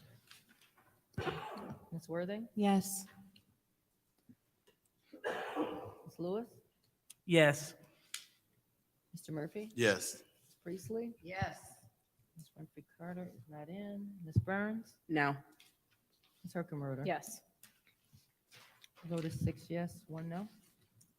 The vote is 6 yes, 1 no. Madam Chair, Ms. Herkenrode. I'd like to make a motion to send resolution or add-on resolution 1.1 to council. Thank you. There has been a motion. Okay, been a motion to send add-on resolution 1.1 to council, supported by Councilwoman Priestley. Any discussion? First round. Any discussion first round? Any discussion Yes. second round? Quincy, Councilman Murphy. All my life I had to fight. No, I'm just kidding. Point well taken. Anyone else? All right, seeing that there is no more discussion, Madam Clerk, we would like to send add-on resolution 1.1 to council. Roll call. Ms. Worthing, Yes. Ms. Lewis, Yes. Mr. Murphy, Yes. Ms. Priestley, Yes. Ms. Winfrey Carter is not in, Ms. Burns, No. Ms. Herkenrode. Yes. Mr. Pfeiffer. Yes. Vote is 6 yes, 1 no. Vote is 6 yes, 1 no. Add-on resolution 1.1 will be sent to council. So now we're on to appointments. The, Yeah.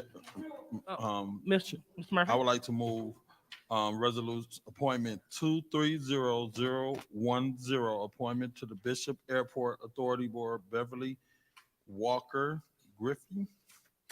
Resolution 230018, appointment to the Mass Transportation Authority, Sharon Reeve.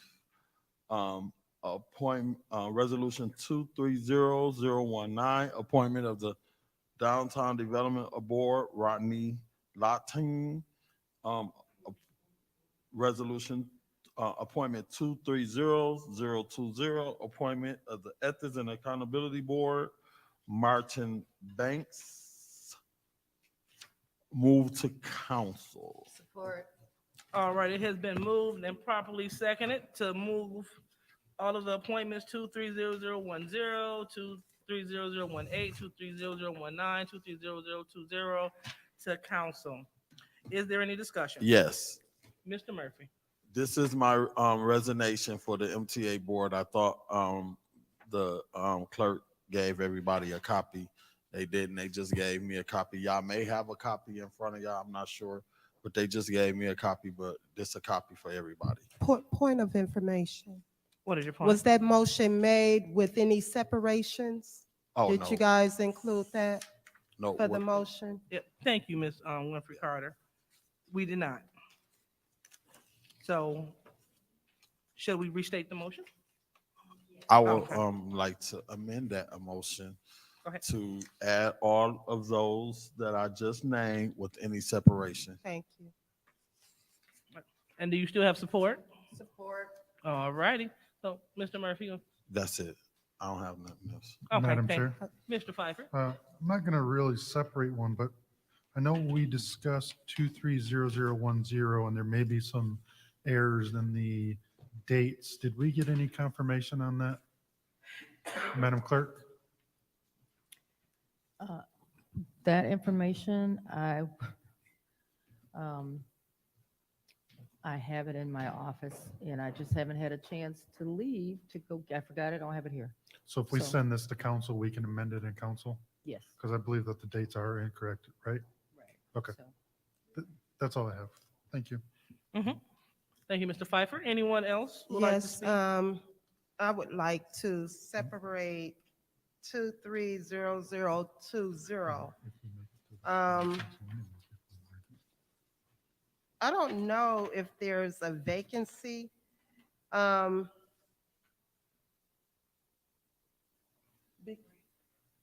Yeah, because we just voted for,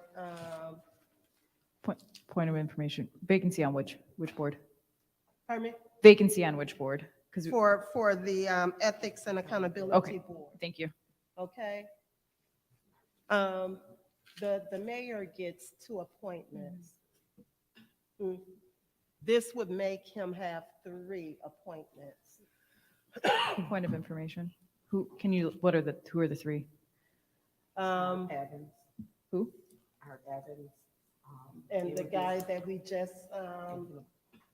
yeah. Yeah, we moved somebody, Was that yeah, from the last mayor? week, we voted. Can I see? Mr. Joe King, Madam Chair, through you, Madam Chair, to Mr. King. Mr. King, can you please approach the podium? Is that you, Mr. King? Yeah.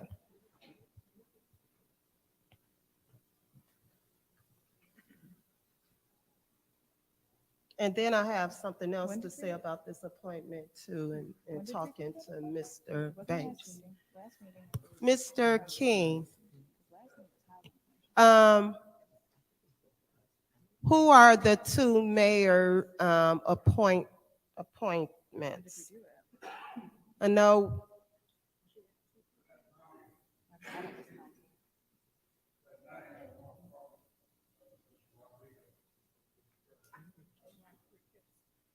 Pastor Hawkins.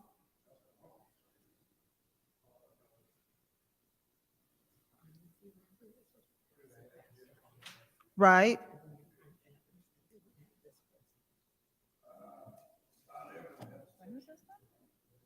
Art Evans.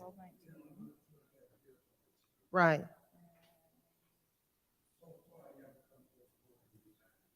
Right.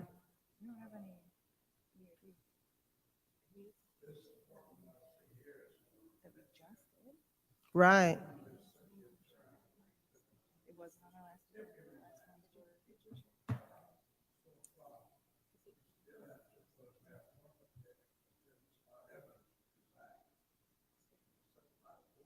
Yeah. Right, exactly. Thank you, thank you. So with this, we cannot vote for this appointment because Mr. Evans has not resigned from that board yet in order to replace him. And we just appointed Mr. Rodriguez to the Ethics and Accountability Board. When did we do that? I did, yeah.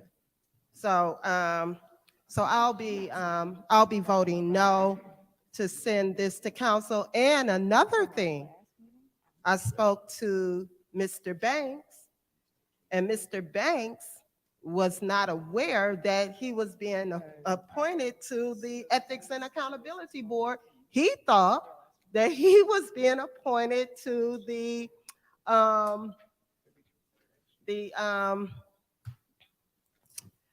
oh my God, it's losing me. No. The business, the Economic and Development Board. Okay, so. Yes, it's separated. So I think we need to do away with this. So, So I'll be voting no. vote no, okay. But that's not on the agenda, because this is 12 nights.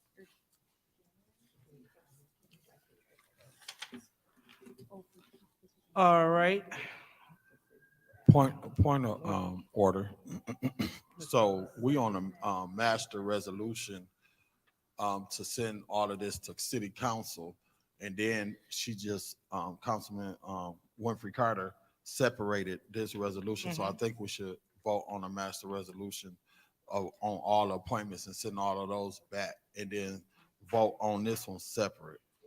Yeah, I Sounds just want to make sure. thank you. Yeah. All right, so, excuse me. All right, so there's a motion on the floor to send the master resolution to council for appointments. It is, we're looking at appointments 230010, 230018, 230019.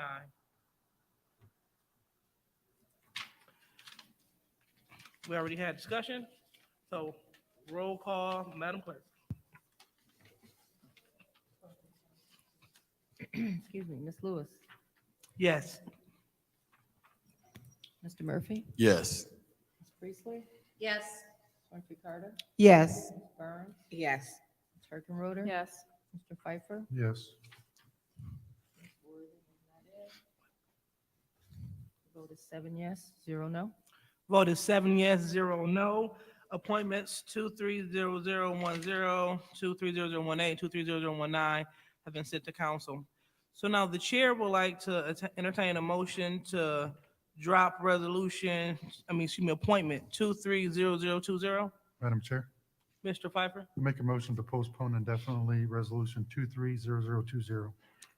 there has been a motion to postpone indefinitely appointment 230020. Is there a second? Madam Chair, Ms. Winfrey Carter? I'll support that motion. It has been moved and properly supported. Is there any conversation? Oh, do we have conversation? Thank you. Any conversation? Madam Chair. Ms. Hurkenroder? I just want to, the body know, I'm going to be abstaining on this one because I understand that there was a discussion at committee and I was not feeling well for committee and I want to make sure that I don't want to vote one way or the other if I'm not fully informed. So I just want to inform the body.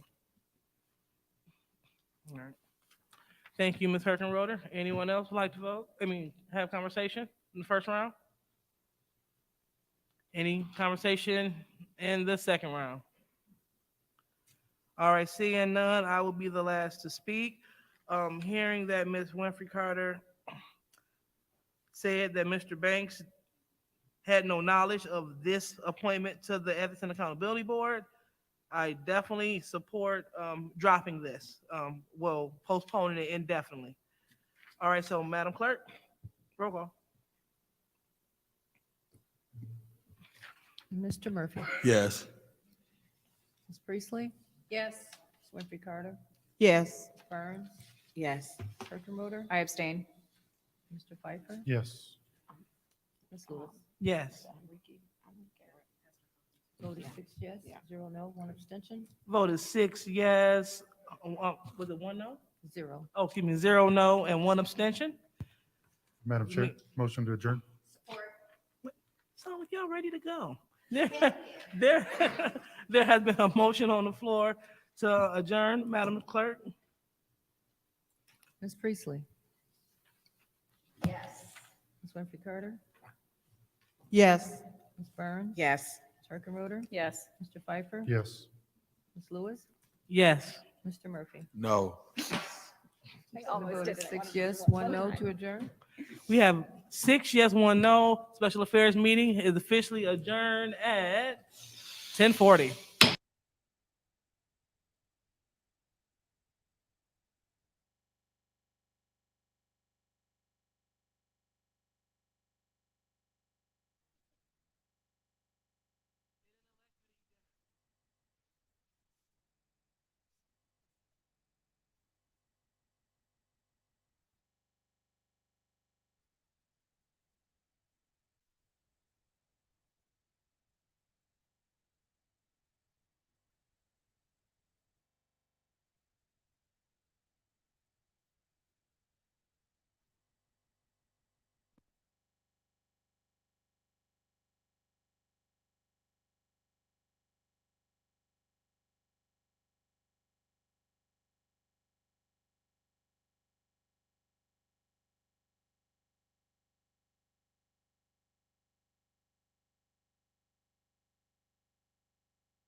is 11:09 on Monday, January 23rd, 2023. I hereby call this meeting of the Flint City Council to order. Roll call, please, Madam Clerk. Okay, Mr. Mays is not in. Ms. Lewis? Present. Mr. Murphy? Present. Ms. Priestley? Present. Ms. Murphy Carter? Present. Ms. Burns? Present. Ms. Rickenroder? Present. Mr. Pfeiffer? Ms. Worthing? We have 8 members present. 8 members present. That brings us down to the reading of the disorderly person city code subsection. Any person that persists in disrupting this meeting will be in violation of Flint City Code Section 31-10, disorderly conduct, assault and battery, and disorderly persons, and will be subject to arrest for a misdemeanor. Any person who prevents the peaceful and orderly conduct of any meeting will be given 1 warning. If they persist in disrupting the meeting, that individual will be subject to arrest, and violators shall be removed from meetings. That brings us down to the Pledge of Allegiance. Mr. Murphy, do you care to lead us?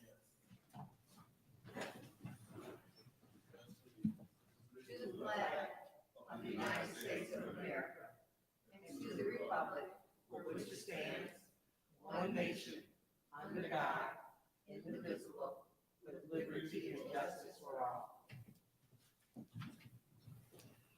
Thank you. Ms. Priestley, do you care to lead us in the blessing this evening? Heavenly Father, we just thank you for this great city of ours, and we're just thankful that we're here to serve and to do your will in our lovely city. Lord, help us come together and act in its best interests to do what's best for the city. In your name, amen. I want to take this, thank you, Ms. Priestley. I want to take this moment to honor any of our fellow community members who have passed away. Are there any particular recognition? Madam Chair, Mr. Jack Pleasant. Okay. Are there any others we want to make sure we honor? Okay. All right, let's stand for a moment of silence for Mr. Pleasant and his family. Oh, I'm sorry. I do also want to make sure that we recognize those who lost their lives in California at the Lunar New Year celebration. And Madam Chair? Yeah. If we also could recognize Ms. Shonda Hunt, Ms. Shonda Hunt from Merrill Hood. Thank you.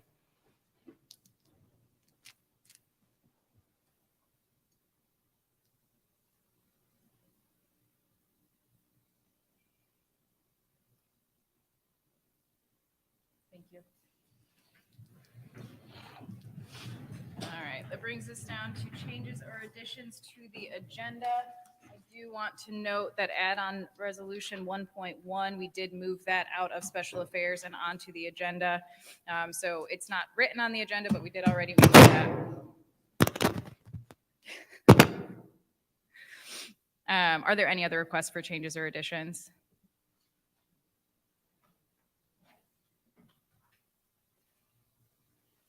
Okay.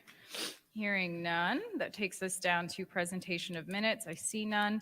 Public hearings, there are none. Public speaking. Madam Clerk, our first public speaker. The first speaker is Mr. R.L. Mitchell.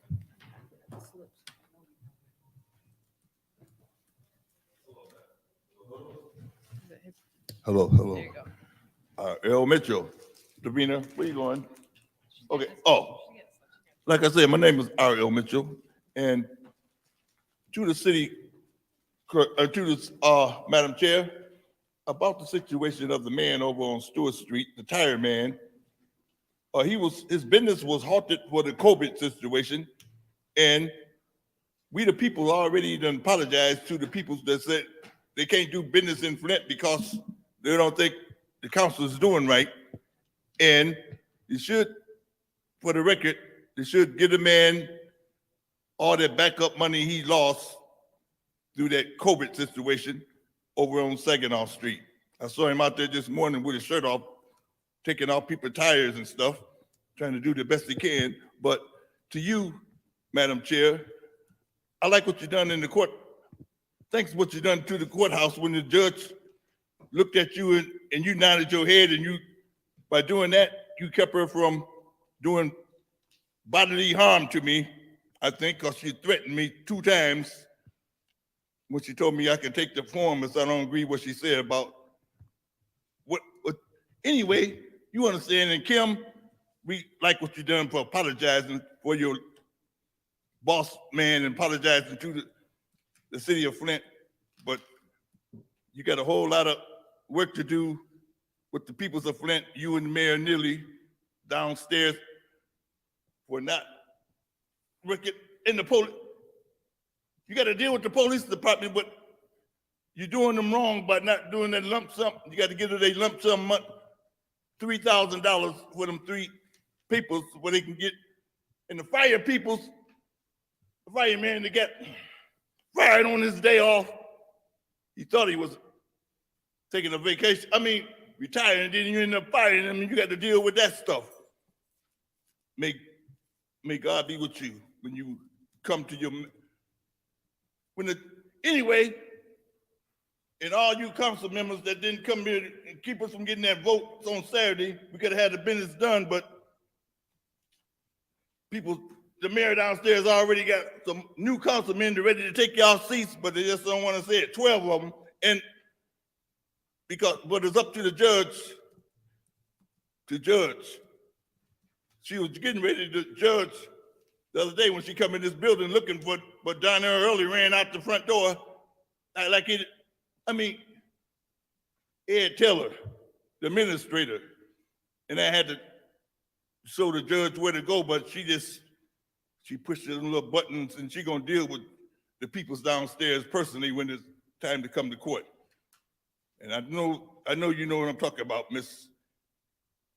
But you ain't worried about nothing. You gonna come out of it pretty good at you, right? I mean, will you respond to me on that, to the people's after I'm gonna stop right there. Thank you. Next speaker. Well, next speaker is Terry Gebhardt. Final speaker, Kathy Watchorn. She's not here. All right, are there any other members of the public who wish to address council? All right.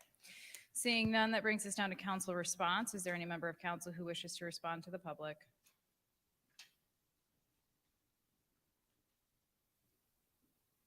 All right, seeing none. Okay. That brings us down to our first order of business, which is in regards to the appointments. The chair will entertain a motion to approve appointment 23008, 23009.1. You're making a motion? Yes. Let me go through these because one of them didn't make it out of special affairs. 230010, 230018, and 230019. As a reminder, 230020 did not make it out of special affairs. Mr. Murphy?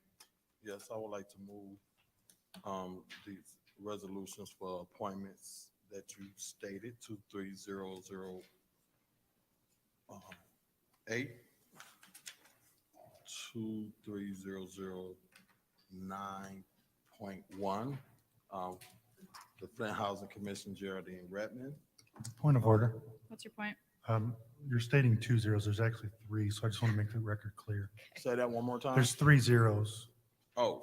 on each one of these, so I just want to make the record. Let me repeat them over again. Sorry. 230008, appointment of the Ethics and Accountability Board, Rodriguez. 230009.1, Geraldine Redmond, Flint Housing Commission. 230010, appointment of the Bishop Airport Board, Beverly Walker Griffin. 230018, appointment of the Mass Transportation Authority, Sharon Reeves. 230019. Did I do that right? Yep. 230019, appointment of the Downtown Development Board, Rodney Longtime. 230020. Nope. Oh, no, we moved that one. That's it. Okay. With any separations or no? Hold on, I think I missed one. Mm-mm. 23, Nope, you got it right. You got it right. okay. Do we gotta do a reconsideration on the last one? Yeah, but Okay. that's not in this. All right, thank you. Support. Okay. I'm sorry, for clarity, did you say with any separations? With any separation? Okay. All right, it's been moved and properly supported. Is there any discussion or separations? Actually, let's do separations first. Are there any separations on these appointments? Okay, hearing none. Is there any discussion? Yes. Go ahead. Thank you. I just want to thank Geraldine Redmond for staying. She's been out here, waiting for this appointment. She's been, faithful and dedicated to this process. So I just want to thank you for, hanging in here with us at 11 something at night for this appointment. All right, That's thank it. you. Is there anyone else in the first round? Second round? Seeing no movement, roll call please on the motion to approve appointment 230008, 230009.1, 230010, 230018, and 230019. Roll call please.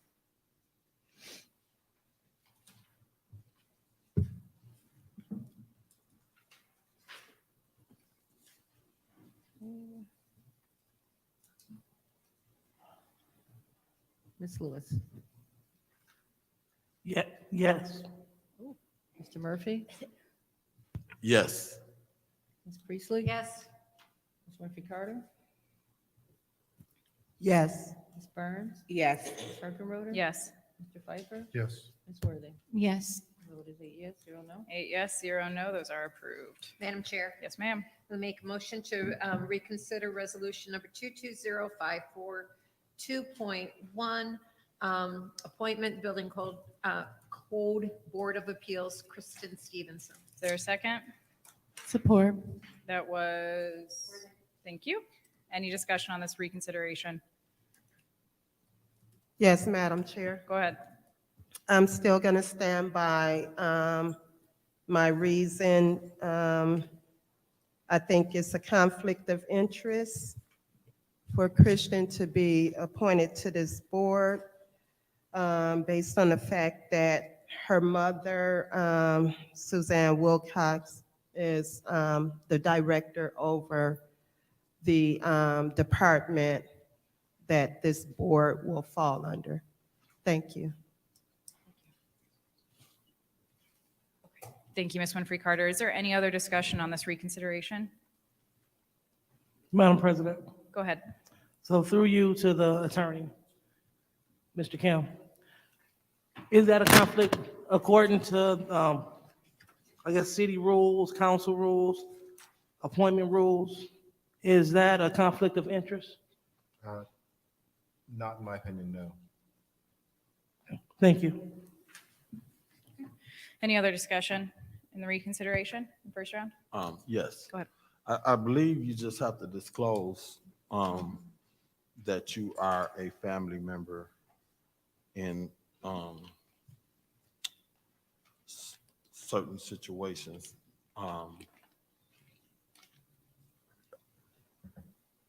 Her being on the, Board of Appeals, I'm not sure how that would, directly affect her mother and her, capacity and what she do. So I believe in a charter, it's just that you have to disclose. And I'm not sure if Christina, Kristen. Kristen, I just think it has to be disclosed. Yeah, that's it. Thank you, Mr. Murphy. Is there any other discussion on this? In the second round, is there any? Okay, seeing none, that takes us to the vote on the motion to reconsider. As a reminder, because this is a reconsider, this is a two-part one. We got to do the reconsideration, then we got to do the approval, all right? Roll call, please, on the motion to reconsider resolution appointment 220542.1. Roll call, please. Mr. Murphy? Yes. Ms. Priestley? Yes. Ms. Winfrey Carter? No. Ms. Burns? I abstain. Ms. Kirkendroder? Yes. Mr. Pfeiffer? Yes. Ms. Worthing? Yes. Ms. Lewis? Yes. The vote is 6 yes, 1 no, 1 abstention. All right, 6 yes, 1 no, 1 abstention. That motion is available, or that appointment is available for reconsideration. Chair. Go ahead. I would like to make a motion to approve appointment number 220542.1. Is there a second? Support. Hearing, I saw multiple, but I thought I heard Mr. Murphy. Is that right? Okay. All right. Any discussion on the motion to approve appointment 220542.1?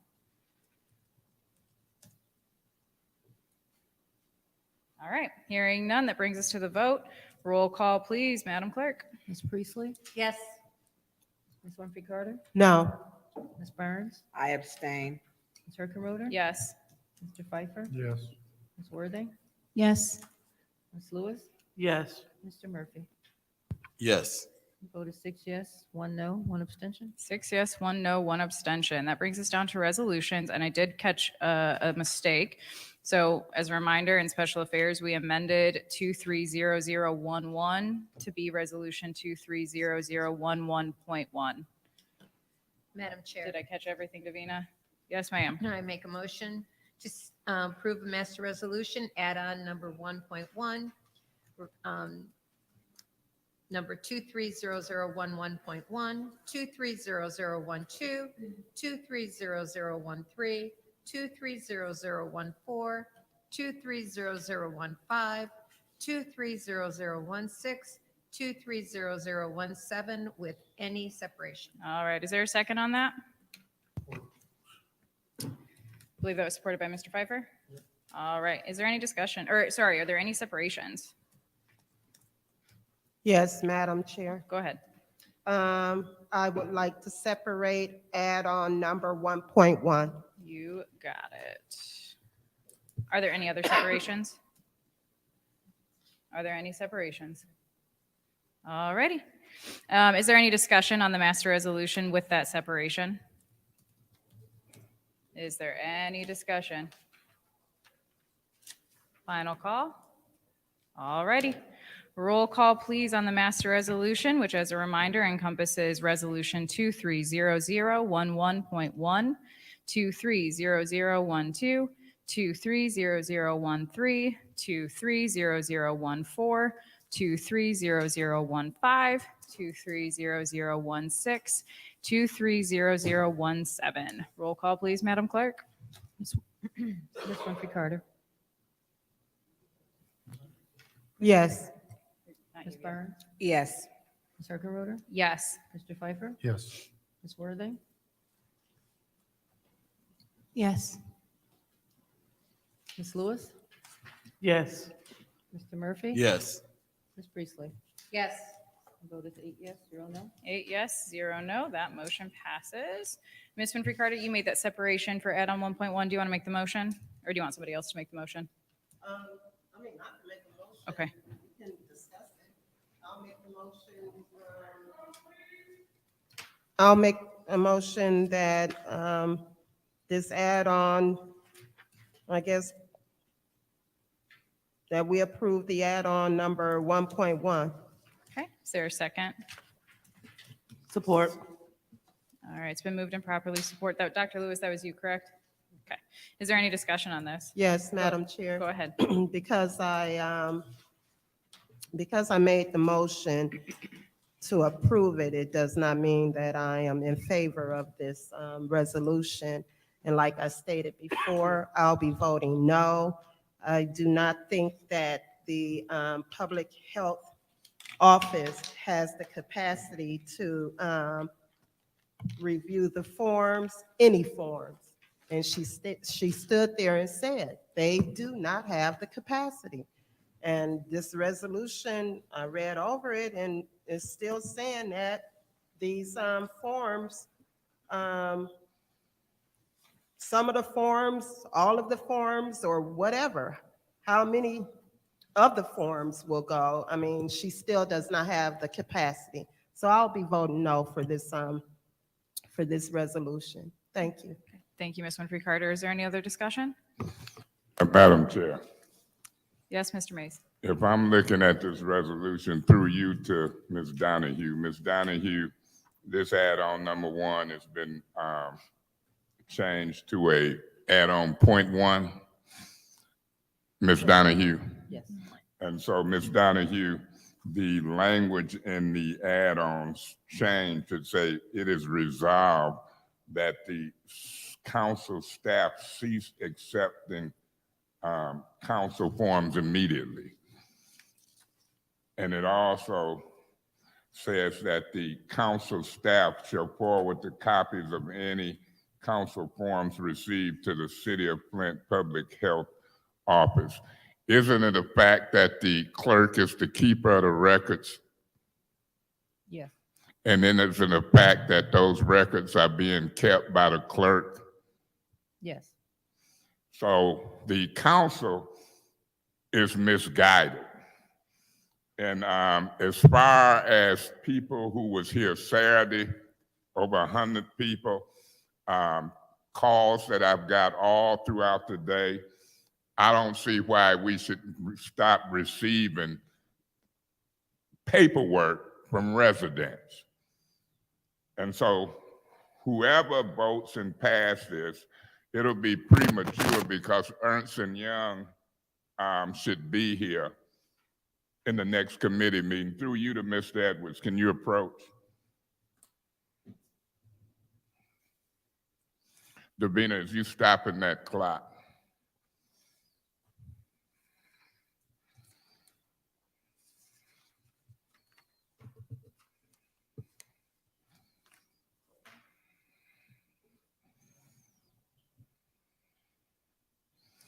Mr. Edwards, you received communications from me requesting Ernst & Young be here in the next committee meetings, correct? Yes, sir. You had communications with Brian Drozinski regarding that matter? With the finance department, and they had conversation with him. They did check with him to see if he could be here tonight. And can you tell me what was said? Yeah, that in that communication, Brian was already assigned to an emergency matter out of state. So, but he understood that, yeah, if there's opportunity for the next meeting, finance meeting, he would be here. And so I also indicated if they can't be here, somebody, then we could set up a conference call. Yes, you did indicate that. And so I'm looking forward to that. I think this is premature. I listened to all of the discussion among my colleagues, and they seem to forget, in my opinion, maybe I'm right, maybe I'm wrong, that we've hired a $1 million compliance firm. I don't think that the Office of Public Health is the ones who's going to do this. I've had conversation with Mr. Drozinski, and they're equipped to communicate with each and every person who filled out these forms. As a matter of fact, they've already went through them individually. Did you know that? Yes, I was aware that they had done some type of review of those forms. That's correct. And my conversation is they are hired for $1 million and they're efficient to do this. I think it's a disgrace to try to pass a resolution where residents can't turn in some paperwork to the council office. I've never seen nothing like this in my life. And at the same time, additionally, when the applications that I looked at online during the council meeting only allows for organizations. I think that the press release that Mr. Neely put out, and I'll talk more about it regardless of what this council do, is a little misguided. And I don't like him playing and confusing the residents and saying misinformation. Mr. Edwards, did you know it was a special meeting called by this council Saturday? Yeah, I saw the posting. Because according to the charter, when we call a special meeting, the mayor's office get notified, correct? I believe that's correct. So nobody from the administration chose to be here Saturday, correct? For that special meeting, that's correct. That's correct. And if certain council members probably chose not to be here, those are the facts. And then we spent an enormous amount of time on stuff that we could have discussed Saturday in a special meeting about ARPA funds. Nobody was here from the administration. Do you think that's kind of irresponsible? I think we've been a part of all the discussions.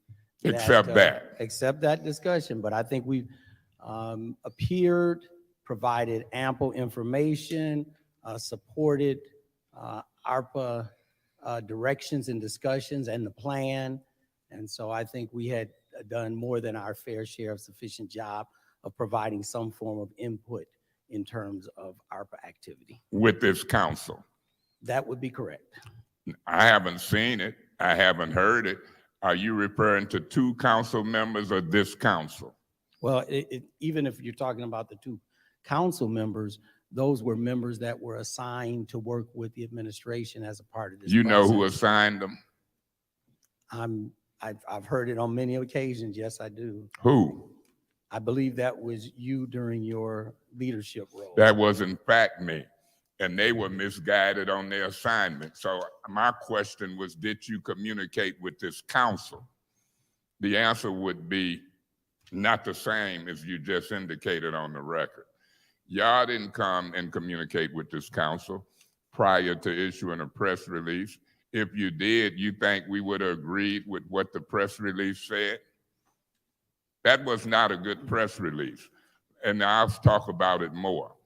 And at some point, I'll try to get the mayor and administration, unless you're the one approving press releases, we'll see what happens with this. I won't lose sleep over it one way or another, but those same residents and more will. And I think this council is way premature without talking to Ernst & Young. And I don't know who put them in the direction that the public health department is going to vet those things and work on it. Have you heard that conversation tonight?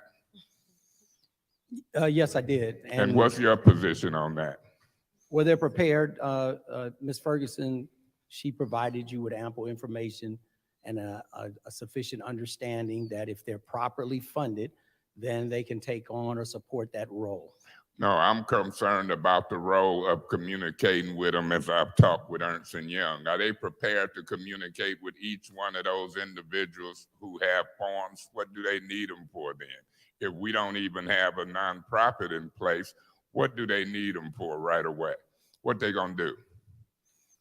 Well, I thought the discussion, if I'm understanding correctly what you're referring to, Councilman Mays, I thought the discussion was follow up to all of those forms. Each and every one of them. Follow up in what way specifically?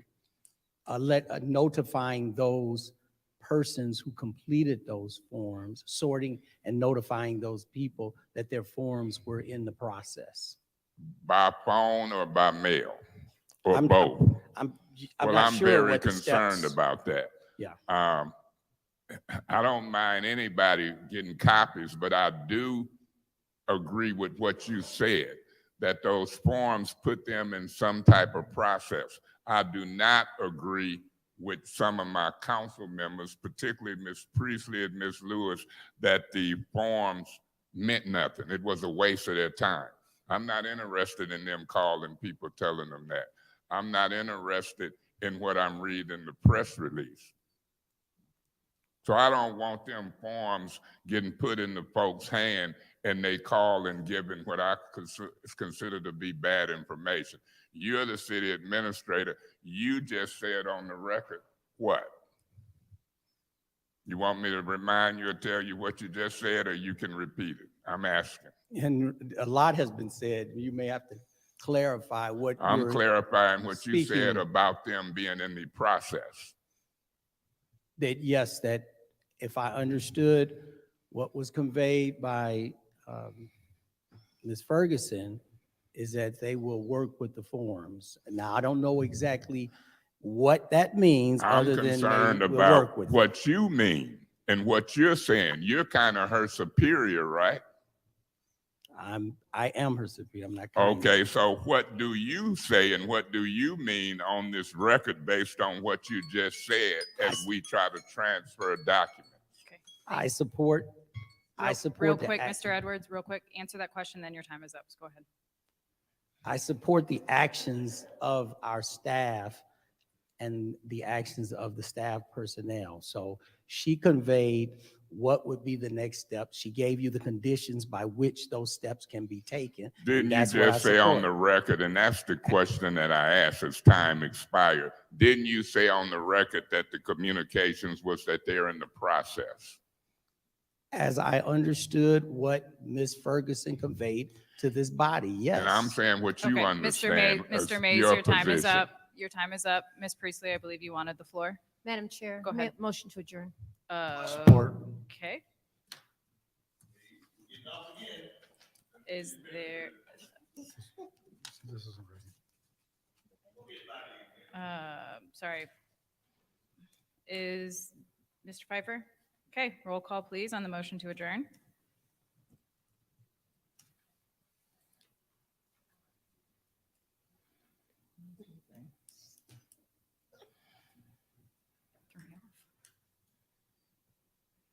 Ms. Burns, No. Ms. Urquhart, No. Mr. Pfeiffer, Yes. Ms. Worthing, Yes. Mr. Mays, I abstain till I see what these characters on this council is trying to do. Ms. Lewis, Yes. Mr. Murphy, Yes. Ms. Priestley, Yes. Ms. Winfrey Carter. Vote is 5 yes, 3 no, 1 abstention. All right, 5 yes, 3 no, 1 abstention. It is 11:40. We are adjourned.